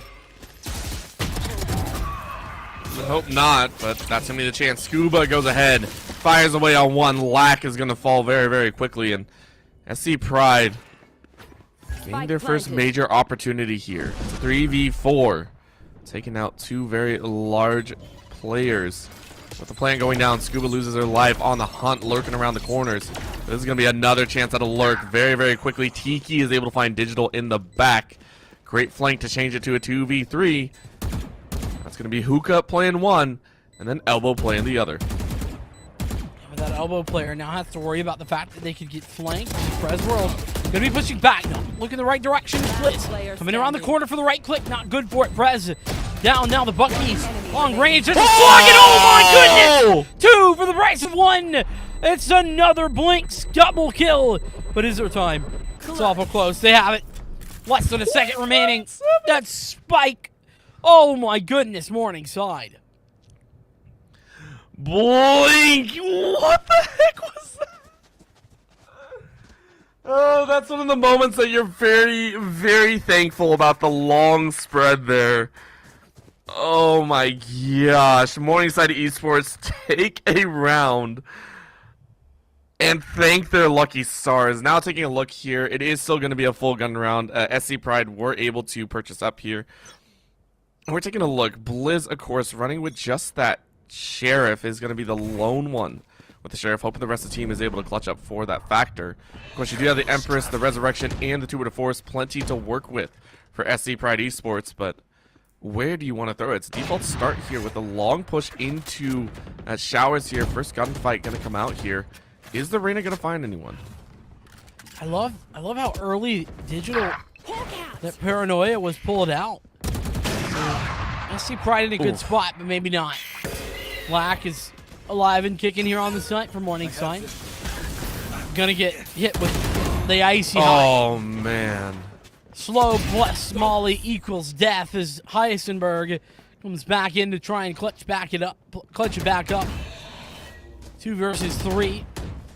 And they're all close again, but Heisenberg creating a 1v1. It's not good, though. Euonymus is connecting, and Digital now has to play the hero game. A second. Now in the 1v1. Inside the tube. It's not anticipated as Dre comes alive for the moment. Springfield.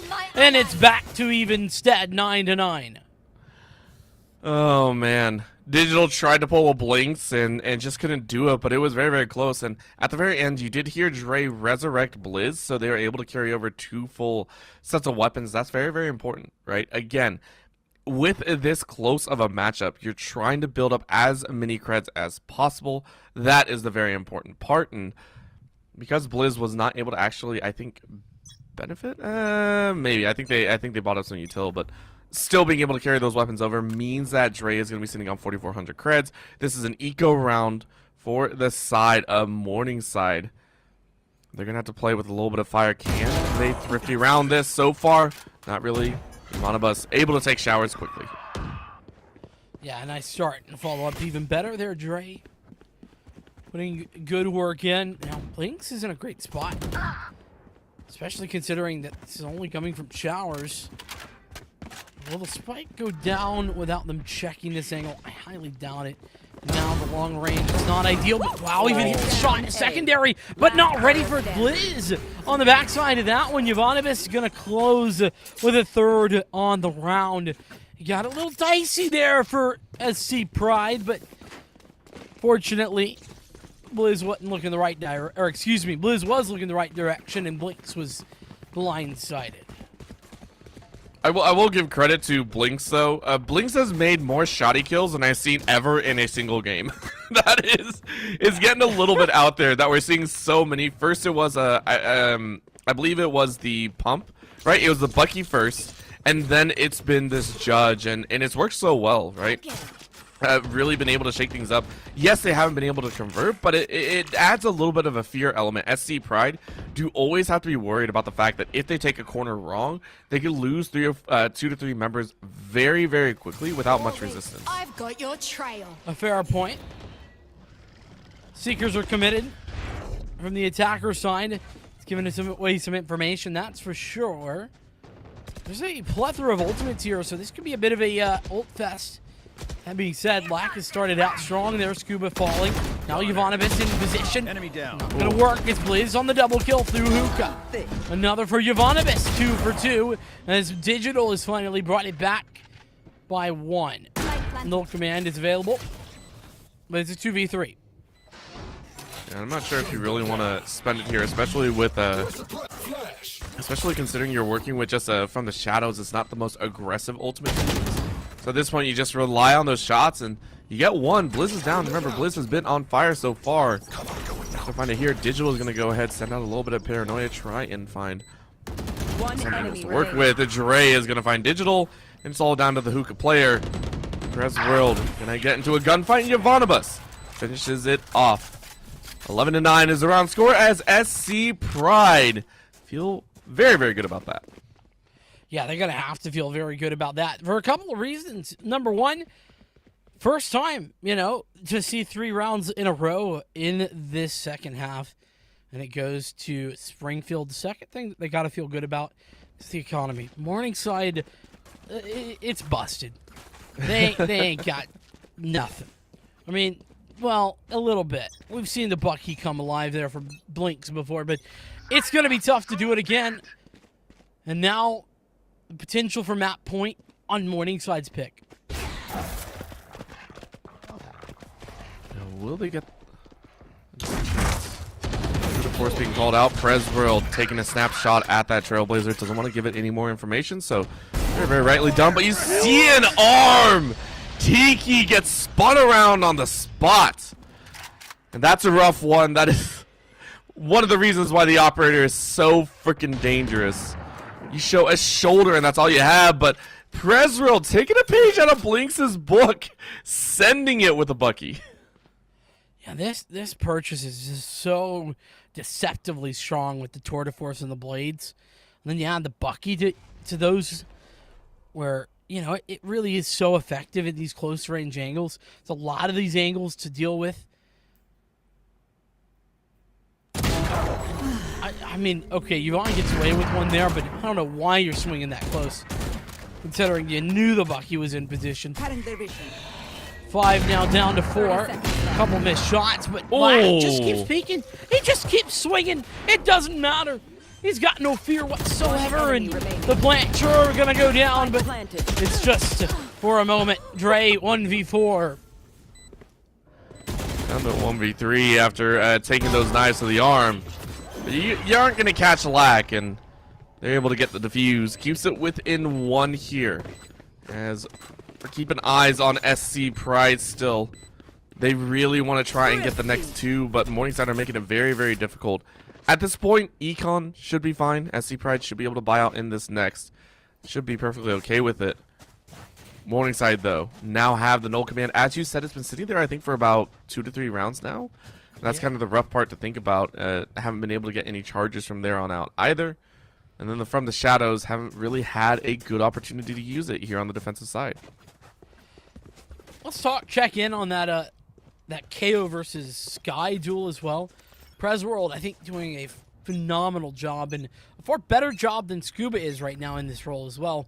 So it might be critical for Scuba to step up a bit if Springfield can close this, or maybe Morningside be able to make the adjustment. Either way, Digital going for a little bit of an early swing there at the Paranoia. Using it all on their lonesome. It's a little bit selfish. I would have liked to see it set up a little better, but either way, it gives the information, and now that information is starting to become very, very clear. Ivanovic using the Empress and denied instantaneously. This is Morningside coming alive. Scuba and Tiki, though, bring it back 3v3. It's turned to 2. And Scuba swings hard, getting upset that they died to the Bucky earlier. Immediately grabs 2 heads, and Digital at 30 HP, and of course the KO sitting on full HP. It's still dangerous to see. Presworld, though, is now going to go ahead, pop that ulti, going to give it their best bet. Expression's going down, but Dre is going to find Presworld.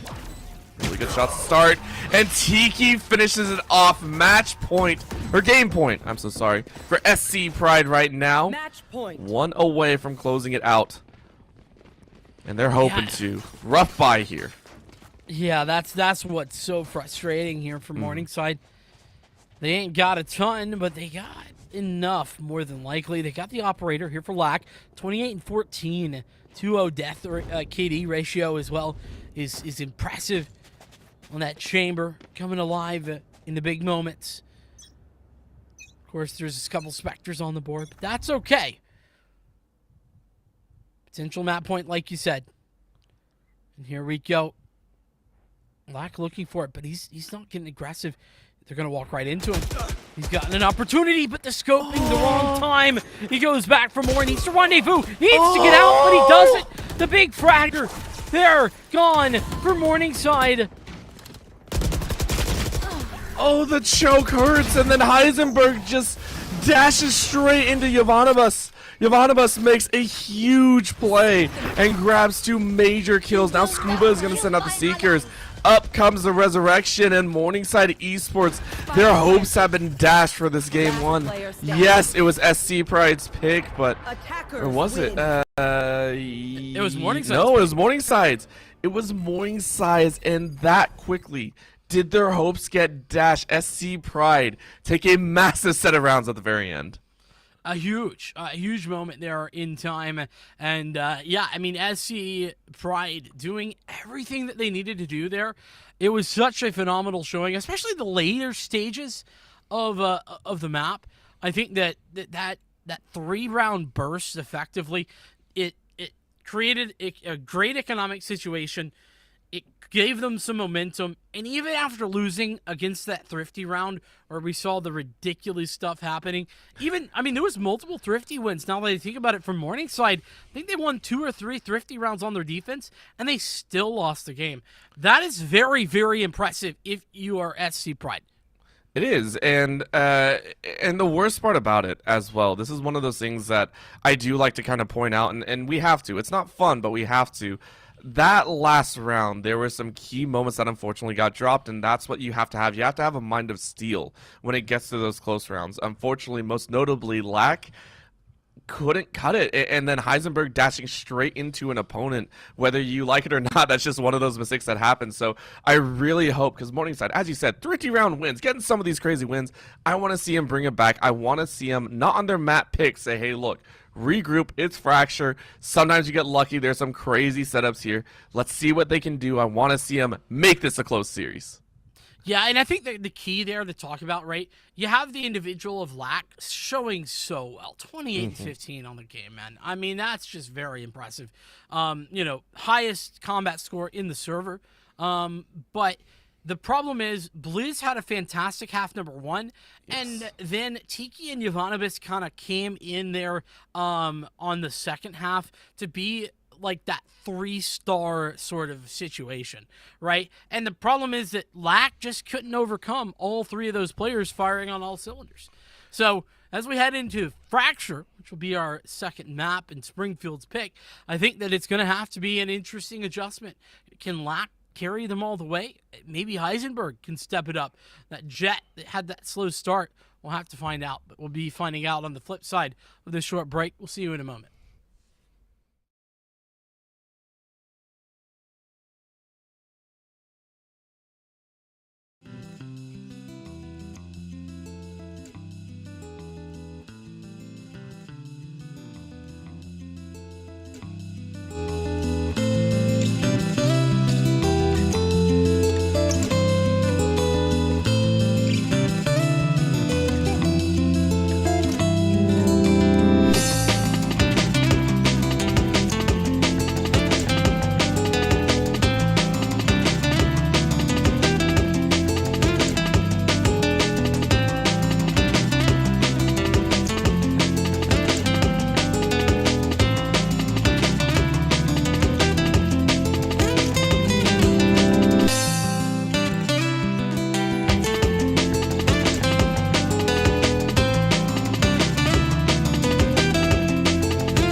Welcome back to map 2, where we're going to see if Springfield can close this one in 2. They're headed to the map pick, but that's Fracture. And Orbital, we hadn't seen very much of that map, have we?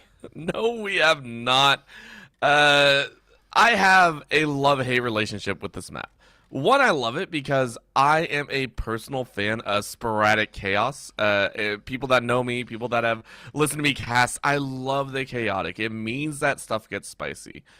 What I do hate is the fact that, one, we don't see it too often, and two, there does tend to be a disparity in terms of what teams actually have practiced it and which teams actually can follow through, because at the end of the day, there's something I don't want to see, which is teams just ending up in pure firefights, right? I want to see some tactics. I do want to see some movements out, and of course that'll be on a SC Pride side as it is their map pick. However, it's still very dangerous, still very interesting. I think Morningside might have something to say about it. Yeah, it's very interesting. In overall here at the NECC, 40% of teams are banning out this map, and of the 60% who don't ban it, only 7.5% pick it. So let's just say that the Springfield roster is in a league of their own, with only 7.5% of the teams or maps picked here being Fracture over the course of the NECC season. So that's all I'm saying. It's a rarity, and I'm excited to see how this goes. Morningside have already locked in what they've got going, and I think this is a pretty normal Fracture comp.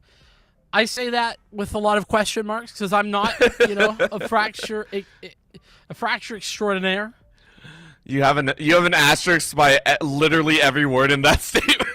Yep. Take it with a grain of salt, please, over and over again. Anything I say, just chat. Don't say a word about it because it's like at least 30% a guess. Select your agent. And I agree because I also personally would like to see some crazy agents. We saw the hover of the Neon and the Yoru as well, but of course we're not going to see those come out here, I don't think. Should be fairly standard, as you were saying, across the board, and it should be fine. The main thing, again, is Morningside do have the opportunity to set the tone of this series, right? Game number 1, it was their map pick, but they also had Attacker, and I will always say this, attackers have a chance to kind of set the precedent of how the game will go. Will it be fast-paced, or will you play it slow? Will it be overall a fast-paced game, or will you be taking pretty much the entire time, every single time, to try and get those kills? And so far, they've done a nice fusion of both. However, on Fracture, this is one of the few maps that I feel is large enough, and I want to say almost excessively large enough, that you can actually, as a defender, force the attackers to sometimes go the way that you want, if you know which side they're on, right? If you know they're on the bottom side between A, B, or anything like that, then you can work with it. But there's some crazy things that can happen here. Orbital, come on now. That if in that sentence, it's like the size of the Eiffel Tower. Yeah. It's a huge if. I mean, come on. You know where they are. I mean, jeez. All right. I mean, it's hard to know. Okay, that's my point. It's just very difficult to know. Extremely so. Going to see a bit of early aggression here, and actually, it's going to be a fast A hit by the look of it. But that's going to be stalled out by the fault line, at least initially.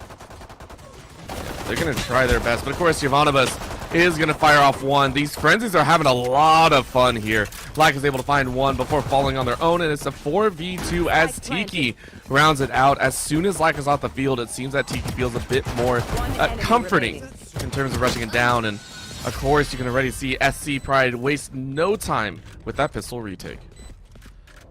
Yeah, that was about as quick as you like. Tiki doing a lot of good work there. Has the Frenzy now, but was working with the with just, I think, the classic, if I'm not mistaken. So a very quick and easy retake, and part of that was the early control. I wish I could like draw on the map because this map is so confusing. It sometimes gets hard, but out here at Dish, there was some early information gained, and over at A-Dish, and yeah, I appreciate that. Our observer doing the Lord's work here. Yeah. And let's just leave this up for the rest of the game. We don't even need to look at anything else. That early information allows for that quick rotation in towards the A site. That's what SC Pride were able to do, and it looks like we're going to be seeing Morningside go for some more of this A aggression. They're headed back in towards the middle area, at least what I call the middle area. I don't know if it's actually called that, but whatever.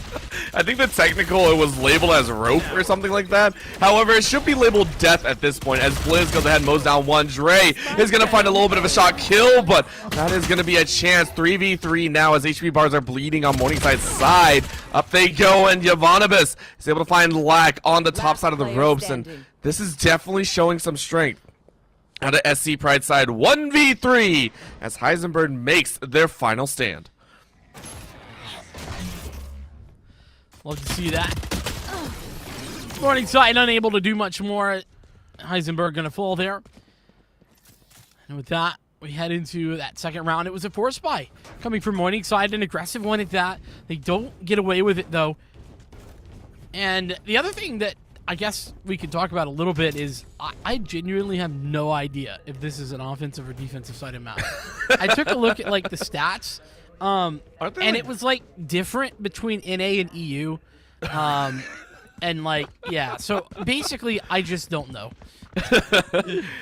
See, this is where stats guys just kind of lay waste to I don't know what's going on. Help me, please, stats help. No, we just gotta look at the teams here. We gotta look at who gets to be more aggressive and who doesn't. As Light gets blasted off their feet by Tiki here. And so far, at least with the stats going back and forth, it does feel like SC Pride are on the winning side of the stats here. Even into the third round, they were able, as you were talking about with the eco coming out of Morningside, they're able to make it work. They're going to probably sit on a 3-0 side before major guns come out. And so far, Morningside are just hoping to get a long haul rotate all the way over to A. You can see a full sprint by SC Pride as they just sprint straight through the mid. Big challenge here coming in as Scuba sends out a little bit of a utility blast. Yep, there it goes. Player standing. Ooh, there's Scuba finding some more success. The flashpoint plus the aftershock, and okay, poor Blinks. He probably hits that if it weren't for the fact that that Blizz was zooming, courtesy of the stim beacon. So 3-0, and off the back of that force buy as well, Morningside, they aren't able to get the guns out as early as they would have maybe liked, but now they will. Fourth round coming up, and it's an important one. Now, granted, SC Pride have had the time to build into their economy for an additional round. They're very much in a good spot, and they're going to play the bonus off the back of it as well. But this one, very important, I think, for Morningside especially.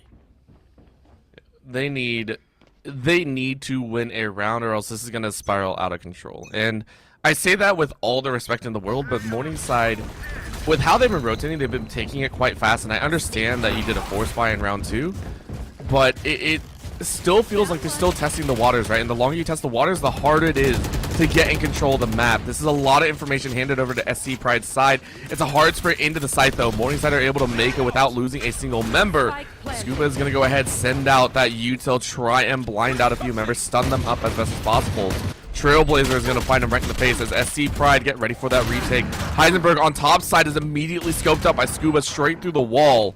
And now it's a 4v5. Prez World is going to watch as Jovanovic is going to fall. Digital finds Dre. Blizz gets the mowdown on 2, and it's down to a 2v2. Lack looking for a bit more, down to 98 HP, 11 HP on Digital. Can they find it? Spike taken away. It's going to be a lot of noise, and Lack is able to find Scuba. Well fought as Tiki. Tiki doesn't check the corners, able to sprint on 1. You run around the corner, but it's a dance. Lack playing this perfectly around the pillar, and it's the round for Morningside Esports, even though they lose 5.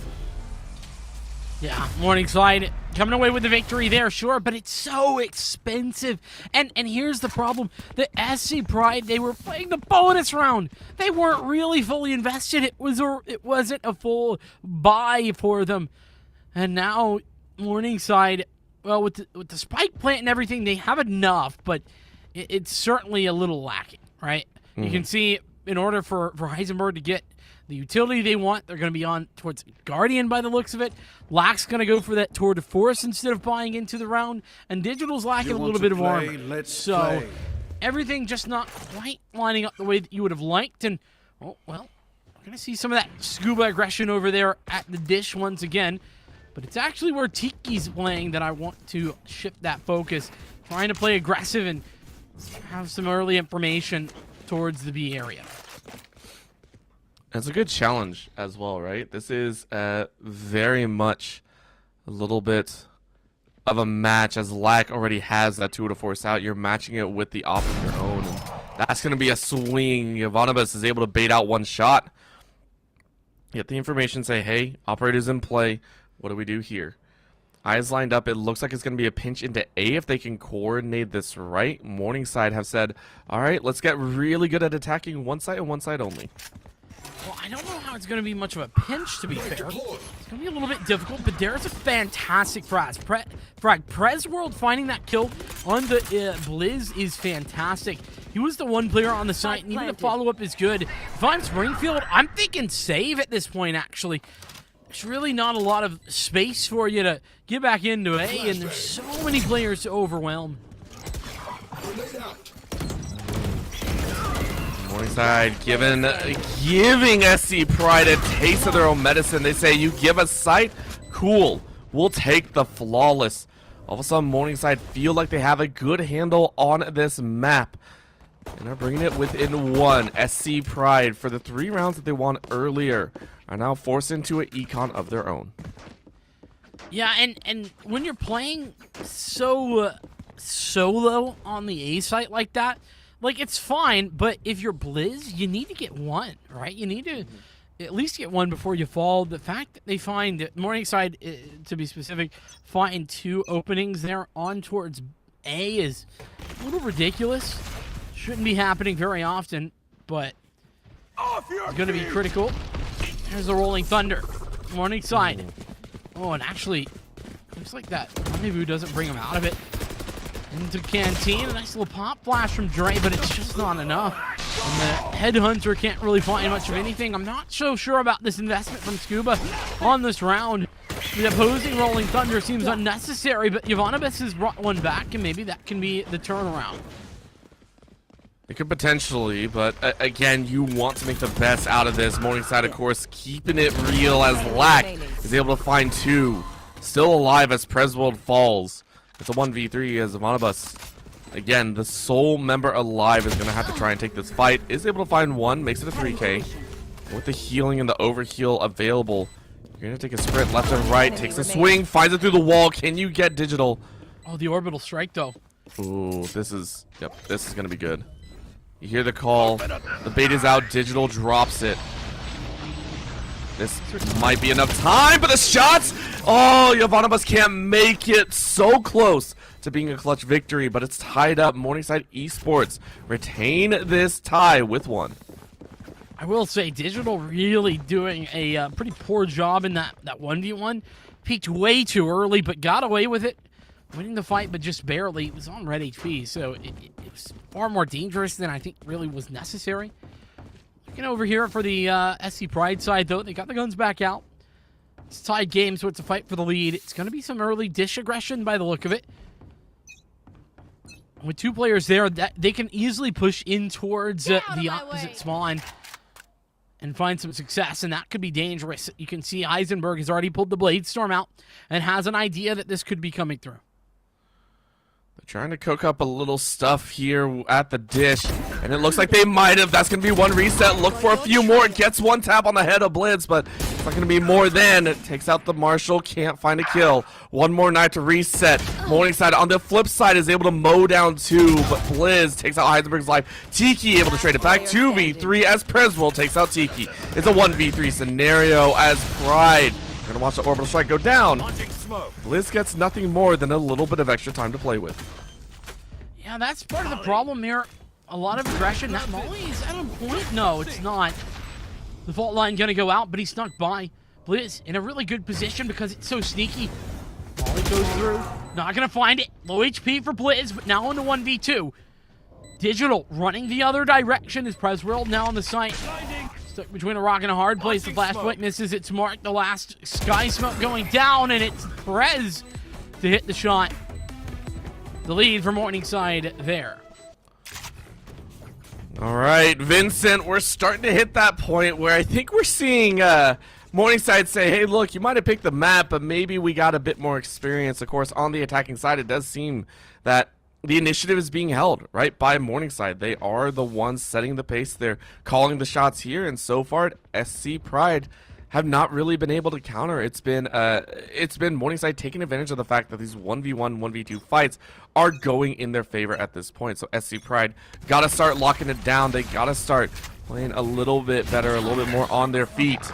As we do get a full push. This is all 5 members of Morningside rushing in here to B. Quick and fast. Here's that dash. It's in the canteen for the Jet. Potential there as the null command comes through. Tiki on the side with the headhunter, good for 1. Dre as well on that frag, but it's taken down. Now on the ground is Dre. Well, it's just going to be a matter of time before he falls even further. Blizz again. 1vx. This time it's 3. And this time, not working with an orbital strike nor a real gun, just a Spectre in hand.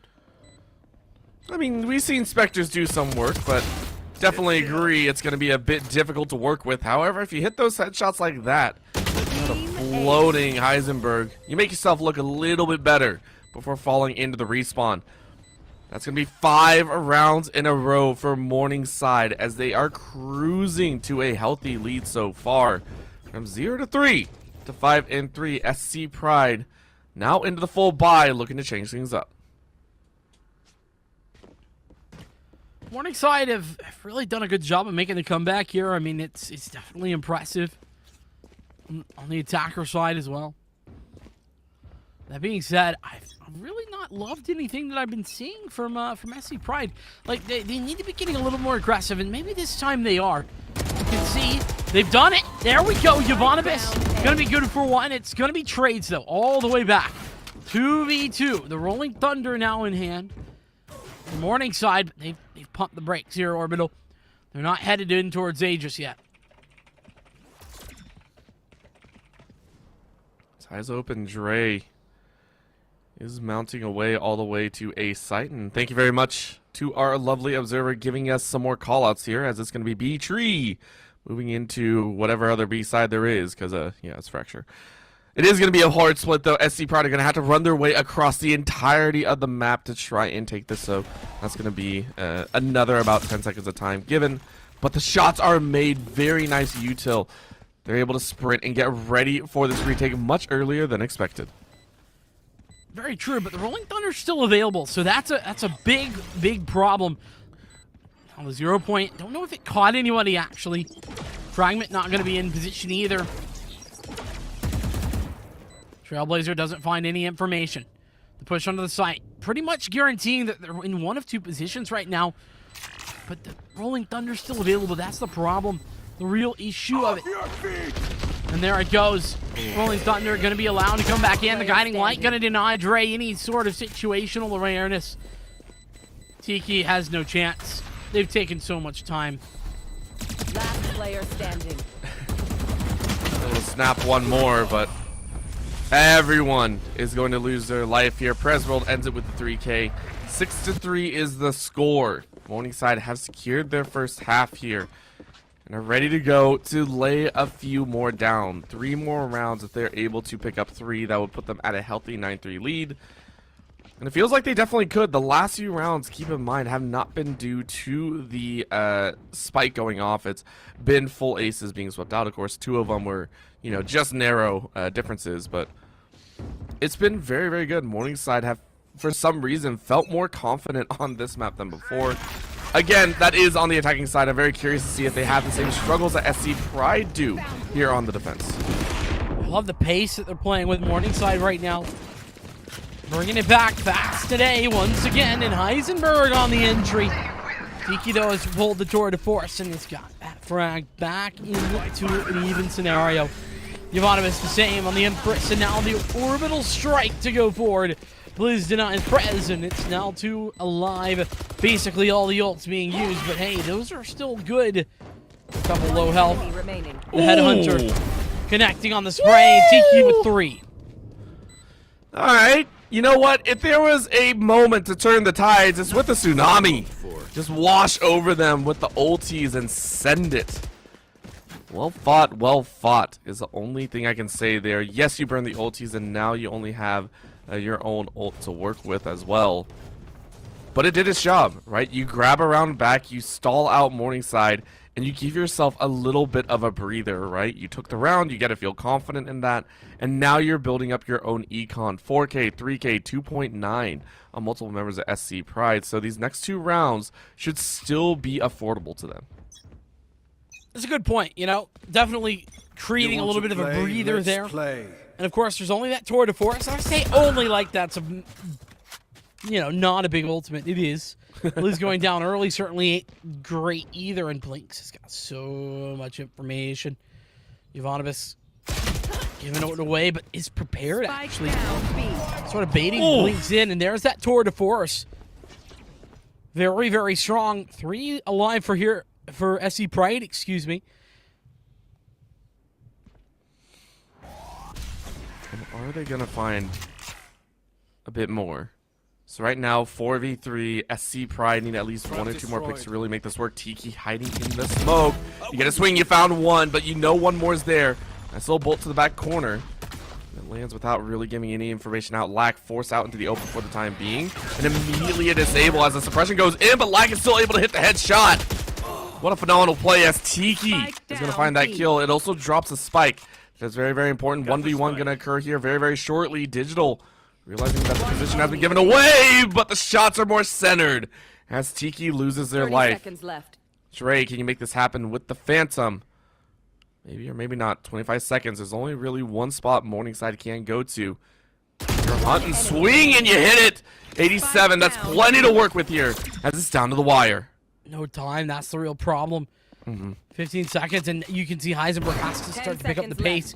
They've got no choice in the matter. Taking the duel, though, and they've won it. Morningside with 7, and SC Pride go down again. You wonder, would it have been better to run away, to just play the time game? Who knows? But you're left questioning. You know what? We can leave it up to them all they want, but I would have liked to see a run at that point.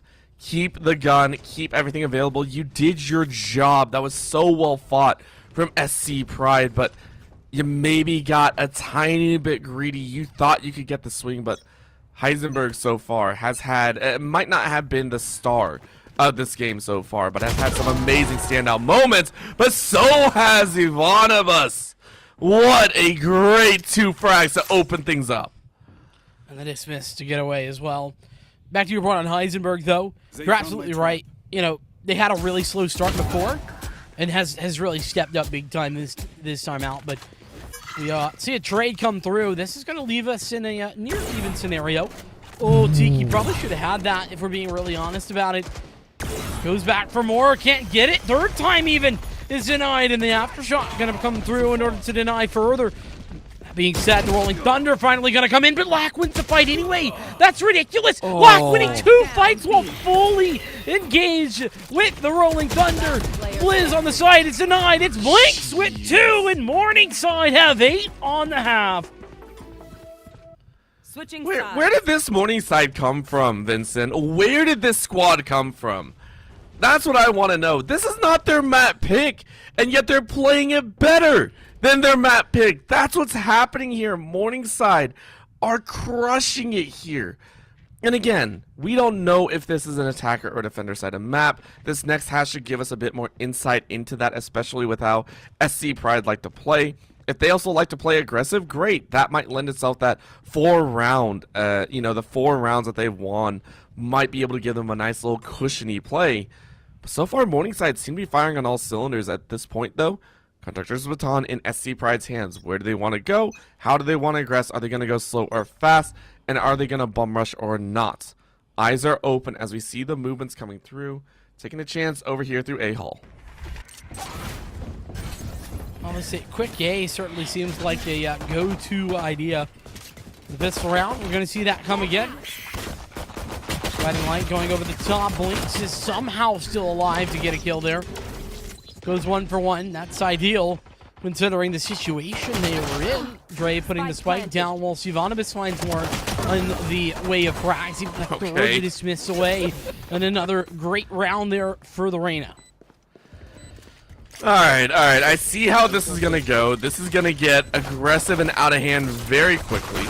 You shoot at everything that moves, and you get the kills, and you're happy. That's what's going to happen here. One enemy remaining. It's not going to stop, though, as Morningside go ahead and take a phenomenal retake. It was a 3v2 for a moment, and yet Lack and Digital clean things up nicely. They go ahead and move to a 9-4. And with that win, should solidify a double-digit start here with the opening rounds. Yeah, assuming nothing crazy happens here for Springfield in the second.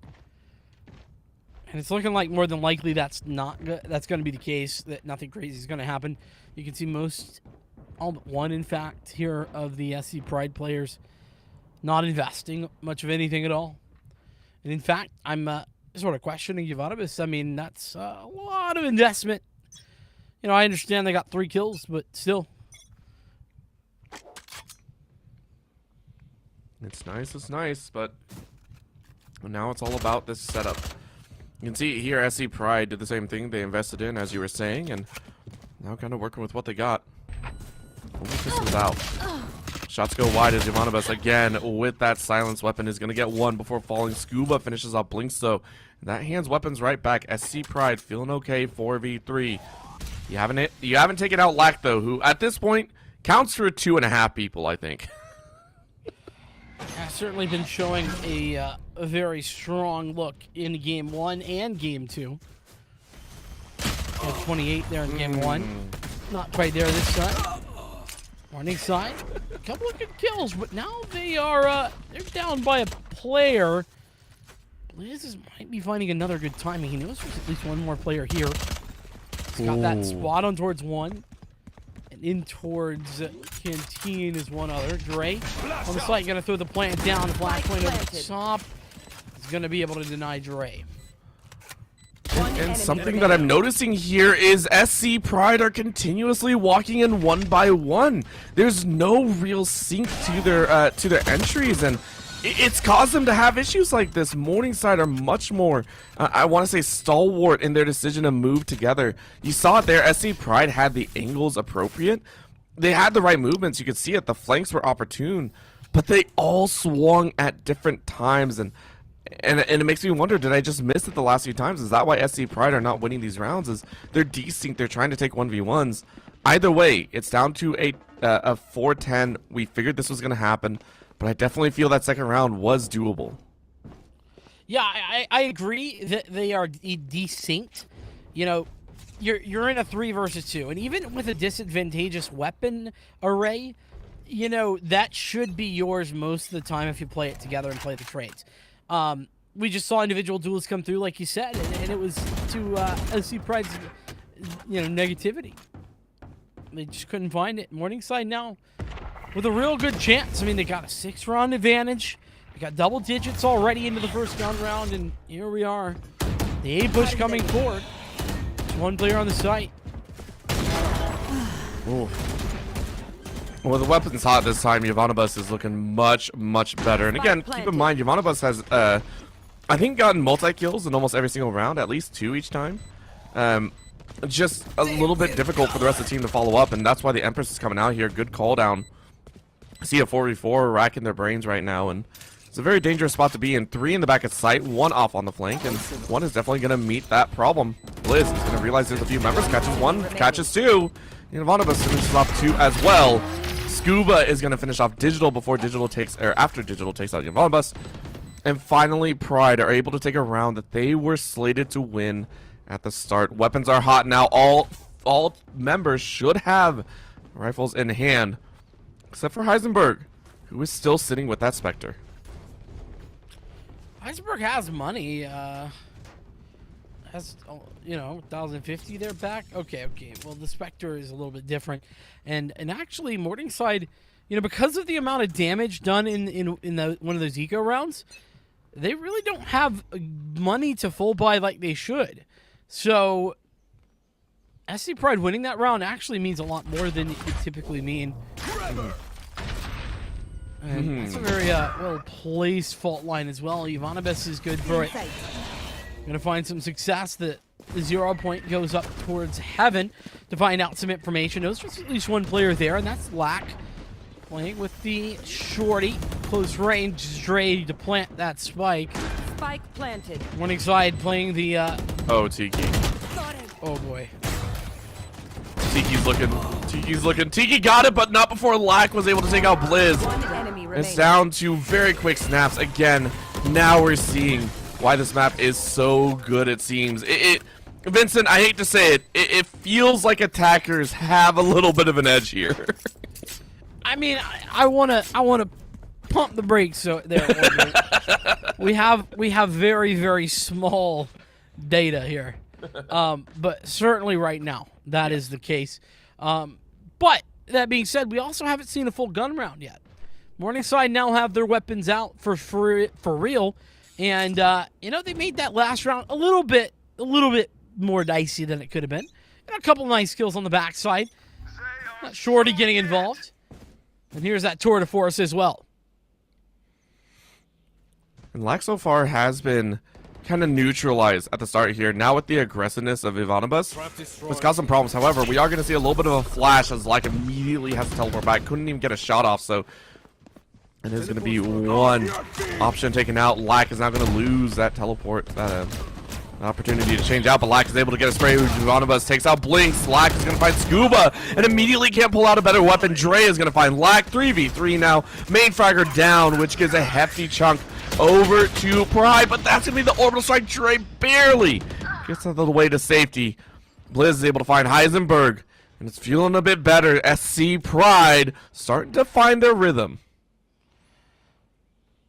Blizz is in a weird spot here, and Prez coming around the corner. Very, very nice spot with Digital in towards Canteen. Spike's not been planted. That's a real issue. Last player standing. And that's not going to be planted. The orbital strike available here. Blizz 1v3. He's got the frag already. Digital. It has the shots, though. Suppression, not a problem. And Morningside with 11. This might be a third game on the cards. It's still 5 rounds the deficit for SC Pride, despite coming back a couple in a row. Man, this, we said the series was going to deliver. We said the series was going to deliver, and by far we are seeing strengths come out on both ends for these teams.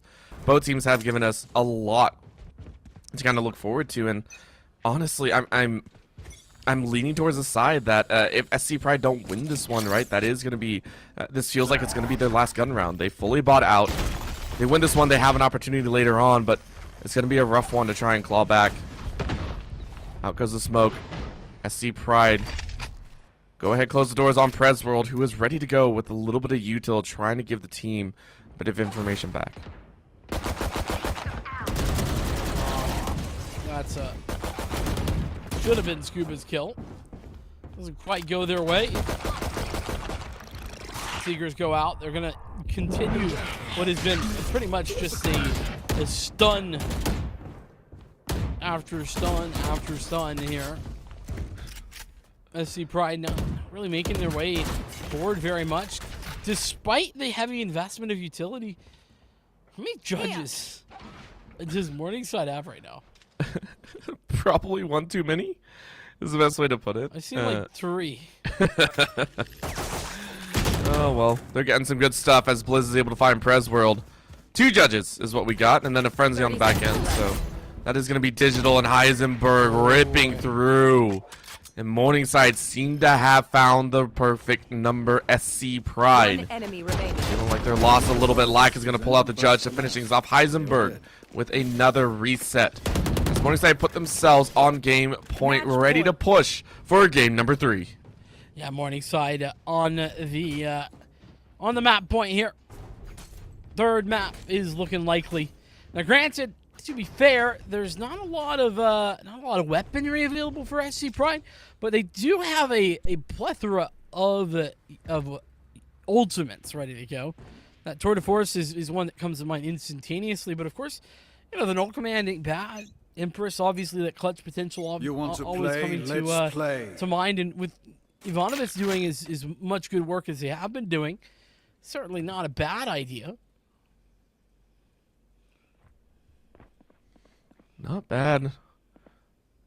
But could be better, of course. We're trying to see, and Digital just snaps up Yamanabus. And with that down, remember, Yamanabus has been a key player in how SC Pride like to take this early game and like to try and get those early rounds. With that kill, that does mean they have lost one of their primary fighters, one of their primary engagers. Morningside Esports, they feel a bit more comfortable. They're just like, hey, all we got to do is wait for someone around the corner. Slow and steady here. It's going to be that E hit. The pace is what Morningside was showing early. Sort of the opposite here for Springfield.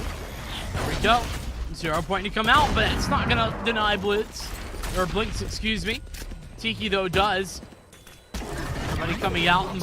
Molly in towards the corner is good. Tiki holding off the push as well. 2 versus 3 to come forward. And Tiki just continuing to find success. Down to a 2v2. Can Tiki help clutch it out? Again, this is a round that Morningside could technically afford to lose. They don't have to worry too much, but Digital and Presworld say we don't have to worry about that. This is a CC lock in a shooter if I've ever seen it. Just stunned beyond belief in a back corner, huddled, worried about what's going on. That'll be the finisher as Morningside Esports go ahead and take game number 2. We are headed to a game 3. Poor guys. Yeah, stun locked in a shooter. That is unfortunate. As a Overwatch connoisseur, I do know how that feels, and it ain't fun. So, yeah, it definitely is a frustrating situation, I think, for Springfield. But man, Morningside just outplayed them on every single moment of that game. The attack side was fantastic. The pace changes were really strong. Whenever they were hitting, they just basically were like, hey, listen, if you can't stop us from hitting A, we're just going to keep pushing A, and you're going to have to try and deal with it. Well, they did, created a 2v2, instantly go back towards the other site, and able to find the clutch up there.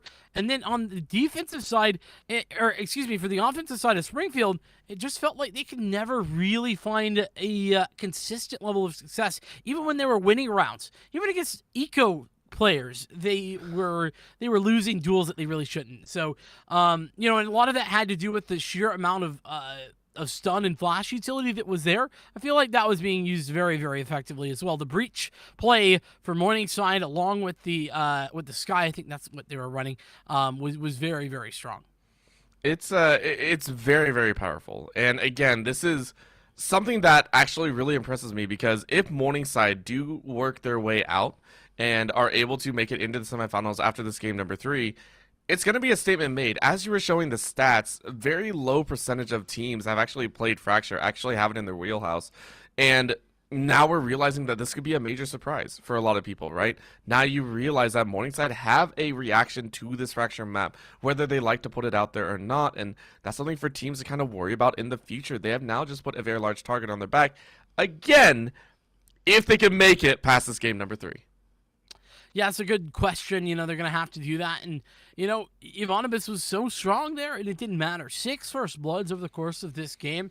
That was double anyone else individually, and it didn't matter. It wasn't enough. And usually those first bloods do matter a whole lot more, but they just did not in this game. But we'll have to see if we can see Ivanovic alongside the rest of Springfield College come back and close out a third, or will it be Morningside to complete the reverse sweep? We'll have to see on the flip side of this break.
Fracture was a little bit of a domination here for the side of Morningside, and maybe a little bit of a surprise for myself alongside of Orbital on the cast. Now, as we head towards Haven, I think we both have questions, and, well, maybe we'll get some answers. It's gonna be a little bit like that. Of course, game one, not so black and white as game two. Game two was Morningside quite literally. It was like night and day almost for the fact that they came out with some aggression. They came out with some phenomenal plays, and it was the fact that it felt like it's weird. I always like to talk about this, but there's always a point where it feels like a team doesn't have an actual plan going into it. It's just like run and gun, have at it, good luck, right? And that's what they did. It was a point where you're just like, let the instincts take over if you haven't played the map, and it worked for them. Granted, it's a stroke of luck that it kind of worked that way. You still see it in the latter half. There were some group ups, but it did feel at the start they were finding their groove, and that groove came with the fact that, hey, let our primary carries play the game. Good luck. Go out for the 1v1s, 1v2s. See if you can make it work. Now onto Haven. You're probably not going to get that sort of opening and availability.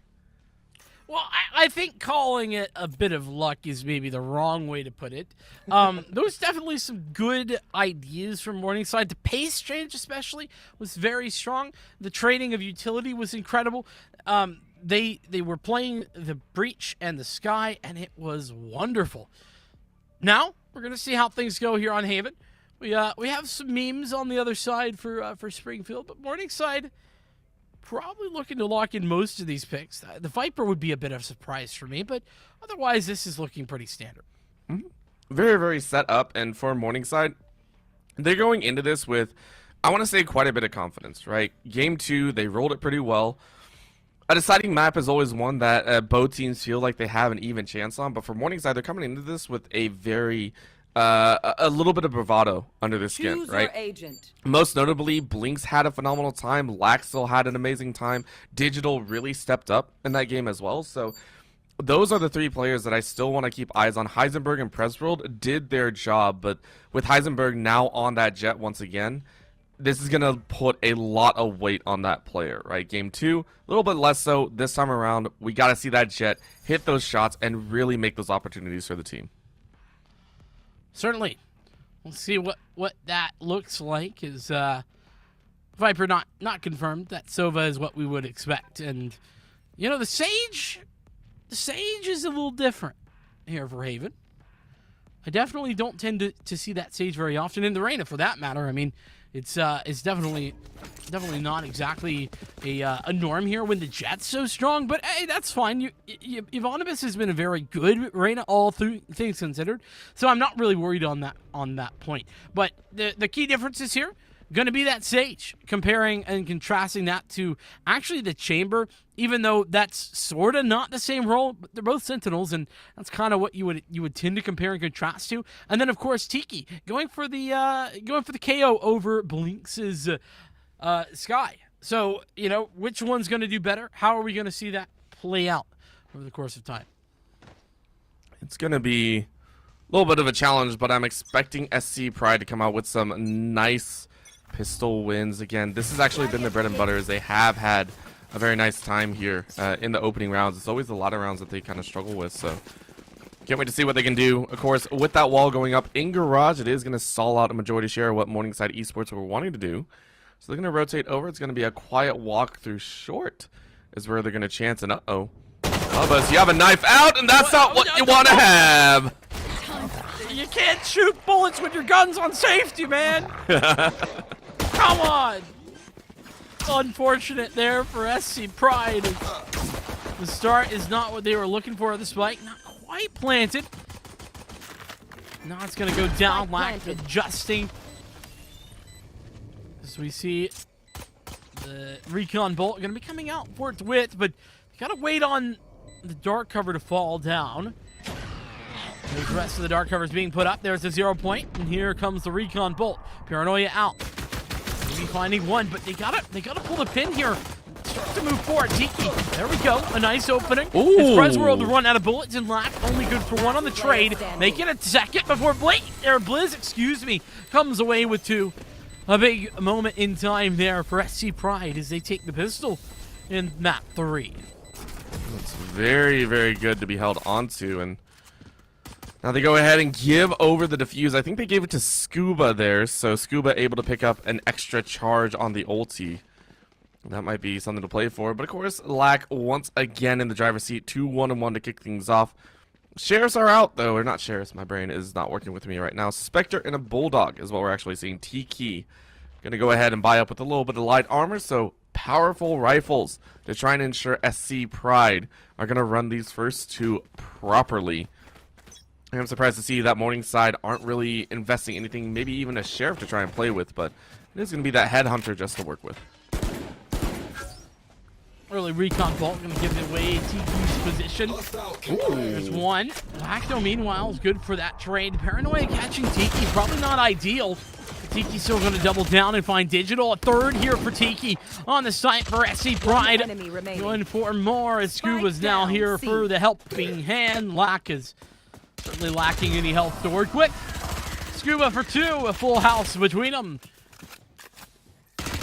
Only losing one on the back end as well. Dre, the only one to fall, and now we get to see the rifles. No cheater buy in round 2, so Morningside have complete control of their purchase power. Blinks is the only one that's still kind of deciding what they want. Do they want the suppress or do they not? Do they want the armor or not? I mean, I would hope you pick up armor, please. 9 seconds. Blinks. Yeah, there we go. All right, Phantoms galore. And SC Pride Esports are going to try their best here on the bonus round to wall this off and play strong. Very early wall from Dre. The reason that it's not usually ideal to put that wall up so early is because, well, it can be shot down just like that. Nonetheless, look at this aggression. Tiki has just pushed all the way forward here. Is going to find out the bit of utility for Lack and fall back off the communication. But right now, the A lean for Morningside is there, but it's very much passive. They're not committed. In fact, they're going to be rotating out, and Tiki's going to hear all of this information more than likely.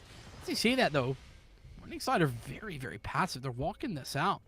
Taking their time, and Tiki unfortunately gets swung on. Prez is able to find that one. Very, very nicely done, and that gives them the opportunity. You know they came from garage, so maybe one or two more over there. Instead, they flood into this A site. No one even close, and I mean the most that you got is maybe 8 tons. Is where they're going to spread from, but it's going to be a heaven look. As Blizz is going to take their position. 30 seconds Spike left. goes down now with 30 seconds left in the round, as that is a very nice shock bolt, forces Blinks back out. Blinding. Well, Blinks thought about going for a little bit more aggression there. Thinks better of it, though. 5 alive for Morningside. So the re-aggression comes through for NECC Pride. When are they going to pull the pin here? Lear goes out. Recon Bolt as well. Yvonne is good for one, but it's just a trade. And this is the problem. It just seems so singular, the pushes. It's one at a time. No one committing fully. Heisenberg able to find the frag and fall back before Drake comes around the corner. No one finding any success. And Morningside, good for it. NECC Pride's retakes are really falling flat for me. It is, and that's the damaging part. So now getting into the big gun round, we get to see what SC Pride get to lay up to work with. Full buy is coming out here. It's now Dre's turn to decide what weapon they want to have. And Morningside, of course, they've done very well. And as you were saying, these defensive sides from SC Pride are a little bit more left wanting, I guess is the best word, but now that they have, this is a full court press. It actually feels like this is a very deep defense that they're actually set up. And it's going to be a push because you can actually see the judge prepped right inside the garage doors. And they flood in from A. This is something that SC Pride have actually opted to go for, understanding that, again, Morningside don't actually aggress on that side until much later. So they find an early pick on Heisenberg. Really, really well done. And now they get to take a chance with a few more. 5v4 in favor of SC Pride. Black immediately changes that up. SC is opened up galore for Morningside Esports. Finished. That's good timing there from Blinks. Morningside should be able to get away with this one. I see Brian just 2 alive to try and find the retake.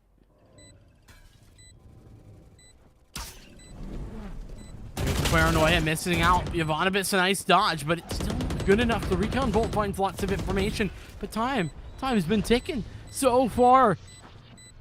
Nothing left to find. Yvonne's finally getting digital. It was out in the open for a long, long time. Don't rush me. Tap it on the spike, but it's not going to be enough. Too difficult to try and hold down. That is going to be the round. Morningside Esports go ahead and tie things up. And I will say, though, these feel a lot more confident from Morningside's side, right? Remember the last few in games 1 and 2, we saw them winning them out, and it seemed rough. They were losing a lot more members, but these feel a little bit more concise. The swings were appropriate. They were, double peeking at the proper time from opposite sides. You always get the shots down, and SC Pride are gonna try their best to round things out again. They are working with just a Sheriff and a Spectre in their hand, which is not great compared against the other firepower. Certainly not ideal, that's for sure. Push coming forward. The defense of the site, right there. Lack on the opening. Doing one more. Tiki gonna fall down, and oh, what a great transfer from Lack. Scuba down as well. SC Pride is no more. Spike planted. So well fought, and yeah, only 2 members left alive. It's Sova and the Reyna, 2 that you would normally say should be good for this, but it's a 2v5, and even with all the shots, Prez World is gonna fall. Ivanovis is gonna try their best again. Overhealed a little bit over 100, but it's a quick tap, and Morningside Esports go ahead and claim their rightful round. 3 in a row to start things off here. SC Pride starting to feel a little bit of pressure here. I mean, hey, they've definitely had a rough start to the I guess back half of this first couple slew of rounds. Morningside able to close things out 3 in a row now, like you just mentioned. Now, granted, SC Pride have guns in their hands now, and they've got 4 ultimates to work with as well. So the KO, that no command especially, is what I've got my eye on. First Hunter's Fury could be a big moment as well. 0 point early. It's a huge 0 point. They found so much info. And that's immediately a skedaddle out. Morningside realized that the information hasn't given up as well, and they say, yeah, we ain't doing that. A little bit of the owl drones meeting each other in the air. Trezorel said, you take out mine, I'll take out yours. Hunter's Fury goes out. He's gonna miss the first shot. Immediately traces Blizz straight through the wall. Can't find the 3rd shot. So Blizz is able to live. However, that does forfeit a majority share of this site. That's going to be the plant going down. Hunter's Fury roaring out in response on the defender's side. No one does fall. Heals go out. And SC Pride are going to try this 5v5 retake. Battle lines drawn across the entirety of C. Big retake for this SC Pride side. First duel is Yvonnemus. Nicely done. It's going to apply the pressure, but this is great. I love how Blinks, they lose one area, they gain one back. But Tiki coming through. Scuba on 2 is good for all 5. Morningside fall. It's going to be a tied game. Took him a little bit, but that entry was nigh perfect. The util was appropriately used, and the gunfights won. Really, really well placed from SC Pride. They didn't need all the ultimates this time around. They just needed a few. They give themselves that victory, keeping it tied 3-3. However, this is still going to be a battle of low-end util. 2 members, 1 on each side. Is going to be working with a shorter buy. You can see Presworld kind of swapping in between, but Heisenberg and Dre both working with lower-end purchases. You can see the Spectre still in hand, and then Dre, of course, working with that Judge. It means it's more or less a 4v4 in terms of the long-range battle. And everyone stands back. This time they have learned from the original suppression, and now they get free entry into A. Remember last time, this is actually what stopped the rush. Can SC Pride figure this out? Nice utility being utilized. The Trailblazer to come through. That fragment could be positive. And it is very, very strong. The teleport onto the site, but Digital's alone. A bit of an island is the man, and Zivonimus comes back for 2. It's a 3rd even as Tiki comes in as well. SC Pride doing a great job of picking up those kills and that round. Well fought is the setup here, and again, SC Pride needed something. They needed a momentum swinger back in their favor after that devastating game number 2. This just might do it. Yes, it's only 1 round in the lead, but it's 2 in a row that you can be very, very happy about. You can be extremely impressed at yourself for taking that, because remember last time, Morningside were able to run up a round of, I believe, 5. I think 5 or 6 in a row is before we saw SC Pride actually answer back, so being able to take 2 in a row after the initial positioning in is going to be very, very nice. Of course, Scuba getting some help from that KO, understanding that someone's right there. It's going to be the spray through. Blizz is going to find Lack, and that is a huge frag running up C to ensure that MVP is not to be still alive after. Yeah, but still a 4v5 though. Morningside in a position where they could pull this back. Oh, but Spike okay, maybe down not. A. Yeah, A player falling. Spike is dropped. Yvonnemus doing a great job of getting aggressive. The dart covers there to try and deny info, and they will do just that, but everyone's sort of falling to pieces here for the Morningside squad. As that happens, though, Blinks has brought things back a little bit more even. Digital the same, so a 2v4. So Scuba has stopped it in its tracks. 27 health and a dream for Digital. I just want to point out that was a huge play from Scuba right there, whether intentional or not. Hiding and forcing themselves on that corner was able to deny the flashbang coming out from that bird, and everyone thought that it was taken because, of course, you see the Omen with the foot out. You assume that the Omen is blinded, and you take a swing and you get a nasty surprise. So well done by Scuba to find that kill. And SC Pride are up 2. This is going to be really nice, 3 in a row for them. Looking at the util, you're looking down the line from Morningside, and they're right back to square one. Looking at the rough buy, Sheriff's Classic, Spectre, and Stinger. I mean, this is a bargain bin of purchases for themselves. Oh, that recon finding so much information. Did you see that? SC Pride, they know what's going on. They've fallen back. They're not wanting to get taken out in the early stages. Shock darts going back and forth, but Blizz might be caught out in the open. Oh, Heisenberg playing around the smoke. Not quite ready to push forward. He's going to play the corner. Never mind. Waits for the smoke to fade. Ivanibus is good for it. Now demand its advantage. Morning side have to play defense. Can we do it well is a big question, right? And so far, they are saying yes. Game 2 was a little bit of a weird one. And this time around, they make it flawless here. As again, in a gun round that they were slated to win, they make it so no one falls. They're building up their econ much more steadily than we've seen in any other rounds before. And I think this says something. They are looking very strong here into this game 3. No doubt about that. SC Pride, it made the comeback very, very strong. It was 3-3 not too long ago. Now it's doubled down. 6-3 the score. And I'll be honest with you, still not a huge fan of this Sage. But look at the assists, 10 assists.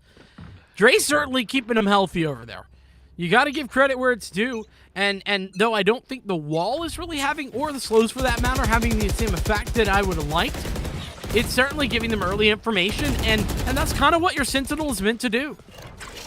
You're meant to be able to not look at the top of the scoreboard. If your Sage is top of the scoreboard, it's going to be a very, very interesting story, but it's working. It's working for them right now, and that's going to be another great tag. That's going to be the spike planted down at B. It was a very quick plant and immediate out. Morningside attempted to try a cheeky play, but immediately paid the price, and it should be an easy one. Tiki going ahead, spraying through. Tiki picks up a 4K. Scuba finishes it off. Almost going to be a singular ace. The SC Pride have found their march and are feeling much stronger. 7-3 is a score. We might be looking at one of the larger gaps. Remember, the largest gap I think we've had so far, I think it was an 8-4 at half, if I'm not mistaken. Yes. SC Pride have a chance to make that a much larger 9-3 difference. Yeah, 100%. I mean, it's definitely a huge potential for that, number one. And let's talk Tiki as well. Tiki been consistent, 20-plus kills in both games thus far, playing on the Chamber previously, but has now really stepped up big time. And oh my goodness, this 0 point again. Talk about having high impact. Every single one of these kills is partially enabled by that 0 point. Spike down A. So freaking powerful. Over and over again, and it's not just about the information that you get, it's about the information you don't get as well. And SC Pride have been able to walk around and foil the plans of Morningside as the morning is slowly turning to dusk here.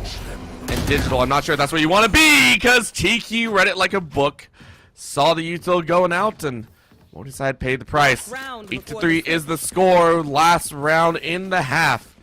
This is going to be a full buyout. SC Pride on course to push for the largest round lead that we've had this entire series.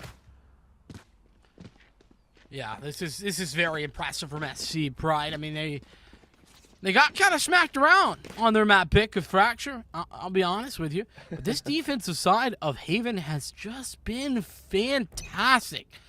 And it's not even like every single individual is firing on all cylinders. It's just, you know, the three key players at the top. I mean, Ivanibus doing the heavy lifting as well, being one of those heavy lifters at the very least. Already finding that opening pick in this round. It's helped so much. I don't know what happened, whether it was a little bit of a talk in between or not between these games, but SC Pride have found their swing back. They've felt much more steady on familiar ground. Of course, Prez World still has something else to say about it. Ivanibus is going to find Blinks. Lack is going to find Scuba. And remember, we can't forget about Lack so far. Still able to make some of these plays happen in a 3v3. This is one such opportunity. They don't want to allow SC Pride to get a full-on march. Swing is wide as Prez World takes out Ivanibus. It's a great crossfire set up by Morningside. On the backside now, Tiki. This timing is fantastic, and Dre's going to bring back Blizz. So this is now a 3v3. Oh. One player falling down. No more Heisenberg. See you later, my friend. This Spike sure are going to get planted on the backside of the default box, excuse me. And revealing area. Now man advantage to SC Pride. Nowhere to run! In comes that Hunter Siri, but Lack is able to take out Dre in a Prez World. Gonna find Tiki. Blizz was revived for one reason and one reason only. Try and clutch up, but Lack is gonna spin and cause enough of a distraction. Prez World makes it a 4K. As Morningside ensure that it still stays relatively within range. 8-4 as we swap over to the second half. SC Pride lead the half. Yeah, big moment there by Prez World doing a whole lot of work. But, you know, Morningside, they just really were not able to find anything, you know, opening pick-wise. The retakes were very strong from SC Pride. I mean, I say that. It was those three rounds, it felt like the Morningside were able to pick up early on. Those rounds were where SC Pride struggled on the retakes. And then as soon as those rounds ended, it was like SC Pride figured it out. They found out how to retake sites, and they did it flawlessly. It's always nice to see, I think, whenever they're able to kind of figure things out. The jigsaw puzzle all falls into place, but now it's right back down. You got to win the pistol if you want to get ahead here. And SC Pride, they really do want to. Their pistols have actually been very, very good, and it's a full give by Morningside. They say we don't even want to take that chance at fighting just yet. We want to make sure everyone's around, but that wall is going to cause a few problems. Heisenberg is going to break it very, very quickly. Ivanobus eats a majority share of those bullets after the wall breaks, and Lack up in heaven is immediately going to start getting popped out. When is the big firefight going to happen? That's going to be one. Tiki takes out Heisenberg, and from the window they go. Ivanobus was ready for it. Digital is taken out. Tiki finds Blinks. Lack and Prez will try their best, but Tiki makes it a 3K. Lack is going to find Ivanobus. It's down to a 1v2, and down from the range they go as Tiki takes the 4K. What a moment. SC Pride just getting pulled across the finish line by Tiki in this game 3. It feels like, I mean, Ivanobus and Scuba are both playing very well as well. I mean, you just like add that as a caveat, but individually Tiki is just dominating. So 9-4 is the score. And SC Pride, they have the big gun advantage. Looks like Morningside going to go for the standard eco. No force buys here, which I think is probably the best case scenario as well.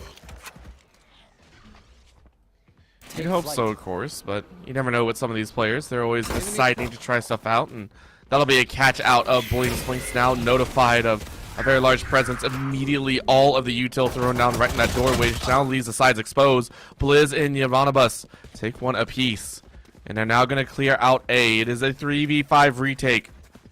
Will be coming out of Morningside. But Ivanobus is immediately going to cut that down. The lurk is playing so well. You're going to round the corner, look for that final. It's another 4K as SC Pride are putting up the multi-kills like they're pieces of pie. Yeah, it feels like, you know, I'll have a quad. I'll have a quad. Everybody will get a quad. You know what I mean? It's just great stuff. SC Pride feel like they're playing on easy mode right now. But granted, easy mode's been turned up to hard for this round, because they're playing a bonus 4 Spectres and a Judge, the best gun of the game, going up against all the rifles. The Judge has claimed so many lives, that one in the Shorty and the Bucky. Scuba does not get found out. That could have been death, but Ivanobus still finding those opening kills. That's going to be another free kill to pick up. That's the first blood. Ivanobus rushing into B now, chasing for a secondary, and that's going to be a chance. Lack and Prez World, though. Fire right back. Blizz, Tiki, and Dre all fall in the blink of an eye. That's going to be a couple shots to the body as Scuba goes ahead and runs it forward. SC Pride, one person left alive. Yeah, and this is sort of going the way that I anticipated, you know, considering the weapon advantage at the very least. Cover going out. Scuba. A couple of teleports to work with, but otherwise lacking, and Press World going to be ready for the crossover. I love the change in pace there from SC Pride. You know, well, Ivanobus has been very aggressive all the time, but, you know, getting aggressive in towards B, finding that early pick, and making it look relatively easy. I do like that. But SC Pride now, they have their weapons in hand as well.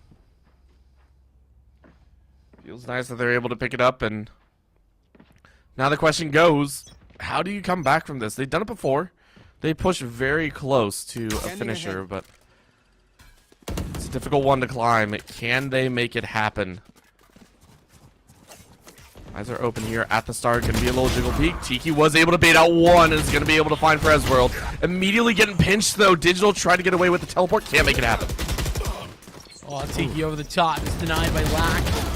Lack even coming in for more. It's Eisenberg to actually find that frag, but it's a 1-for-1 on both counts, which leaves Morningside down by a couple. Spike planted. Blinks has to go for the 1-on-3. It's given an opportunity. Lots of damage done to Uvanovic, but it's just not enough. And I love the fact that it basically felt like that was just a toss to the wolves there. Just everyone rush in. Good luck with the gun runs. And if you win, you win. That's kind of how it went. And SC Pride were more than willing to take that battle. 1v2 here. As Blinks is going to try their best. Bounce their way forward. Immediately blinded. And Ivanovic is going to take a 3K. 26 frags. In 2 rounds, Ivanovic has passed Tiki for the kill lead. And at the current state of the game, Ivanovic and Tiki are miles ahead of anyone else. Yeah, I mean, listen, I don't mean any disrespect to Dre, but this is an 11-5 game while Dre is going 1-10 at the moment. And that's, again, no disrespect whatsoever to Dre. It's just that the rest of the team is doing all the work, and Dre can sit back and relax and have a good time, have a nice drink. Chill out. It's fine. I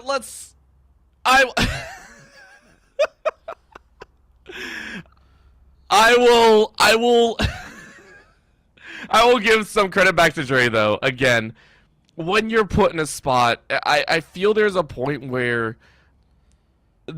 a point where it's like, okay, I don't have a chance to shine almost, as Dre, again, as we said, has had those opportunities built up, right? These are players that have played out of their mind so far, and Dre is doing the job.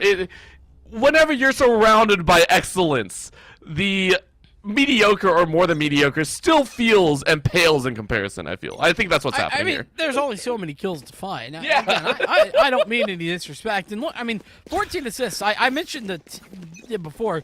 14 assists is a crazy amount, and it's exactly what you want to see from your Sage, as them very clearly putting, getting some assists off the back of healing up the rest of the team. So.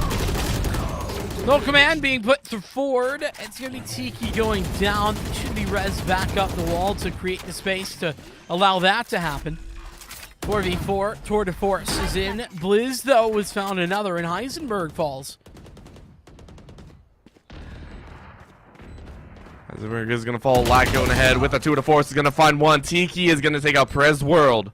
It's down to a 3v2 again with the spike down. It's going to be dangerous. Blinks, though, finds one. Lack finds another. Dre is unfortunately going to stay with only 1 kill, I believe. And that's not what you want to see happen. Tiki is going to try their best. It's going to be a shot taken straight at his head. You get the suppression. Eyes are open. You get the diffuser. But it already made it to half, so that should be the finisher. Lack is going to happily lap up that 6th round. And Morningside are able to keep their heads above water for now. Yeah, just barely above water. They're kicking hard. Let's put it that way.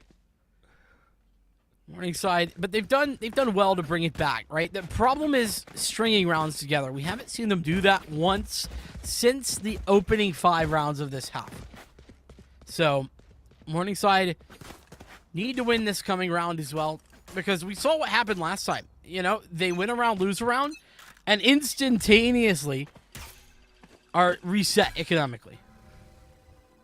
So, don't want that to be the case. And, oh, man, that's a not great bit of utility. Ivanovic in a good position, but Lack has found the better of it. Dre falling down.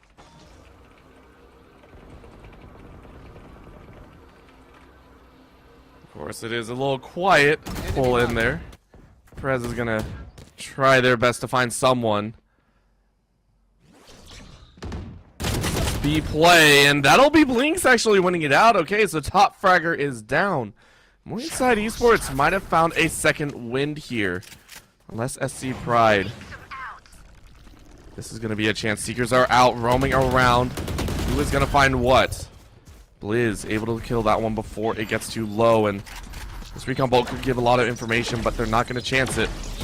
Around the corner they go. They don't swing right, and they lose out, and that's another great paranoia. Tiki is going to find Digital.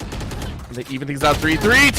Tiki, can you get more? Tiki can only get 2, but it's a 2v3. Spike is down, money is in, but Lax says goodbye. That's all you can get. Here's the Scuba 1v3 potential. They're coming from 3 different angles, though. I mean, Scuba was definitely smacked on that one. No way out. Would have had to come away with the most ridiculous clutch. 7-11. There it is. A couple of rounds in a row. They have strung them together. That's what I was asking for, Orbital. That's what I was saying was necessary, and look at what it's done. The SC Pride economy, despite their fantastic couple of wins in a few rounds, it's not quite kept them ahead when it comes to that economy game. 2 rounds lost, and they're back to the shoddy buys. Shotties all around, and what can they do? Again, they only need 2. A little bit more on the edge. SC Pride. They don't want to give this one up for anything. Orb is going to be picked up and granted back in favor. But the resurrection is what we really want to see here. In goes that slowing orb, and that might have the opportunity. Digital, though, opens up a 1. Lack is going to find Tiki. Again, the entries are down. Those are your 2 top fragger. Blizz, though, with that Sheriff, immediately finds Lack's head. And now they have to watch. There has to be a Seeker somewhere. There has to be a Lurker coming for their back. They rightfully placed 2, but Scuba is found out, immediately gets back up on the wall. That is so scary. Terrifying indeed. There's that res available, but of course this is an eco round, so it's questionable where you want to use it, and Dre's gone down anyway, so not really a question mark anymore. Couple of kills would be nice to keep the economy reasonable. That being said, though, there's not a whole lot left to play for in this one. Let's see, Pride gonna put down the recon bolt. Oh, nice movement there by Blinks to deny the info as well. Nice little hold, and maybe a bit more 2v4. Kind of waiting out the inevitable here. That's gun number 1. Another little blind, and that's just a hard spray. Scuba with the point blank. Oh, is gonna run up, get a spray, gets a second. Okay. Scuba made the best out of a bad situation. But it is gonna be 11-8. 5 ultis up, SC Pride. You gotta be able to do something with 5 ultimates, right? Yeah, I mean, that's sort of the problem here, I feel like. You know, they've banked all 5 of those ults, and whilst there is a couple on the other side, it seems like it would be a little overwhelming. And right now, speaking of overwhelming, it's looking like it's going to be an A hit, at least initially. SC Pride have set themselves up for the A push. There's 2 players here, and one of them's an operator. Ooh. This shot by Lack is going to allow for an entry. 0 point to push it back. Huntress Fury trying to find some information along with some kills. Really does a good job. It hits 2 tags but no frags. I think the tags were enough. Force Morningside to back up and gives SC Pride a little bit more range to work with here. The Owl Drones again dueling inside of that short range. And Ivanabus was found out. So SC Pride, what can they do here? Multiple opportunities, 11 rounds to their name, and still 5 ultimates to play with. If they just force an entry, I think that could definitely be a chance, but they're all going to regroup here. They regroup straight in mid, no way. Are they going to try a B rush? Are they really going to go for B? This is their grand plan. They lay down all the util. It's going to go down here. I mean, I hesitate to call this a B rush, but Yeah. no command being utilized there. The spike going to go down eventually. Ivanabus Sort of trying to bait and switch out there with the res on towards Blair. Oh, and that no command is now going to go down and out. The res this time from the stage to be there. One for Digital, and Black comes back for more. A third kill. It's going to be Blizz versus 3. 2 shock darts. A Hunter's Fury as well. Going to get that first, but the halfway mark already gained. He needs to find a kill here, but he can't do it. Halfway mark already gained, and yeah, Black going to find the fourth kill of the round for themselves. 11-9 to the comeback for Morningside. I think I'm going to call it for real. That was the flawless dance of death with the Hunter's Fury there.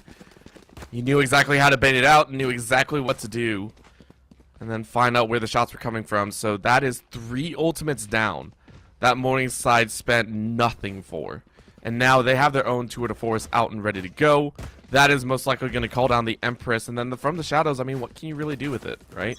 You're taking a look here. The most that you can hope for is that Scuba stays alive for that chance. But, I mean, so far we've seen very little util use their huge recon bolt over the top. Doesn't get to ping off. So, nice tap by Morningside to keep them in the dark. Tiki trying to use the 0 point to find some information. Really doesn't get anything off the back of that one, though.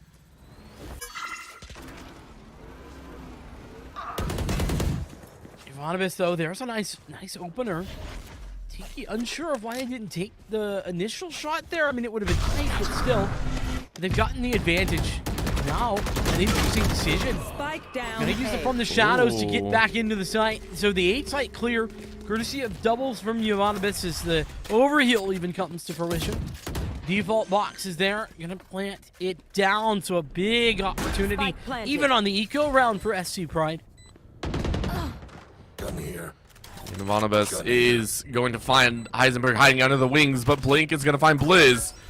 And still 3v2, very, very doable here. Nice dodge on the blind because Jovanovic is right around the corner. Digital is going to try and take a swing, but it's an ace for Jovanovic to give SC Pride an opportunity at this series. What better time than to land a 32 bomb here in game 3. 32 bomb, an ace to boot, and multiple 4Ks have led to this point. SC Pride 1 game away from moving on to the semifinals. Absolutely. Fighting for the chance to continue on here in the playoffs. Ivanovich, 32 in regulation is insane. I mean, 30 is crazy. Valorant, I mean, you're doing good to get 25. 32 is absolutely mind-bogglingly good. Tiki. Gonna go for it. Not quite able to find it. Running and gunning. Paranoia to come through. Not quite there, but Ivanovich, he has 3 players to help him out. But he's got the kill eventually. Scuba goes down. It's 3 versus 4 as the spike is planted. The wall goes up to buy the space. But you know what? Ivanovich is still alive and the Empress reigns. Blizz is going to take out that low clone. It is going to be the From the Shadows, not going to be played. Blizz. Oh, Blizz, you got to look. Lack is going to find Blizz lacking once again. That is my new favorite phrase ever to say. Ivanovich is going to find Heisenberg once again. Overhealed, ready to go. Dre finds another kill. And Dre finds a double. That's huge, but it's not going to be enough. As it will be Morningside taking a 10th. Everything used and then some. And we are right back to a potential OT. Yeah. This is right there. SD Pride. It feels like they're doing everything they can, but man, Morningside has been bringing it back little bit by little bit. And, you know, we've been talking about Jovanovic all the time and Tiki as well, but man, look at Lack. Lack with 28, and Lack had 28 in game 1 as well, even when they lost. I mean, you gotta give them credit. You know, Morningside, Lack in particular, showing a lot of class into this game 3. So as we head into what could be the final round, considering it's match point, we'll have to see what things are looking like. It's going to be fast aggression in towards A. Nobody actually on the site initially. Looks is going to fall back from the push in short. I know. At least that's a judge. I just didn't realize this is over. If they push that judge, it's over. Oh, but they're not. They're actually pushing in on Prez. They're rotating all the way around, and this might be a cheeky. There it is, Scuba. You gotta check the corners, but now it's spotted out, and Yovanovas is able to clean up. It's still a 4v4. Yovanovas is gonna get the overheal. Trying to work the way forward again. That was a very, very cheeky spot to be in. And those cheeky wins are what give him an opportunity. Heisenberg tells Yovanovas to say his name, and Digital is going to find Blizz. Just like that, Morningside are saying, we're going the distance. I called it, Vincent. I don't know how happy I am that I called it, but it feels like Morningside want an OT. They absolutely do. There's no question in my mind. It's Tiki and Dre to clutch. One enemy remaining. Tiki falls. It's all on Dre, who's gotten the first kill. Oh, He picks up the second. Upgrading, but not enough. Dre nearly coming alive at the right time. It's 12-11, and SC Pride Team Ace. not been able to close this one yet. Vincent, what's going on here? It's down to the wire. This is game one all over again. We're looking at a 12-11. Exactly like I think we had it in game one. It was extremely close, I should say. No, I am very wrong. Game one was a 13-10 was a scoreline, so this is much, much closer. Oh, Yeah. man, this is going to be crazy. Incredible work right now from Morningside to bring it back all the way from the brink. But this is a gun round. This is a big one for overtime or for the win. One of the two. It's looking like SC Pride. They finally slowed it down just a little bit, making it look like they want to play it a bit more passively. Find those opening picks a little later. Approach the minute mark is Orbital. We'll be seeing how this goes down. And it's going to be a garage fight, and it feels like SC Pride actually got stuck on the doorway a little bit. They try and punch their way through. It's going to be collapsing here on C. This is do or die for SC Pride. They're able to make it through with 5 very healthy members. But a teleport coming in. Morningside are going to prep all 5. Heal up their Omen. One last fight. Battle line drawn once again for SC Pride. Morningside, are they going to try and blitz it? Are they going to play the outside wing? Here we go. 5v5. This is for the game. For the series. For the playoffs. Quarterfinals. Here we go. The strike coming through. 2. Oh my goodness. 2. You're pulling through as Blizz is playing 1v3. 2 shock darts. A blind. No more. Morningside have sent it to overtime. Are you kidding me? They've done it! And just in time for the 30 bomb as well. Lag puts up huge numbers. Overtime. I have never seen this large of a disparity between kill ranges. Look at that! I'm dying over here. I'm dying. Don't die. That's I've got how you. crazy this is. Oh my goodness, you're absolutely right. The disparity is ridiculous. 35 and 17, and then 27 and 15 between Ivanovic and Tiki over on the SC Pride side of things. But don't forget about Lack. We can't forget about Lack. He's nearly doubled the kills of anybody else on his team. Oh my goodness, ridiculous stuff. The worst part is I can't even determine who's gonna come out with the victory here. I'm wondering who's gonna grab these last 2, and only time will tell, as Dre has honestly stepped up as well. Well, that's a crazy thing. We were kind of harping on Dre for a while, and has now picked up 6 kills since. This is going to be so insane if Morningside are able to clutch us up. So eyes are open now. Morningside on the attacking. What are they going to do? An entry with 3. As they immediately mow down Dre. Dre was out in the open. That's a great catch, but Blizz is able to find Presworld. Around the corner to go. Digital finds Blizz. Black is able to get Scuba. That puts it into a 4v2. All the work that SC Pride were able to put together slowly falling to the wayside. Tiki finds Digital, and it's a 3v2 with Spike down. Oh, nice flashbang there. The 0 point going to follow it. That's going to give a lot of information over to Tiki. One more flash drive to go over the top. The leader, in fact, to follow it. But inside, that's a nice kill. Ivanovich has got but 2. Now has to find the one more. 1v1. Heisenberg. Ivanovich isn't prepared. They've been given away the information. Ivanovich has to click. Oh my goodness! Are you kidding me? SC Pride take the lead, 13-12 and 38 frags. Ivanovich, the 1v3 clutch. 38 kills. That is over 2 kills per death right now. That is over 17 times 2. That is 34. I can do math. 4 kills over 2.0. Are you freaking kidding me? Ivanovich really wants to send Springfield into those semifinals. And it might be here on the attacking side. We know what Ivanovich can do when given a chance at aggression. That's a 3-2 split. Once again, all 5 prepped and ready to go. Trailblazer able to find a little bit of that rain of play. The Owl Drone is immediately going to be sprayed down. Nice little flashbang crossing over. Blinks does not want to be in the wrong area. And they're going to chance it. Tiki able to find Blinks. And it's a huge spray. Back and forth the kills go. And it is going to be in the hands of both. Morningside lose one more. Is it going to end here? SC Pride. It's a 2v1. Can the Omen do it? One last member. Digital. It's all or nothing. You got to bring the hardware. Are you going to make your dreams stay alive? Wall is up. That's going to be a recon bolt. They know where he is. And with an Odin in line, it's going to be a slow blind. Digital. You got one chance. You got to make it happen. You break the wall and you take a swing. You look the wrong way. And it's only fitting that Dre gets the final kill. SC Pride and OT finish the series 2-1. Wow. What a series it has been.